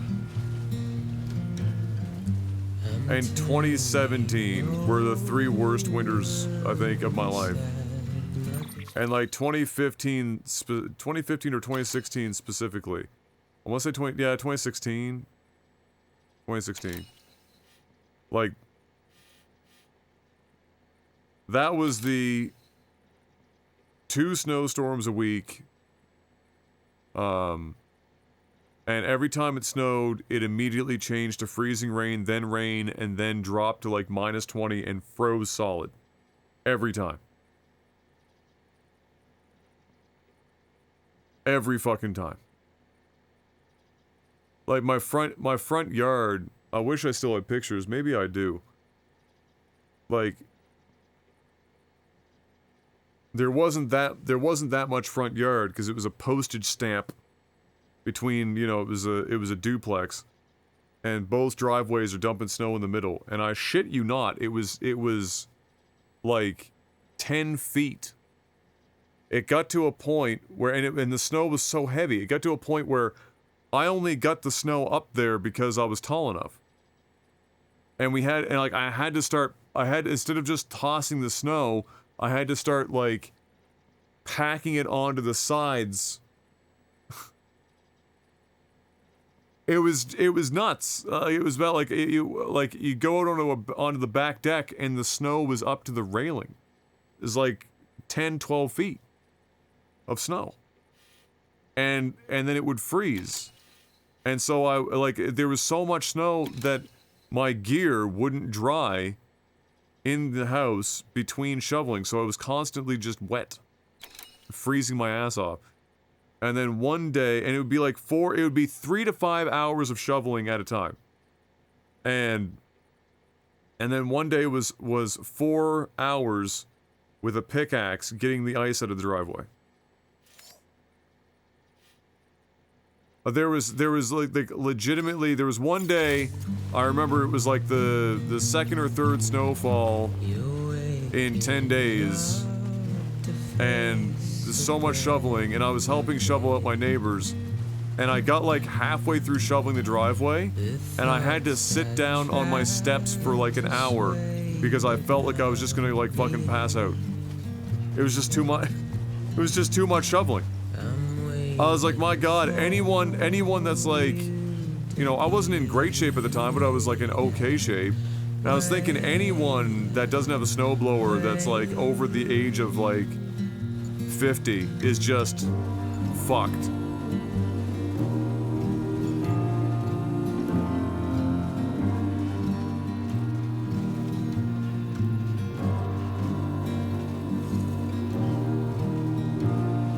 Like, it's a good thing that I worked from home, because like the people, like, there were times like you just couldn't even get to work, even if you wanted to. I'm making up my mind to not decide.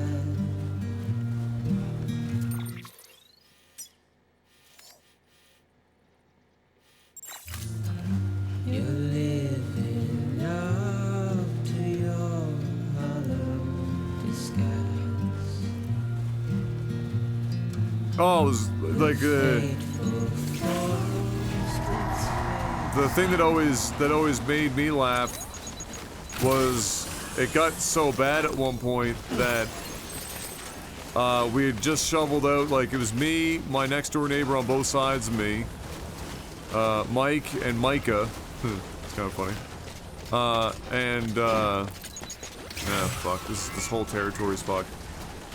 And we had been out shoveling for like 4 hours, and at one point Mike reached into his coat. We were all standing in the middle of the road, and there was no room left in the road to drive your car on the street. It was just all like the snowplows had steadily moved back the line in which they would even plow to, and we were all standing there like knee-high in the middle of the road, looking at our driveways.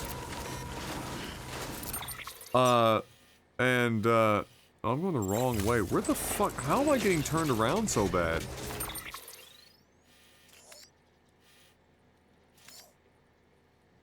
The fuck?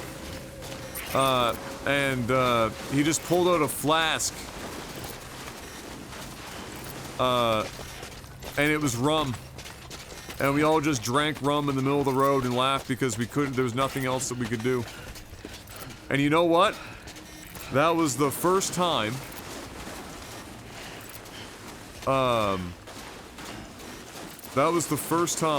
I had El Dorado rum. That was it. And that turned me on to El Dorado rum.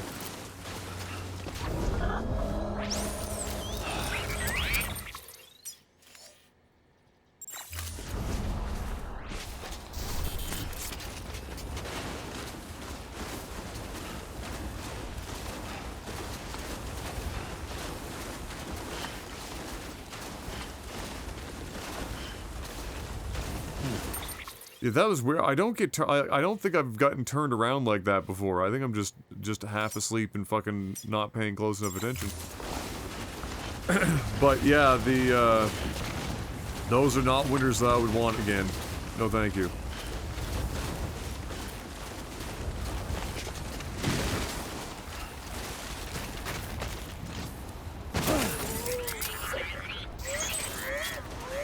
That was a little janky.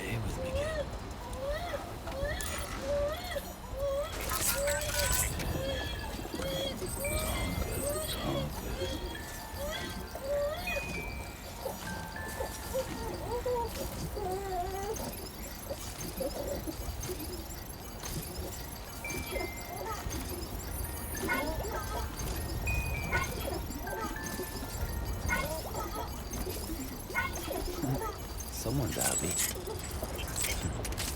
There we go.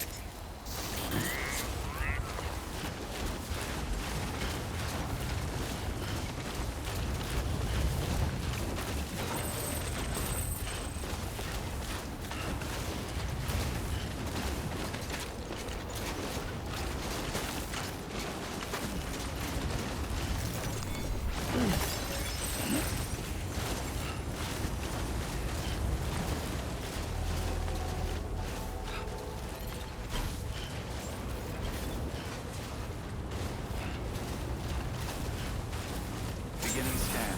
Scanning bridges ID. Verifying ID. Clear. Weapons detected. All weapons will be locked until departure. All clear. Welcome, Sam Porter Bridges. Good morning, Sam. Keep on keeping on. Have a pleasant journey.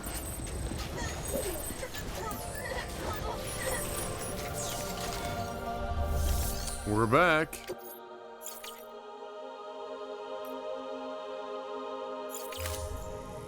Or do I just bring them to the room?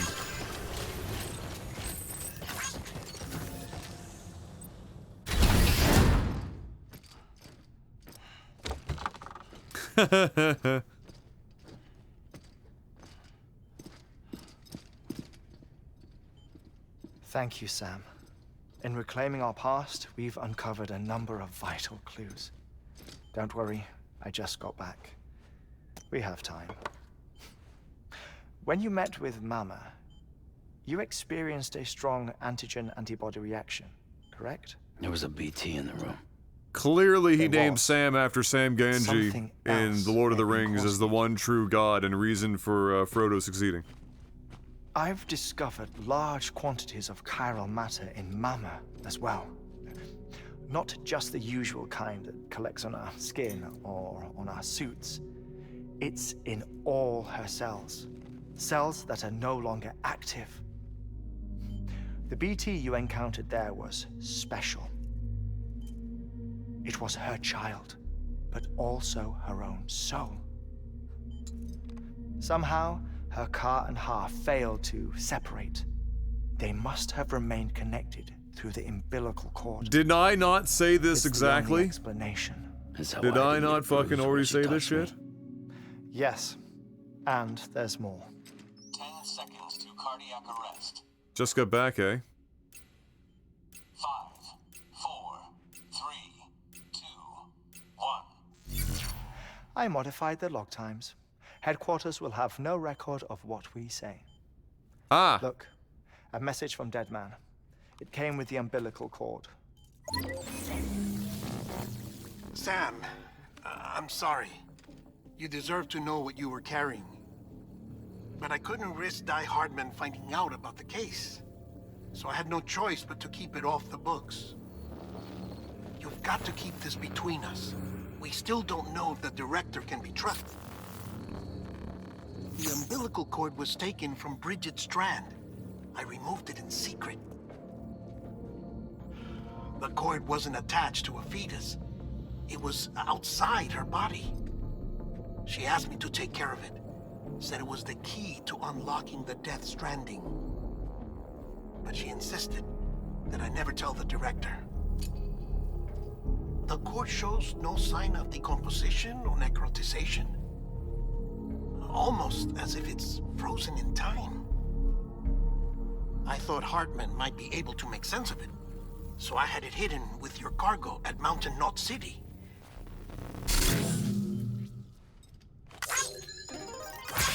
Dead Man's observations were accurate. It's just like Mama's corpse. What do you mean? I mean, they share a very unique property. Both contain large amounts of chiralium in their cells. In other words, the President's cord was somehow connected to the beach, and that allowed it to escape the flow of time. I've put together the bones of a theory. It's patchy, but worth sharing, I think. Life on Earth has been rocked by many extinctions, great and small. All right, Adam, are you a including god? the Big Five. And if you examine the Earth's strata, its history, if you will, you'll find chiralium deposits that can be dated to each.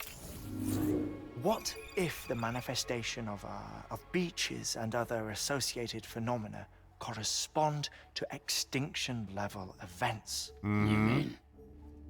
Yes. Our Death Stranding could just be the latest of many. The records and research you helped us to recover strongly suggest that we are in the middle of the 6th extinction. 6th extinction? Come on. You know what this is, yes? A frozen mammoth from 10,000 years ago. Correct. And this?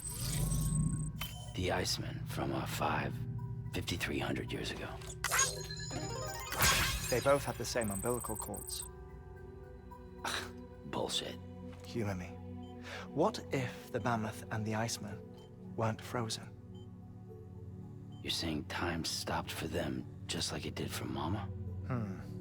Unfortunately, all these specimens were lost in the Death Stranding, so there's no way to examine the genuine articles, but some fragments of data did survive. With the aid of the chiral network, we may be able to piece together something more concrete using Evo-Devo tech. All right, how's this? A dinosaur from 65.5 million years ago. Umbilical cord, not decomposed. Only mammals have umbilical cords. No. Only mammals have umbilical cords used for childbirth. This is something else. Call it a strand from the other side. I propose that mammalian umbilici are a sort of mimesis of the strand that then evolved over time. We shouldn't assume that everything about a Death Stranding is detrimental to life. Trilobites, ammonites, dinosaurs, the mammoth, the iceman, all preserved as if frozen in time, all without exception found with strands, which is to say that all may have been connected to the beach. And this, when viewed in the context of the extinction entity, EE theory, leads me to surmise that organisms with strands are in fact extinction entities. You see, Sam, EEs are connected to the beach via their strands. And it is through this connection that they somehow bring about a Death Stranding. So you're saying Bridget was an extinction entity? It's far too soon to say anything for certain. And since you burned her body, we may never know. Higgs said Amelie's an EE, that she doesn't have dooms like the rest of us. Sam, think. Assume that President Strand was an EE. Isn't it possible that her daughter is too? She doesn't age, so yes. Least, Higgs may hope as much now that the president is unavailable. So he kidnaps her for EE powers or whatever to cause a mass extinction. Perhaps. Perhaps not. I doubt a single EE is powerful enough to cause a Death Stranding, assuming Amelie is an EE. Well, Higgs sure thinks she's got what it takes. Indeed. And we need to get her back as soon as possible. 1 minute remaining. Please hold on to something secure. Ah, this one is real. Sam, go west. How do you want me to handle Die Hardman? With your customary reserve. Nothing good will come of him learning of our suspicions. Whatever else is going on, we still need the chiral network. Right.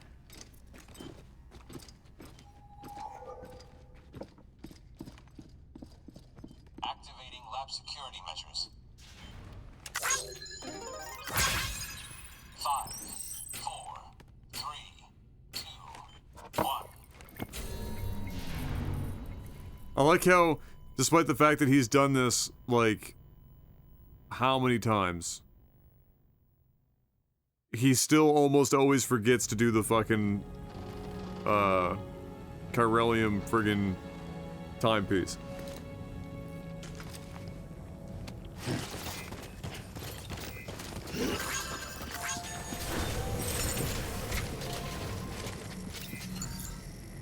So interesting. So it's so extinction entities. So fine, and then we have to find out why the extinct. Well, the assumption at that point would be that because the extinction entities are connected to the beaches via these, you know, these analog to umbilical cords, which was our assumption to begin with. But because of that, they are the reason for Death Strandings, because they act as a direct bridge between both worlds that allow these events to happen. However, like you said, one on their own shouldn't be enough, but we don't know enough yet.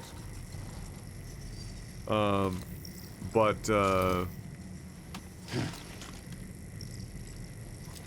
I mean, all these extinction level events, what doesn't compute for me right now is these extinction level events previously were caused by external forces, not necessarily extinction event, you know, from a living being perspective. It's not like a dinosaur caused the meteorite to strike the Earth. So that part of the theory doesn't make a lot of sense to me just yet.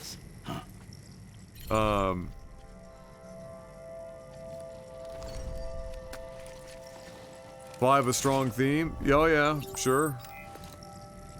Stars, the 5 events. I'd have to think more about that, but yes, there is a lot of that stuff. You assume dinos had no meteor guiding powers? Well, I mean, I mean, in this, it's like anything is possible. Maybe they did. I don't know. Maybe, yeah, I don't know what kind of weird fucking thing that would be, but thus far, the most interaction between the two worlds is just a void out. So what, what would be causing that? I don't know. But yeah, that's it's an interesting one.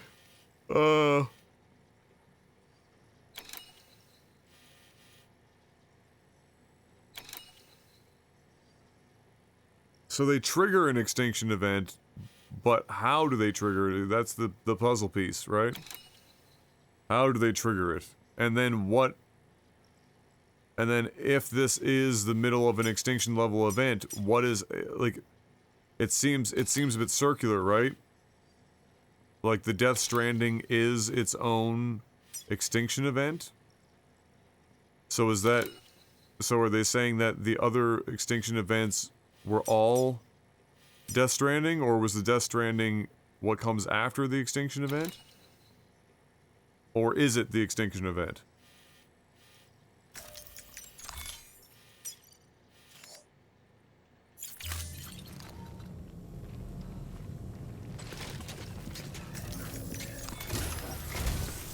It's time, Sam. When you're ready, proceed to the shore of the tar belt and begin work on the chiral relay. Once it's ready, use the Cupid to bring it online.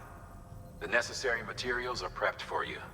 Supplies are limited, so handle them with care. You'll be carrying a lot, too. All things considered, this might be one of your hardest runs to date.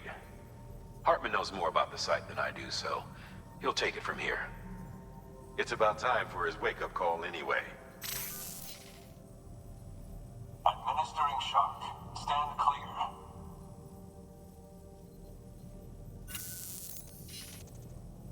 Right. About that way station.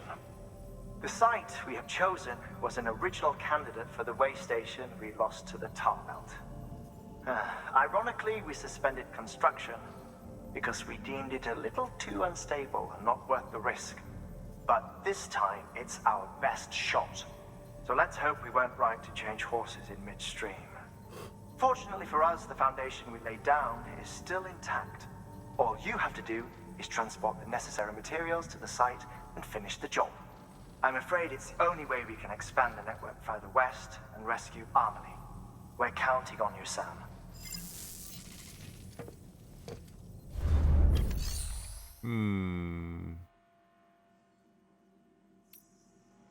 Student, the fuck? What the fuck? Oh, so it's just a short trip then.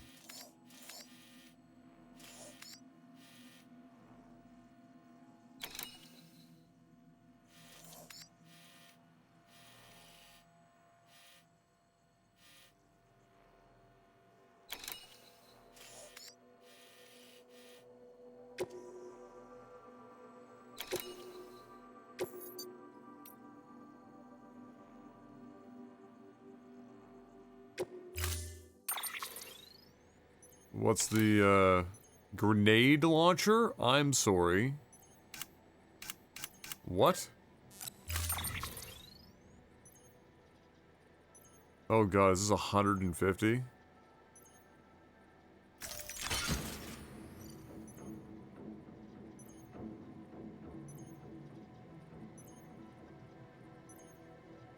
Oh boy. Okay.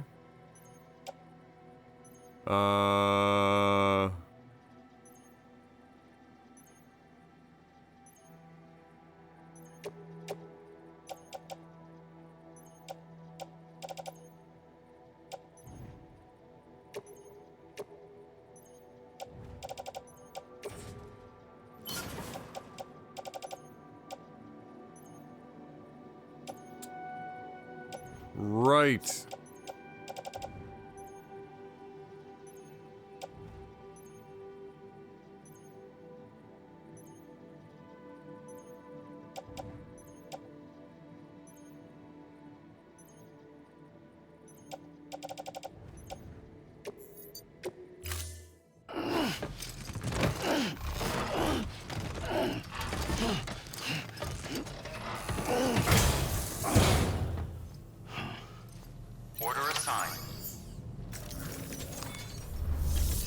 Oh boy.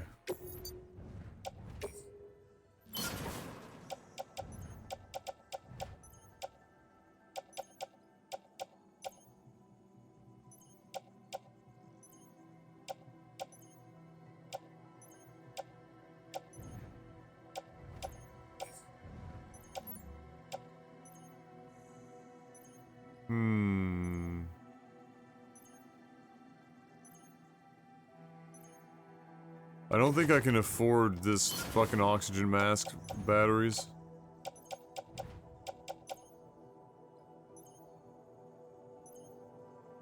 Okay.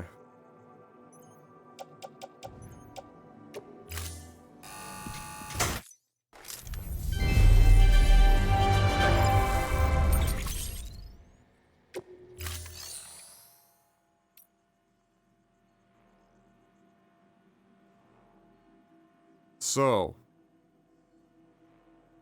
this is a debatable. Thank you for your contribution.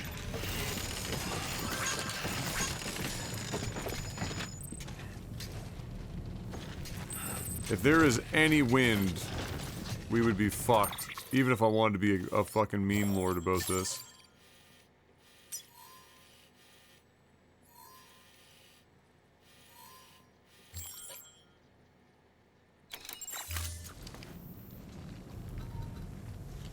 Huh. Yeah, no shot. No shot.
Okay.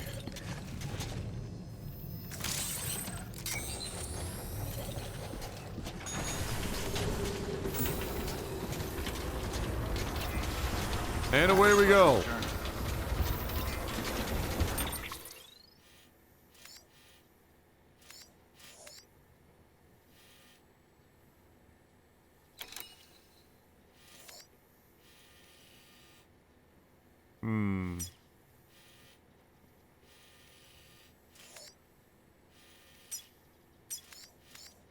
We're pretty much backtracking.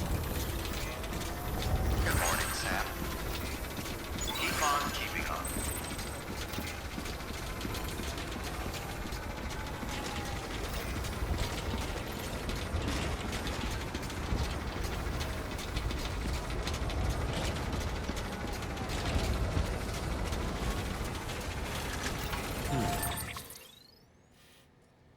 Now, you know damn well.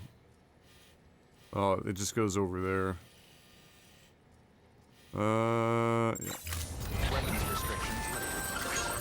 You know, if you've got a floating carrier but no cargo worth mentioning, you might try hopping on it yourself. Oh my god, you can.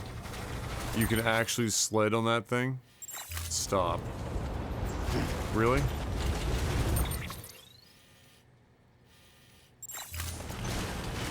Amazing.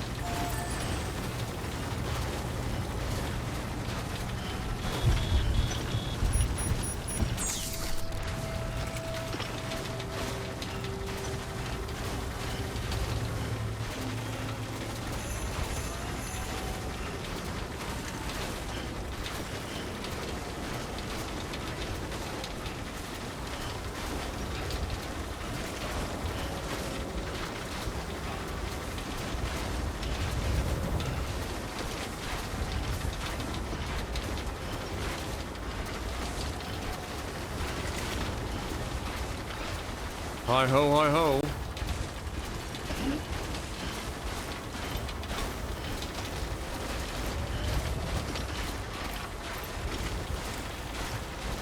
Walked up worse.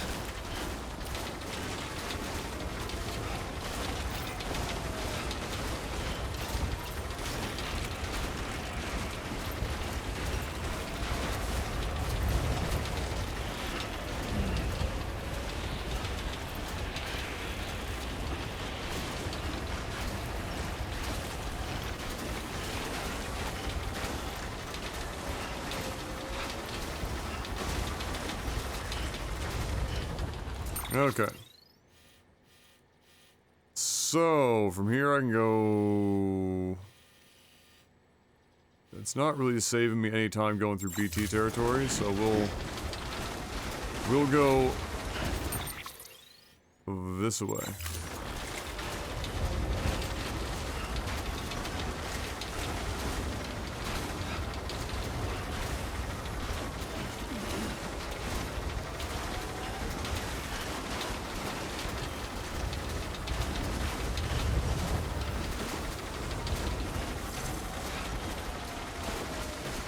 This is a trek.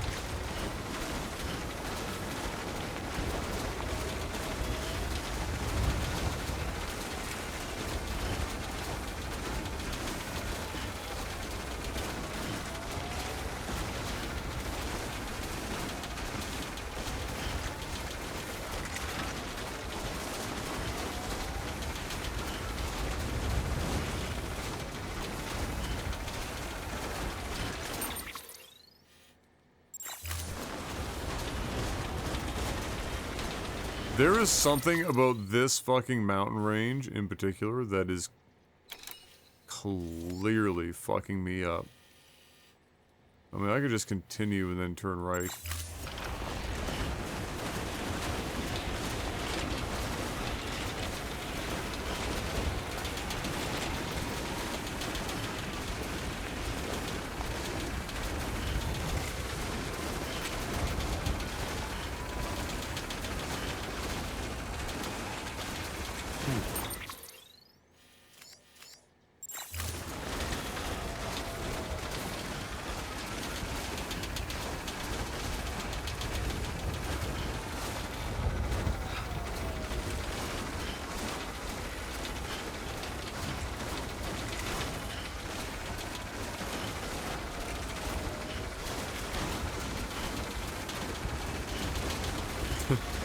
This might be like a 30-minute fucking trek.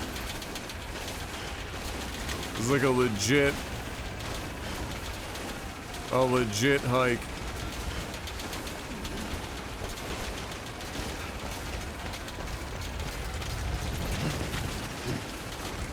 Come on. Keep it together.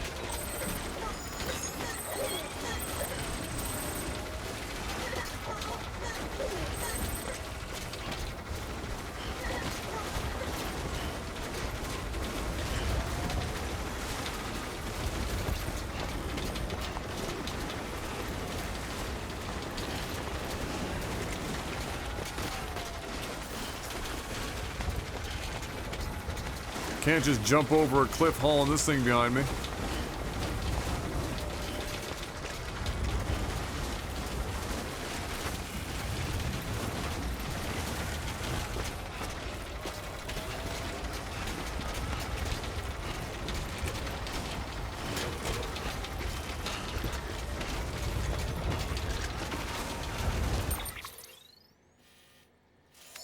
Yes, I suppose that's true. I mean, there's nothing stopping me from doing it aside from fucking everything as hard as humanly possible. It's true. Keep on keeping on.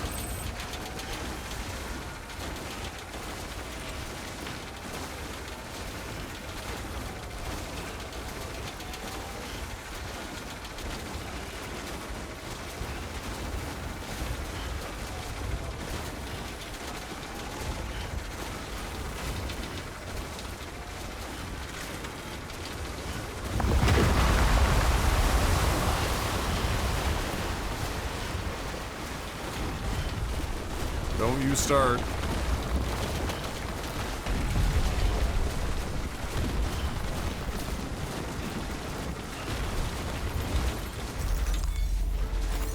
Nice.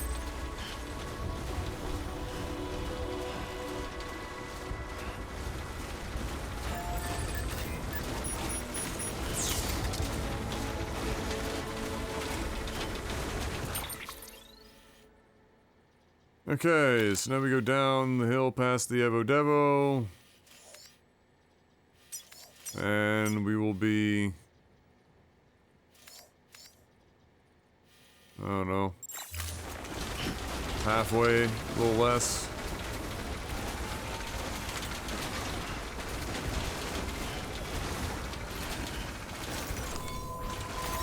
There we go.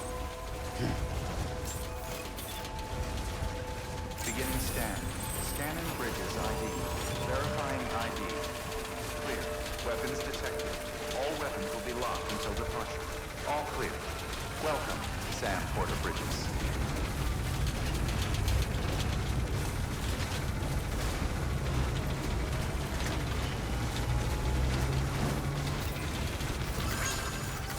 Whoa, we're halfway there. Whoa, living on a... Oh, 1,000 likes? Oh, 1,018.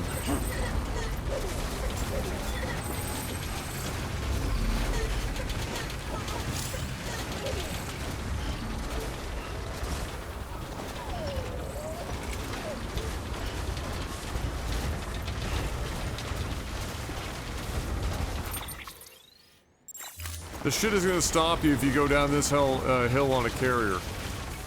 You're gonna hit grass and then just fucking come to a dead stop and get launched into the sun.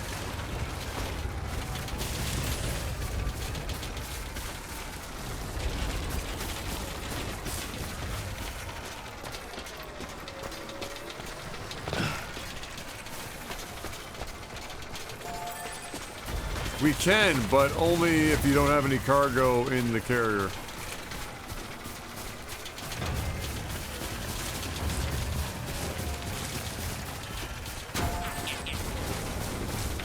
$551,000 likes on this bridge. Holy shit.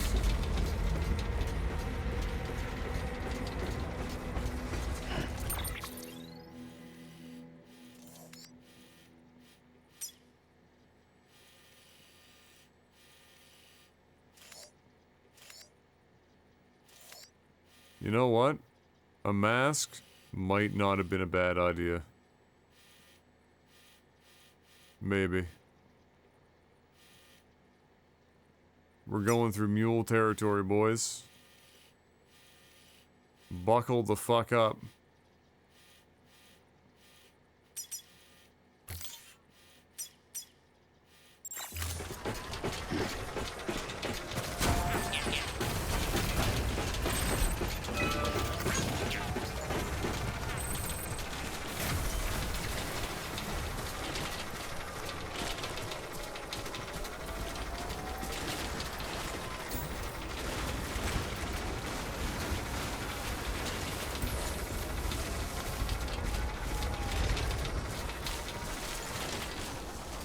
Dude, the smoke effects from a distance even look really fucking good.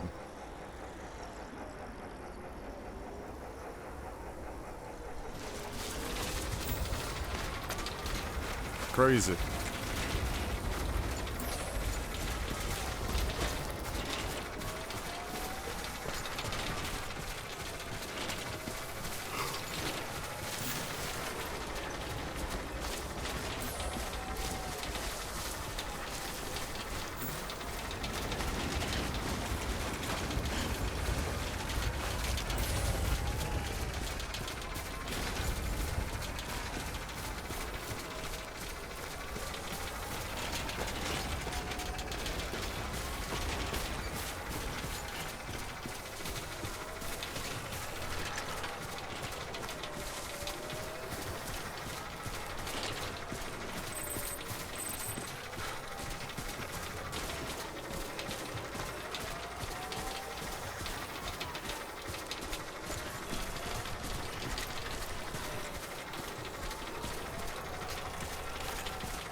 Alright, now what?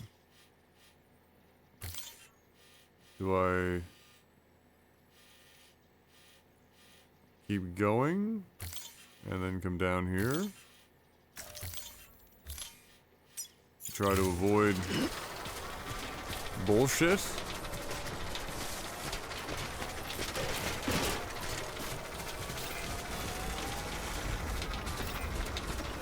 Keep on keeping on.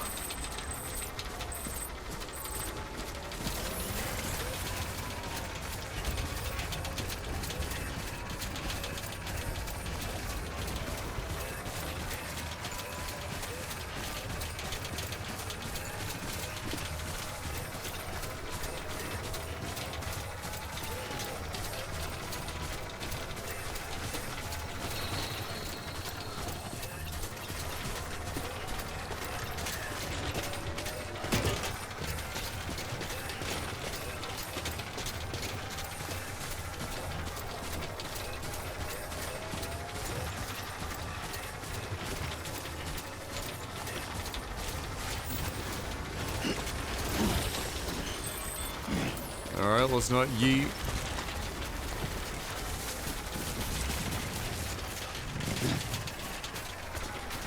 Let's not full send.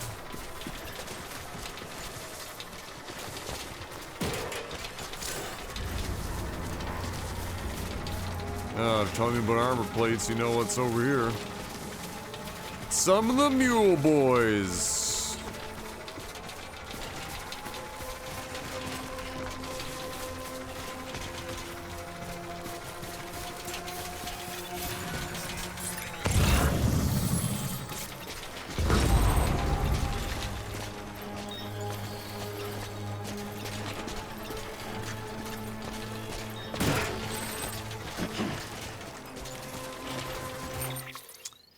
Just a good old mules.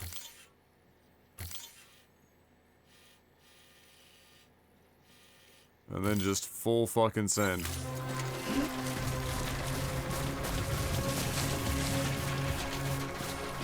Not send right now.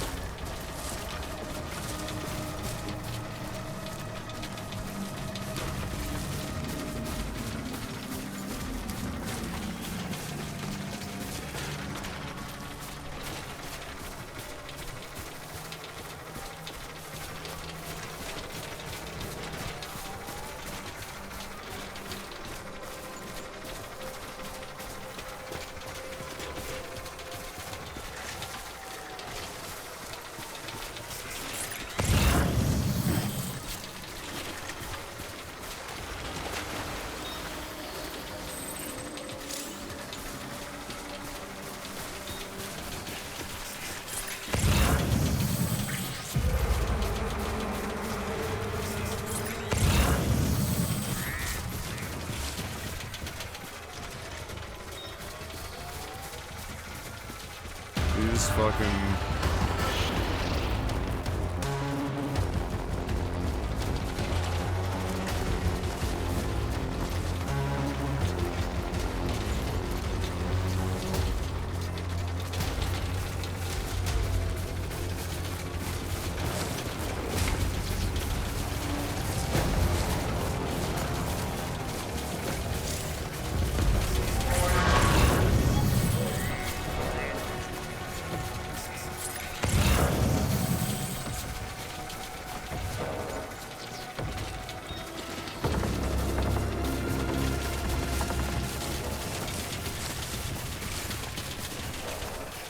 Okay. You're telling me with stun bombs as if I have any on me right now. We're just raw dogging this whole fucking region, just scanning. We're just counter scanning. Like gods right now, that's all.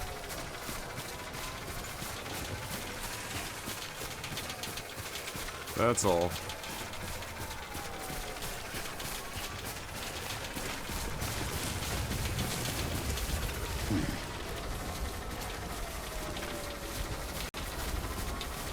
Your thighs are gonna be stun bombs after this trip. Bro, I'm never gonna recover. Just watching this makes me tired.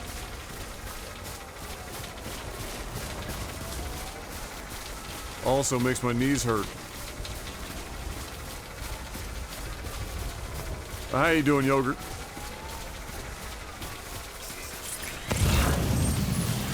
No, we're not crossing there.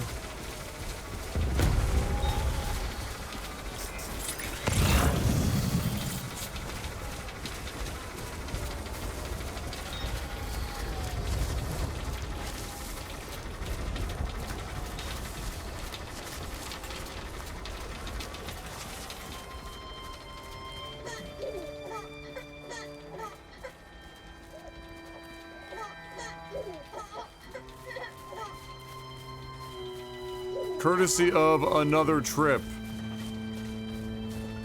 Coincidence? I think not.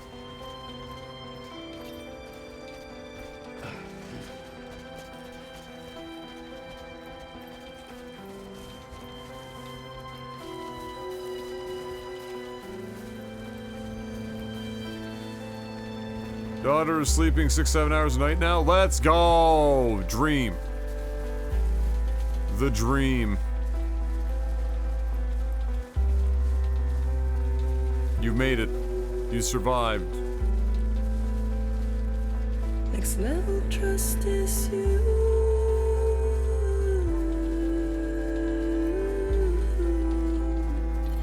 Next level trust is you.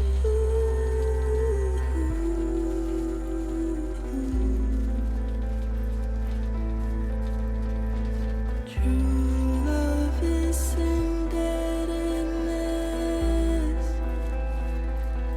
Oh, that's a big ass city down there.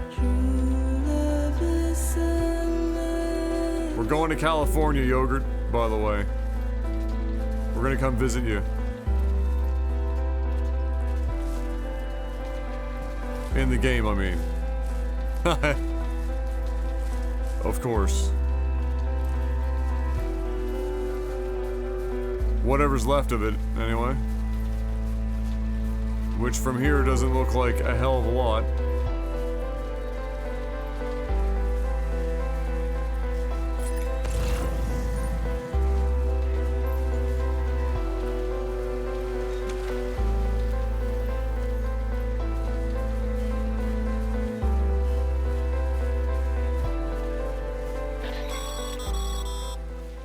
Sam, you should be nearing the old building site. Look for the terminal and submit your materials for processing.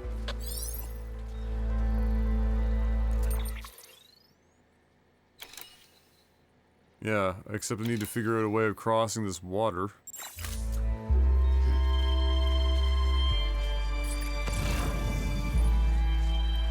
Oh my god, that would be very sketchy.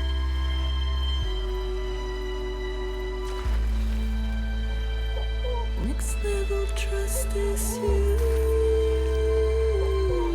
Be a god, Adam. Be a god. Next level trust is you. Let's go.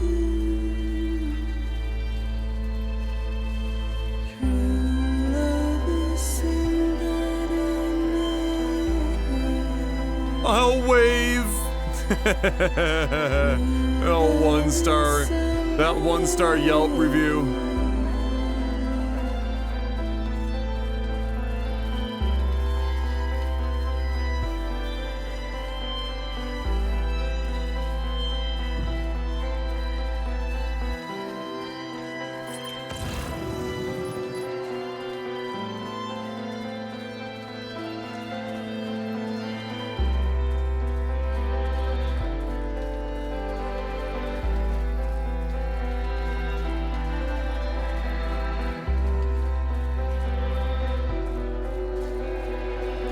Oh my god.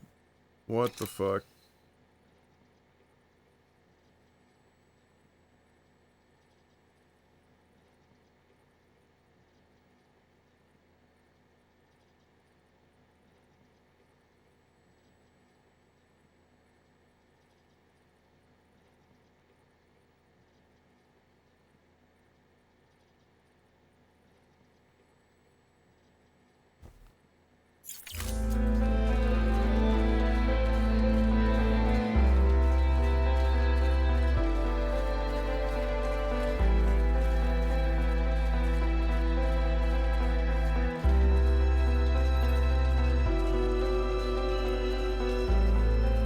This is our building site? We're gonna need more than fucking 5 containers Sam, of shit. You need to get those materials processed in order to finish the Cairo relay.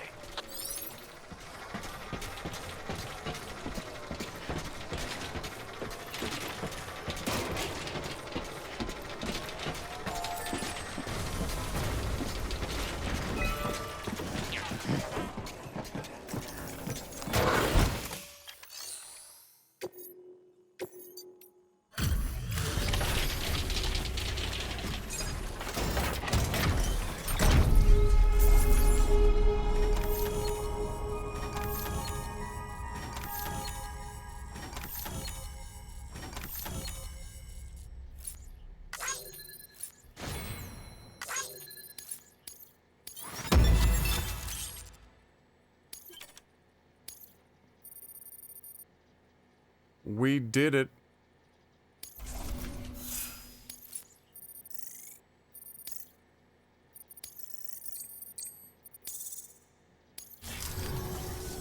Good job, Sam. Now access the terminal and bring the relay online.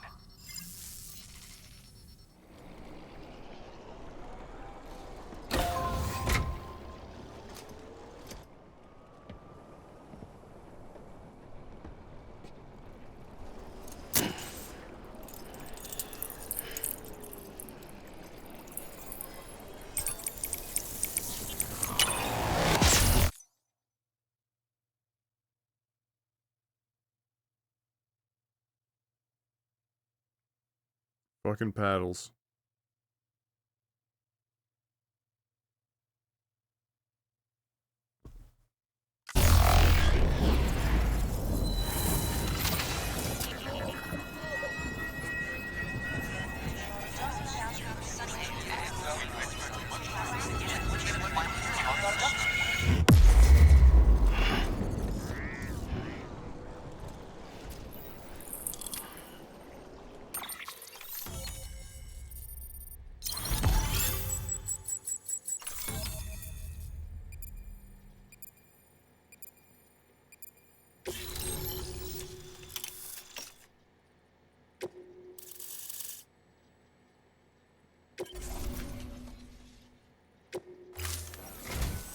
And with that, we're all linked up. Once you cross the tar belt, the end will be in sight. We're this close to Emily, to America's second chance. This guy's called her Amelie, Emily, Emily. Start by building a safe house. Over time, they'll expand their operations and establish a new facility. In doing so, they'll carry on the legacy of the brave souls lost to the tar. All thanks to you, Sam. Now, let's figure out how to get you across this tar belt.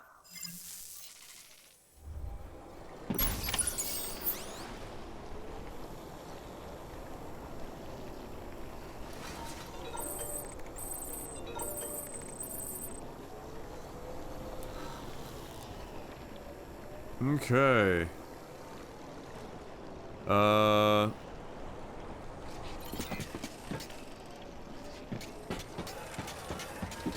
So what's the big plan then here?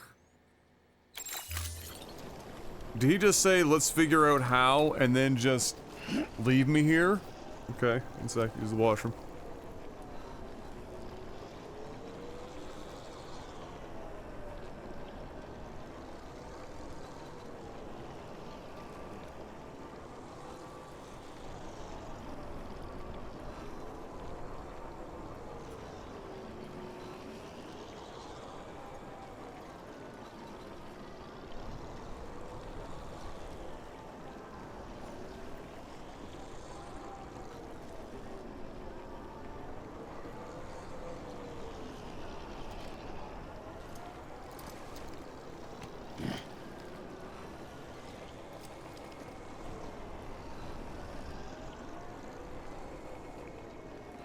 Come on, Sammy boy.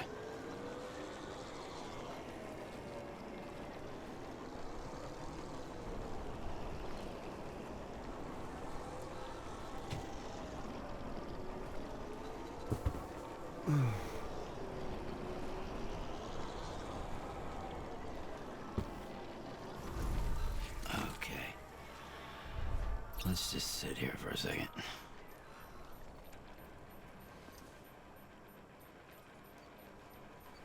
Okay. So. Alright, time to go. Ride the carrier.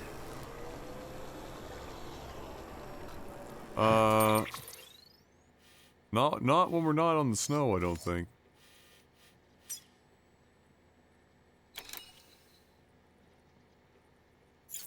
Alright, I think it's time to leave this bad boy behind.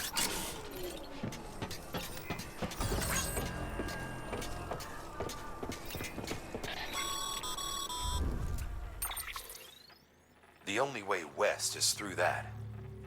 To make matters worse, I don't believe your PCC is capable of building anything that will get you across. There must be a way. We can't give up. Not with what's at stake. We'll see if we can't think of something here. But considering everything you've been through, I wouldn't be surprised if bisect you've the already entire got a few country? ideas of Just your walk own. around it?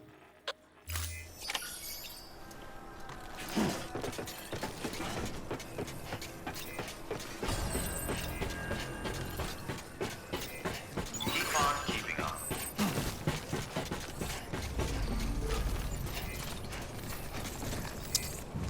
Bless. Right on.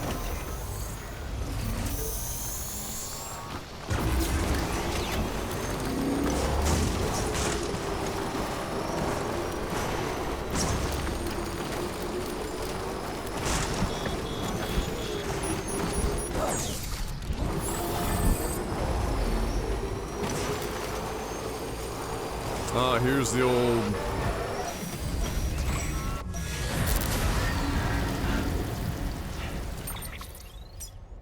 Okay, so...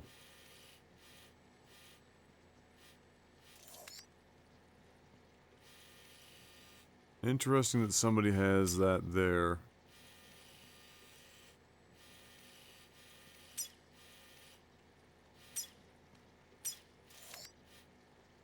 Yeah, what is this?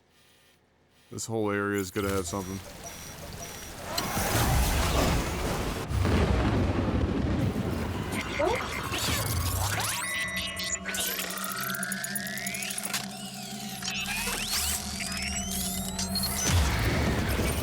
You know what? Let's just walk this.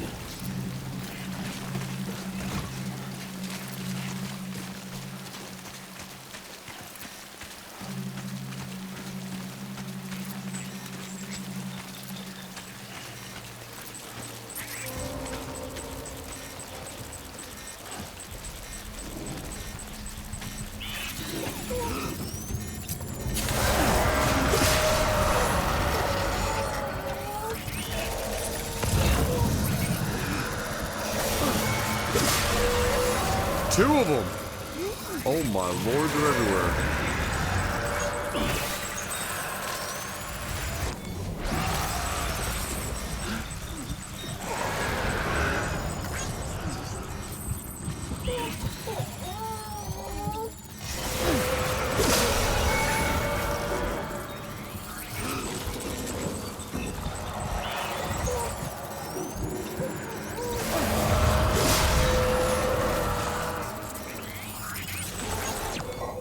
Holy shit.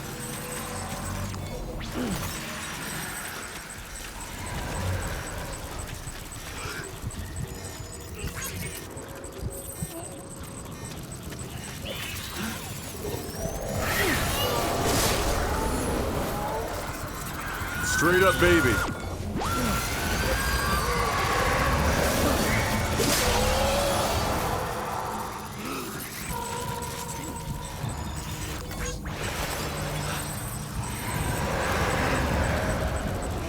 More than a few around here.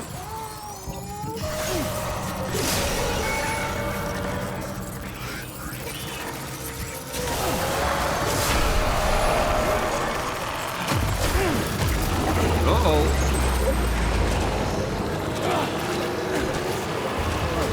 Too many.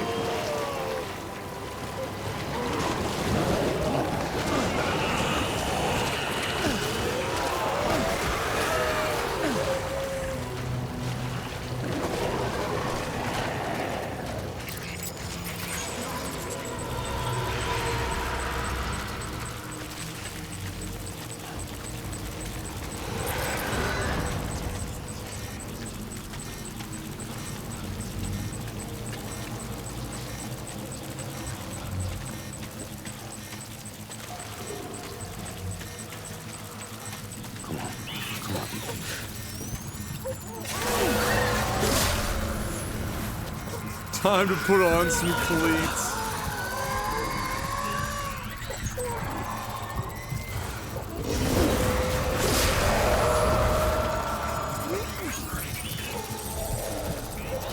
Dude, how many?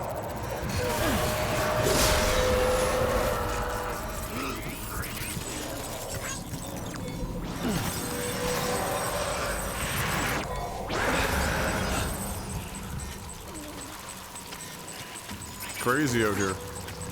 We're farming.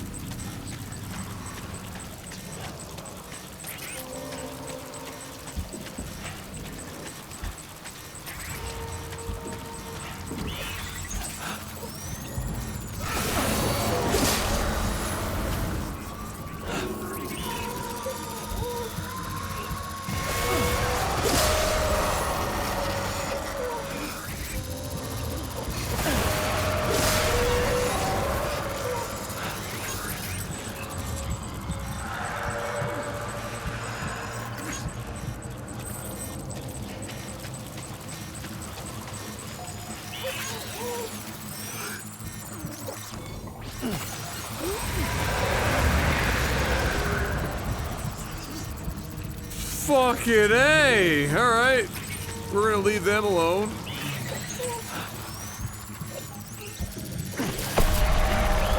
Fuck.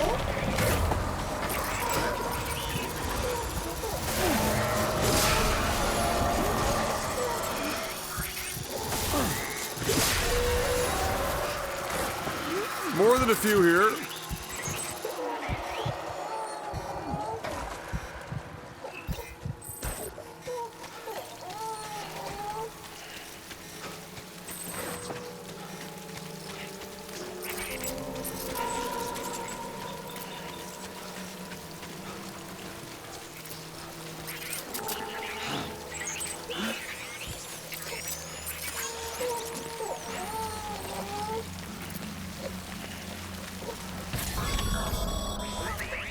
Sam, it might be worth looking through your mail in case there's anything we've missed.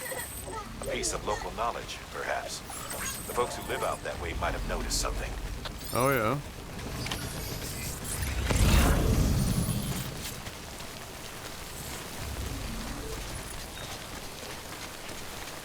Let me get out of the fucking rain first.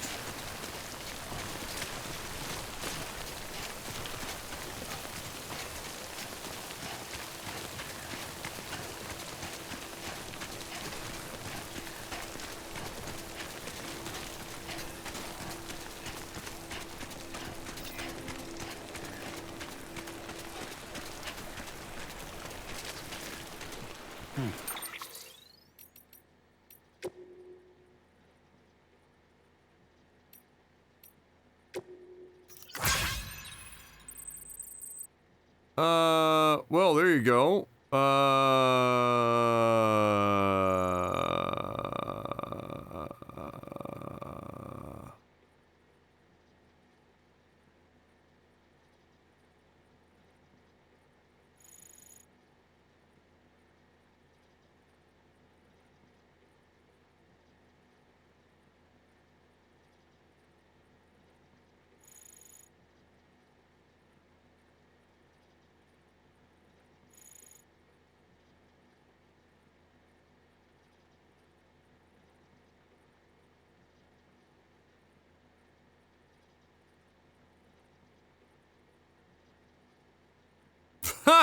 By chucking that nuke into the crater, you may have sent it to the other side itself. Oops.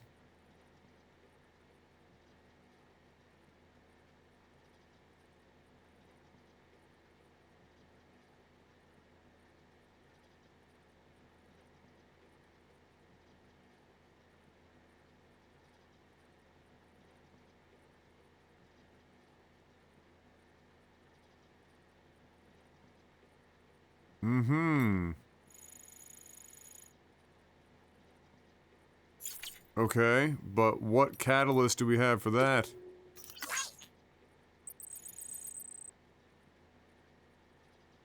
What do we do, like throw, just generally speaking, throw grenades into it?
Mm-hmm.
Huh.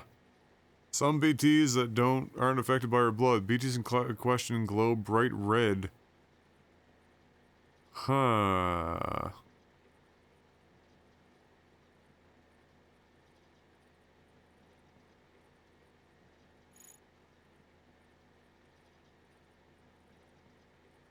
Interesting.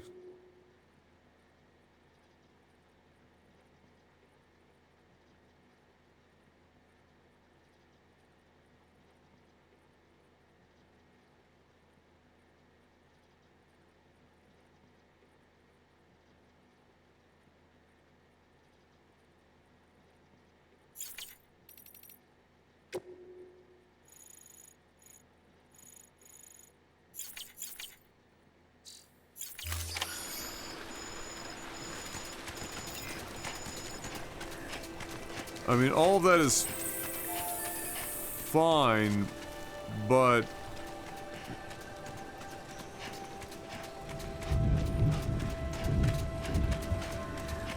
what? First of all, where can I even get?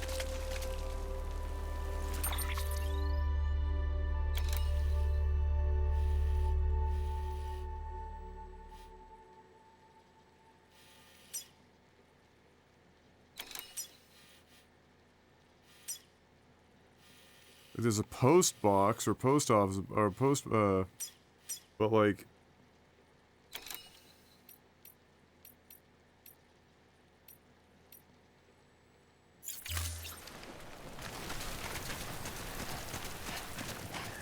I guess I could just throw a fucking random grenade in, but I don't know.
So either not a big enough explosion, or not the right kind of explosion, or maybe I'm reading too far into that, and maybe I just walk right into the shit. That doesn't seem right either.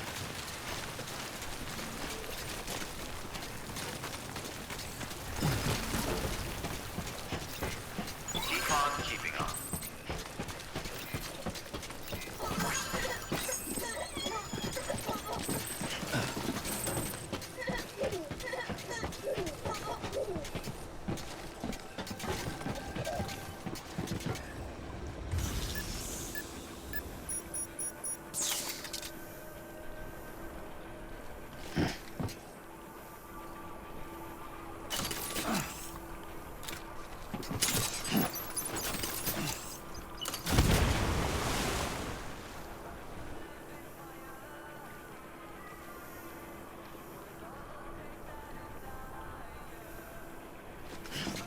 Well,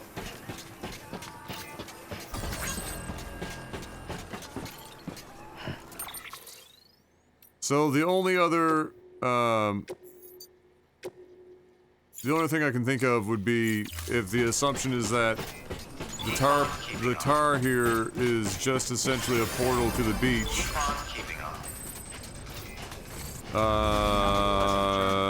Then I could just walk right out into this bullshit. Have a pleasant journey.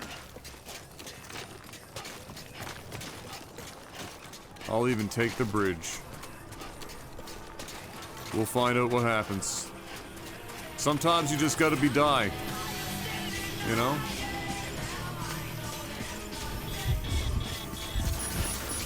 Yay! A lot more shallow than I thought. My bad, Lou. Hold on, Lou. Hold on. My bad, Lou. Oh shit. I'm gonna get dragged under if I don't do something.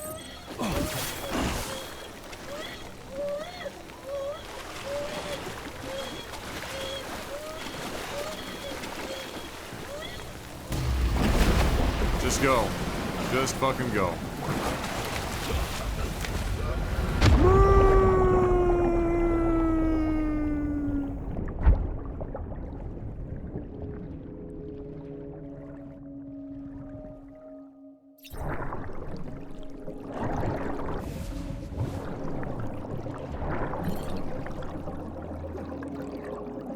Alright, now.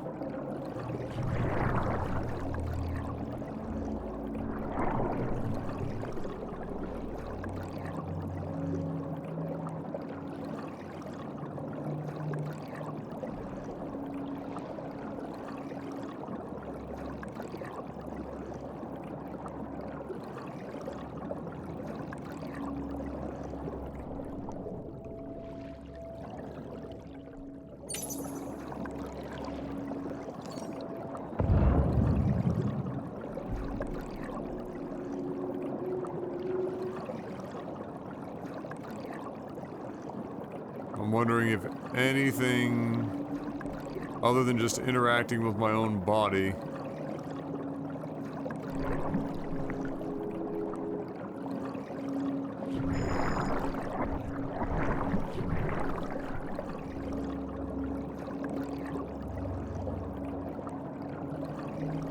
And these guys. But, yeah, interesting.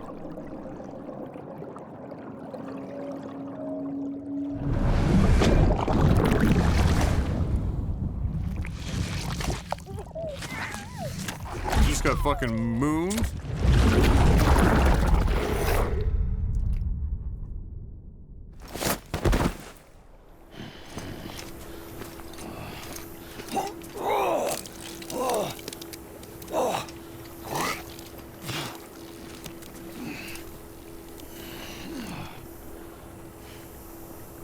Rip.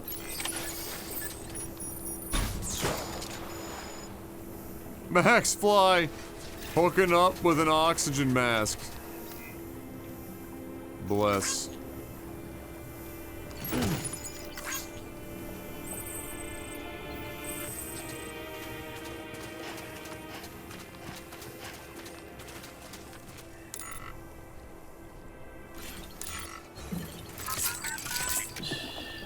That's okay. That's alright. Alright, let's...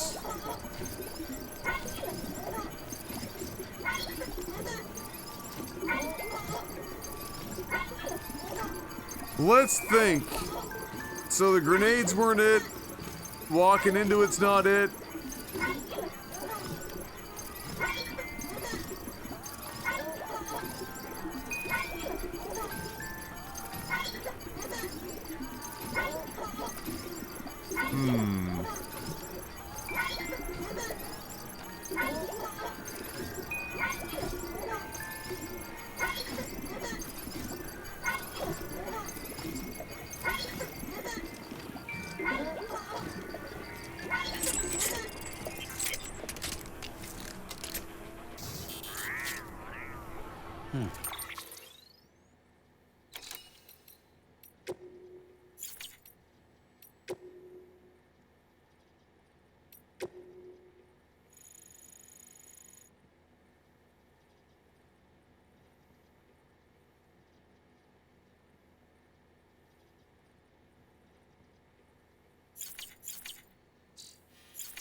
I mean, I guess I can let my butt get touched over here on the point. See if that's the solution. Although we did get grabbed over here, I didn't really see anything come up with the ground.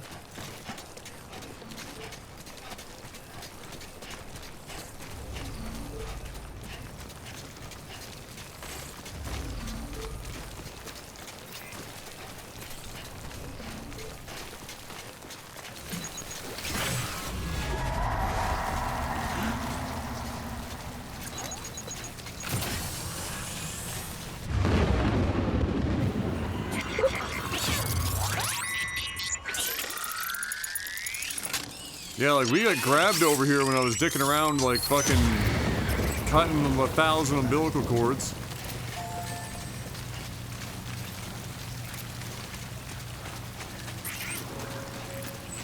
This is definitely the spot, though. Like, this seems, like, painfully obvious. Like, whatever we have to do seems good happens here.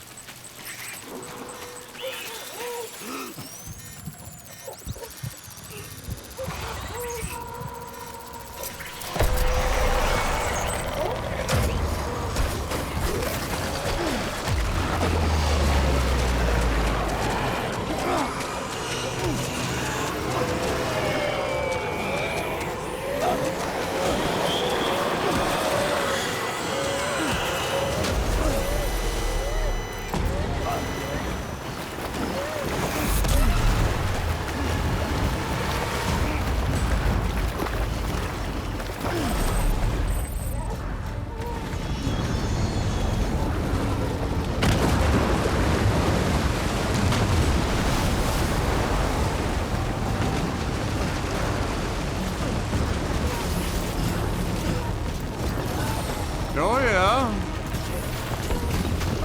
So I didn't let myself get enough. Like, I got my butt touched, but not enough of my butt touched.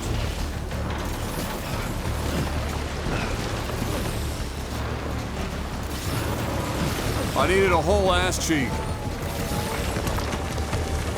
And not just a gentle caress.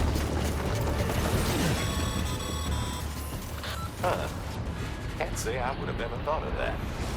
Well done, Sam. You out there giving it your all, there's hope for us yet.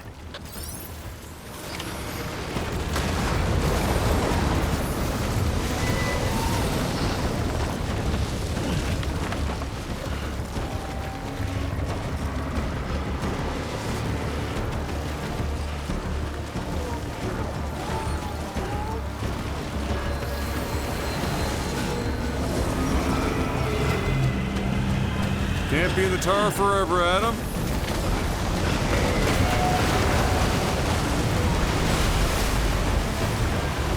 Oh, this is a terrible place to be.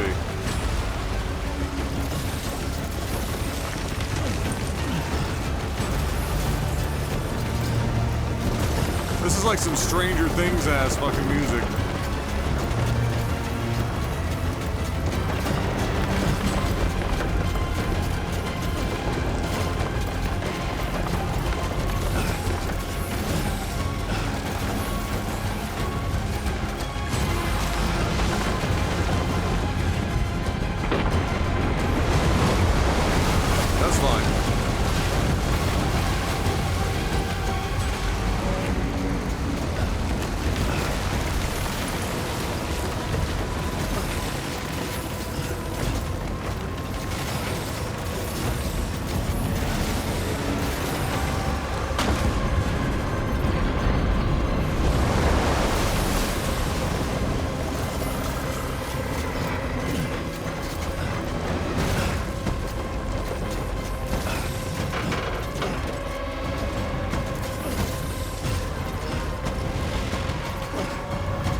this is fine.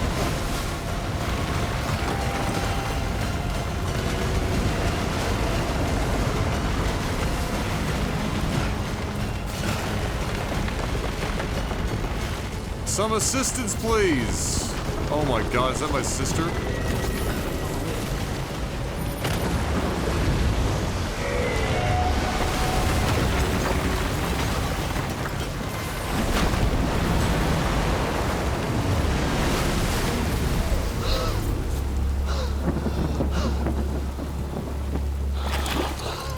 No, don't worry about it. If there's no necklace, I still don't think it's my sister. I think it's fucking Higgs.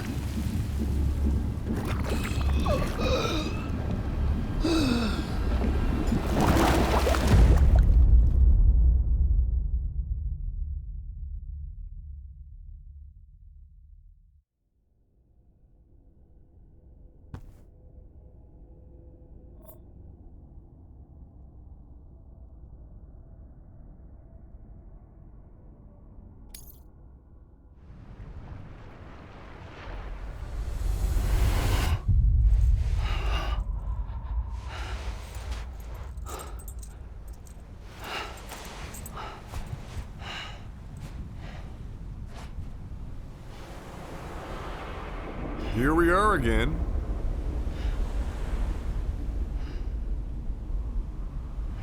London Bridge is falling down. Oh my lord, again. Falling We've been here before. London Bridge is falling down. Excuse me, we're gonna have the same conversation? Because that's happened before too.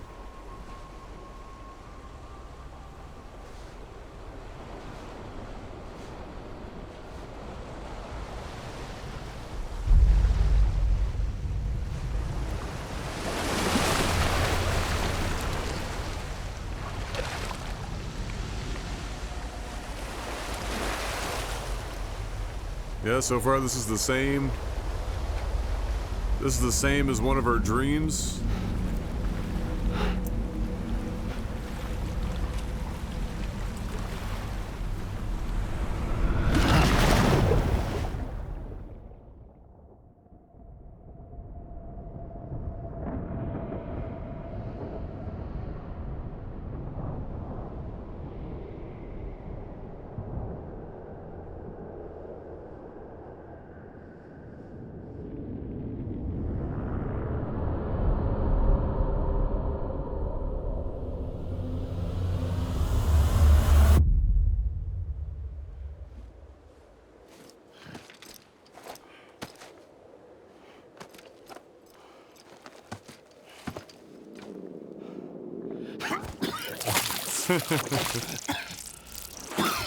Every time.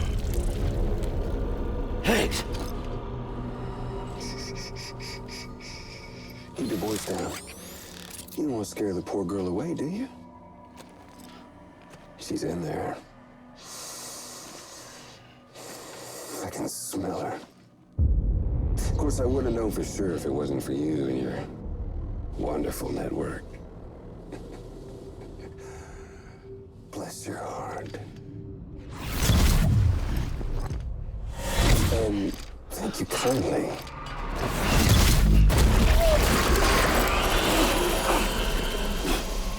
Oh, Sam Bridges.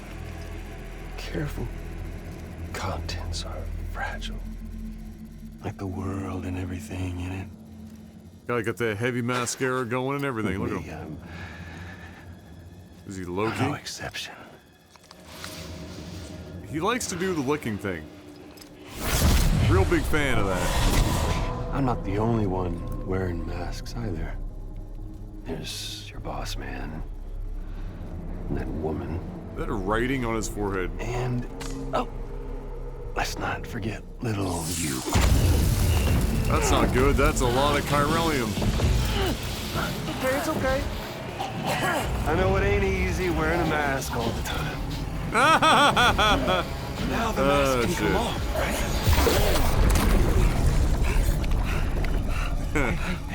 Topical.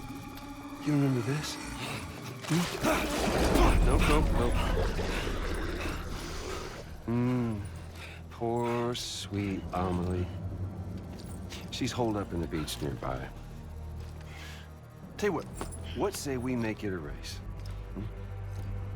Whoever wins gets to usher in the end of days. Nothing like the eve of extinction. Bring focus to the mind. Makes folks honest. There'll be no need for masks soon. But I wonder, when you look death in her eye, will you blink?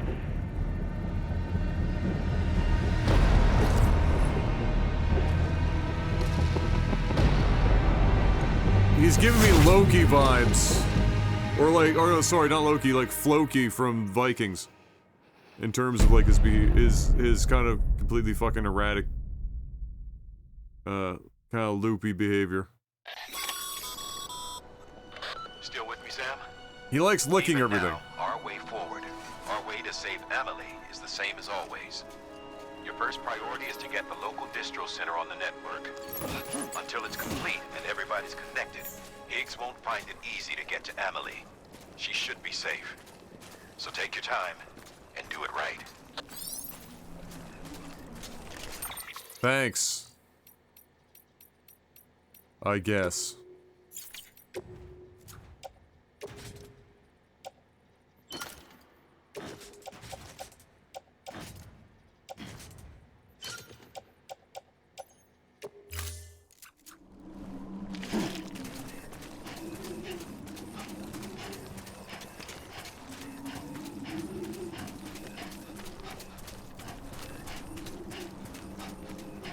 California, here we come. Right back where we started from. California, here we come.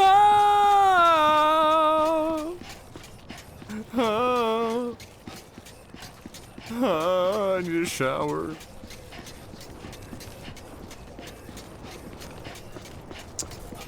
All right, we've made it to the distant shores of tar-drenched California. Connect your Cupid to the terminal and bring the site online. I'm working, bro. Are you really being that pushy? You want to come out here and fucking fight like Omnigod? What do you think this is? Odelay! Hey, I appreciate that raid. Thank you very much. How was your stream? What were you guys playing?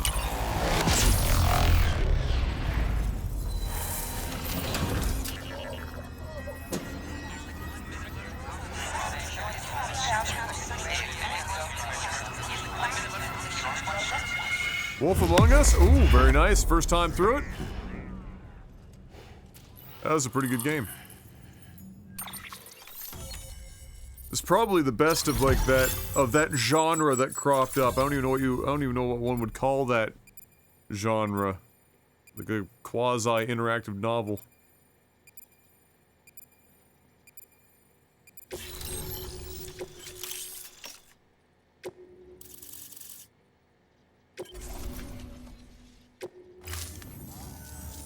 Good work, Sam. You've made it as far as Bridges 1 ever did. Yeah, it's pretty good. West. It's been a long time. We kept that distro center running. Long time since I've even seen somebody play that. What put you onto it? Was it like on sale or something? Smile, Sam. Only one more knot to go. One last time to put that Cupid to use. Though you'll need another component to finish the job. Of course. The nationwide network will serve as your ticket home. Just bear in mind that by bringing EdgeNet online, you'll likely be revealing Amelie's location to Higgs. You'll need to get to her before he does. Head to your private room and get your gear sorted. When you're ready to go, we'll give you what you need. Make sure not to leave the distro center without taking the order. Oh boy.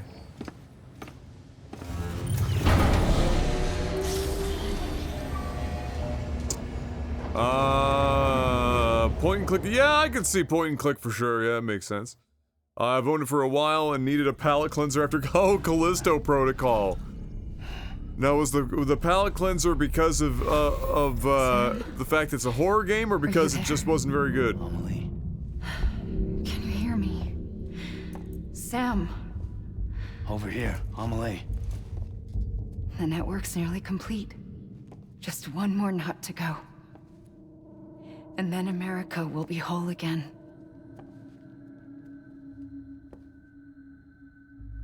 Did I ever tell you my real name? I wanted to. It's Amerigo. After Amerigo Vespucci. What? The man who discovered the continent. I thought it was Columbus. Except Amerigo was full of it. He lied. America is a lie. Amelie. I'm on the beach, Sam. Our beach. The one where I was born. Higgs will never find me here. He can't. So don't worry. Well, you Get say the that. last Cupid to Edge Knot City and finish what we started. I'll meet you in your room at the distro center when it's all over. There's something you need to know, Sam. I've kept things from you. Worn a mask for the longest time. Everything Higgs said about me is true. I could end it all. Us. Mankind. Extinction. That's what I am. How does that even mean? But it's not what I want to be. All I want That's is what I for want to you know. and me and everyone in this world to be whole. Sam. She's in the weapons rack. Well, isn't that apropos?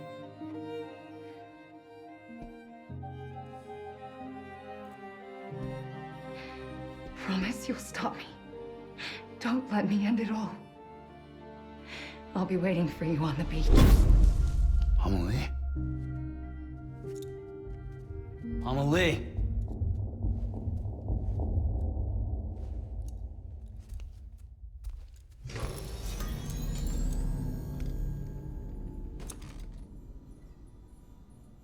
And here we are.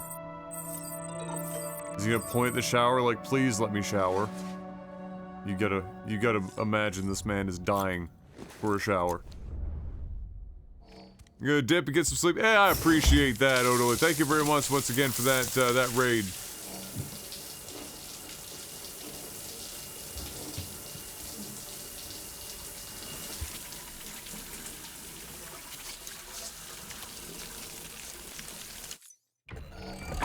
EX grenade number 0.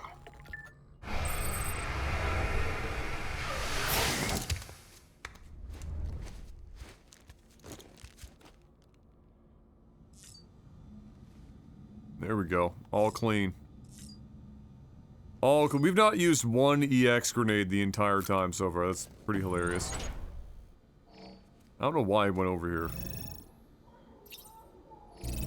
I don't know why I went to the mirror. That's so random.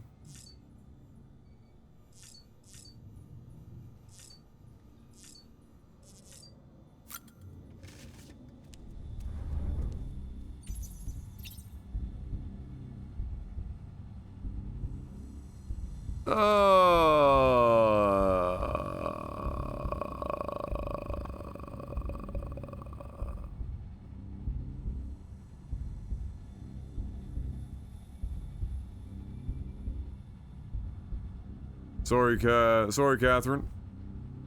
I saw that paragraph, saw a bit that wasn't full spoiler, but assumed that there was probably spoilers towards the end of that paragraph. I just had to wipe it out of chat. We are not all the way to the end just yet. So anything that might constitute a spoiler, we'd appreciate you keeping it out of the chat.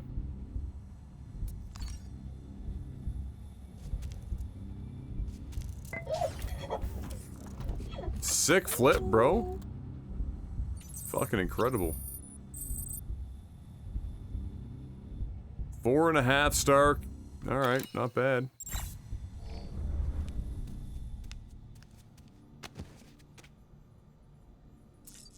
Okay.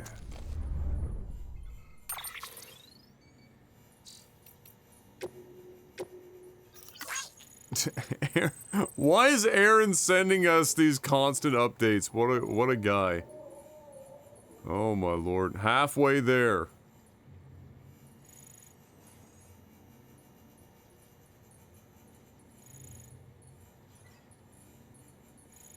Hot spring.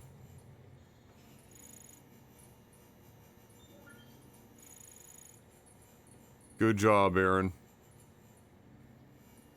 You're making it happen.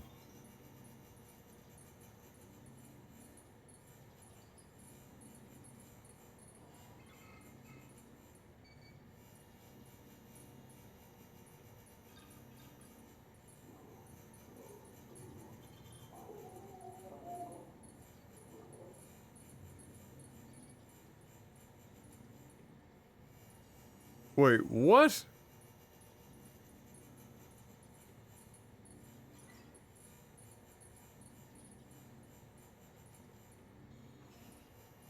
Mislaid some cargo meant for a Bridges scientist said helping me out was his way of atoning for his sins. The cargo and an ammonite. Oh, that was the guy. Oh, right. Well, the umbilical cord I didn't think that they knew about. Or they wouldn't know, because the ammonite was for... Huh. Interesting. Interesting. What episode am I on? I don't know. They haven't, I don't think they showed the next episode just yet. It will probably happen when I leave here. And walk up the ramp, if I had to guess.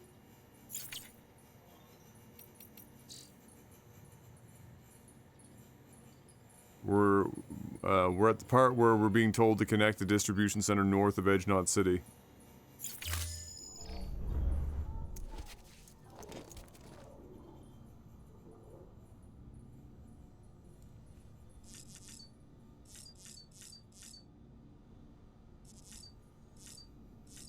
Okay. Huh! However, whatever is gonna come out of that is gonna be for another night. And by that, I mean probably tomorrow. I'm gonna call it there. I'm gonna relax for just a little bit before bed. It's 20 to 4. Good progress today. A lot of good progress today, despite, like, doing mostly talking for the first half. But it was a good time. Thank you very much for spending time with me today, guys. I greatly appreciate it if you stuck it out the whole time.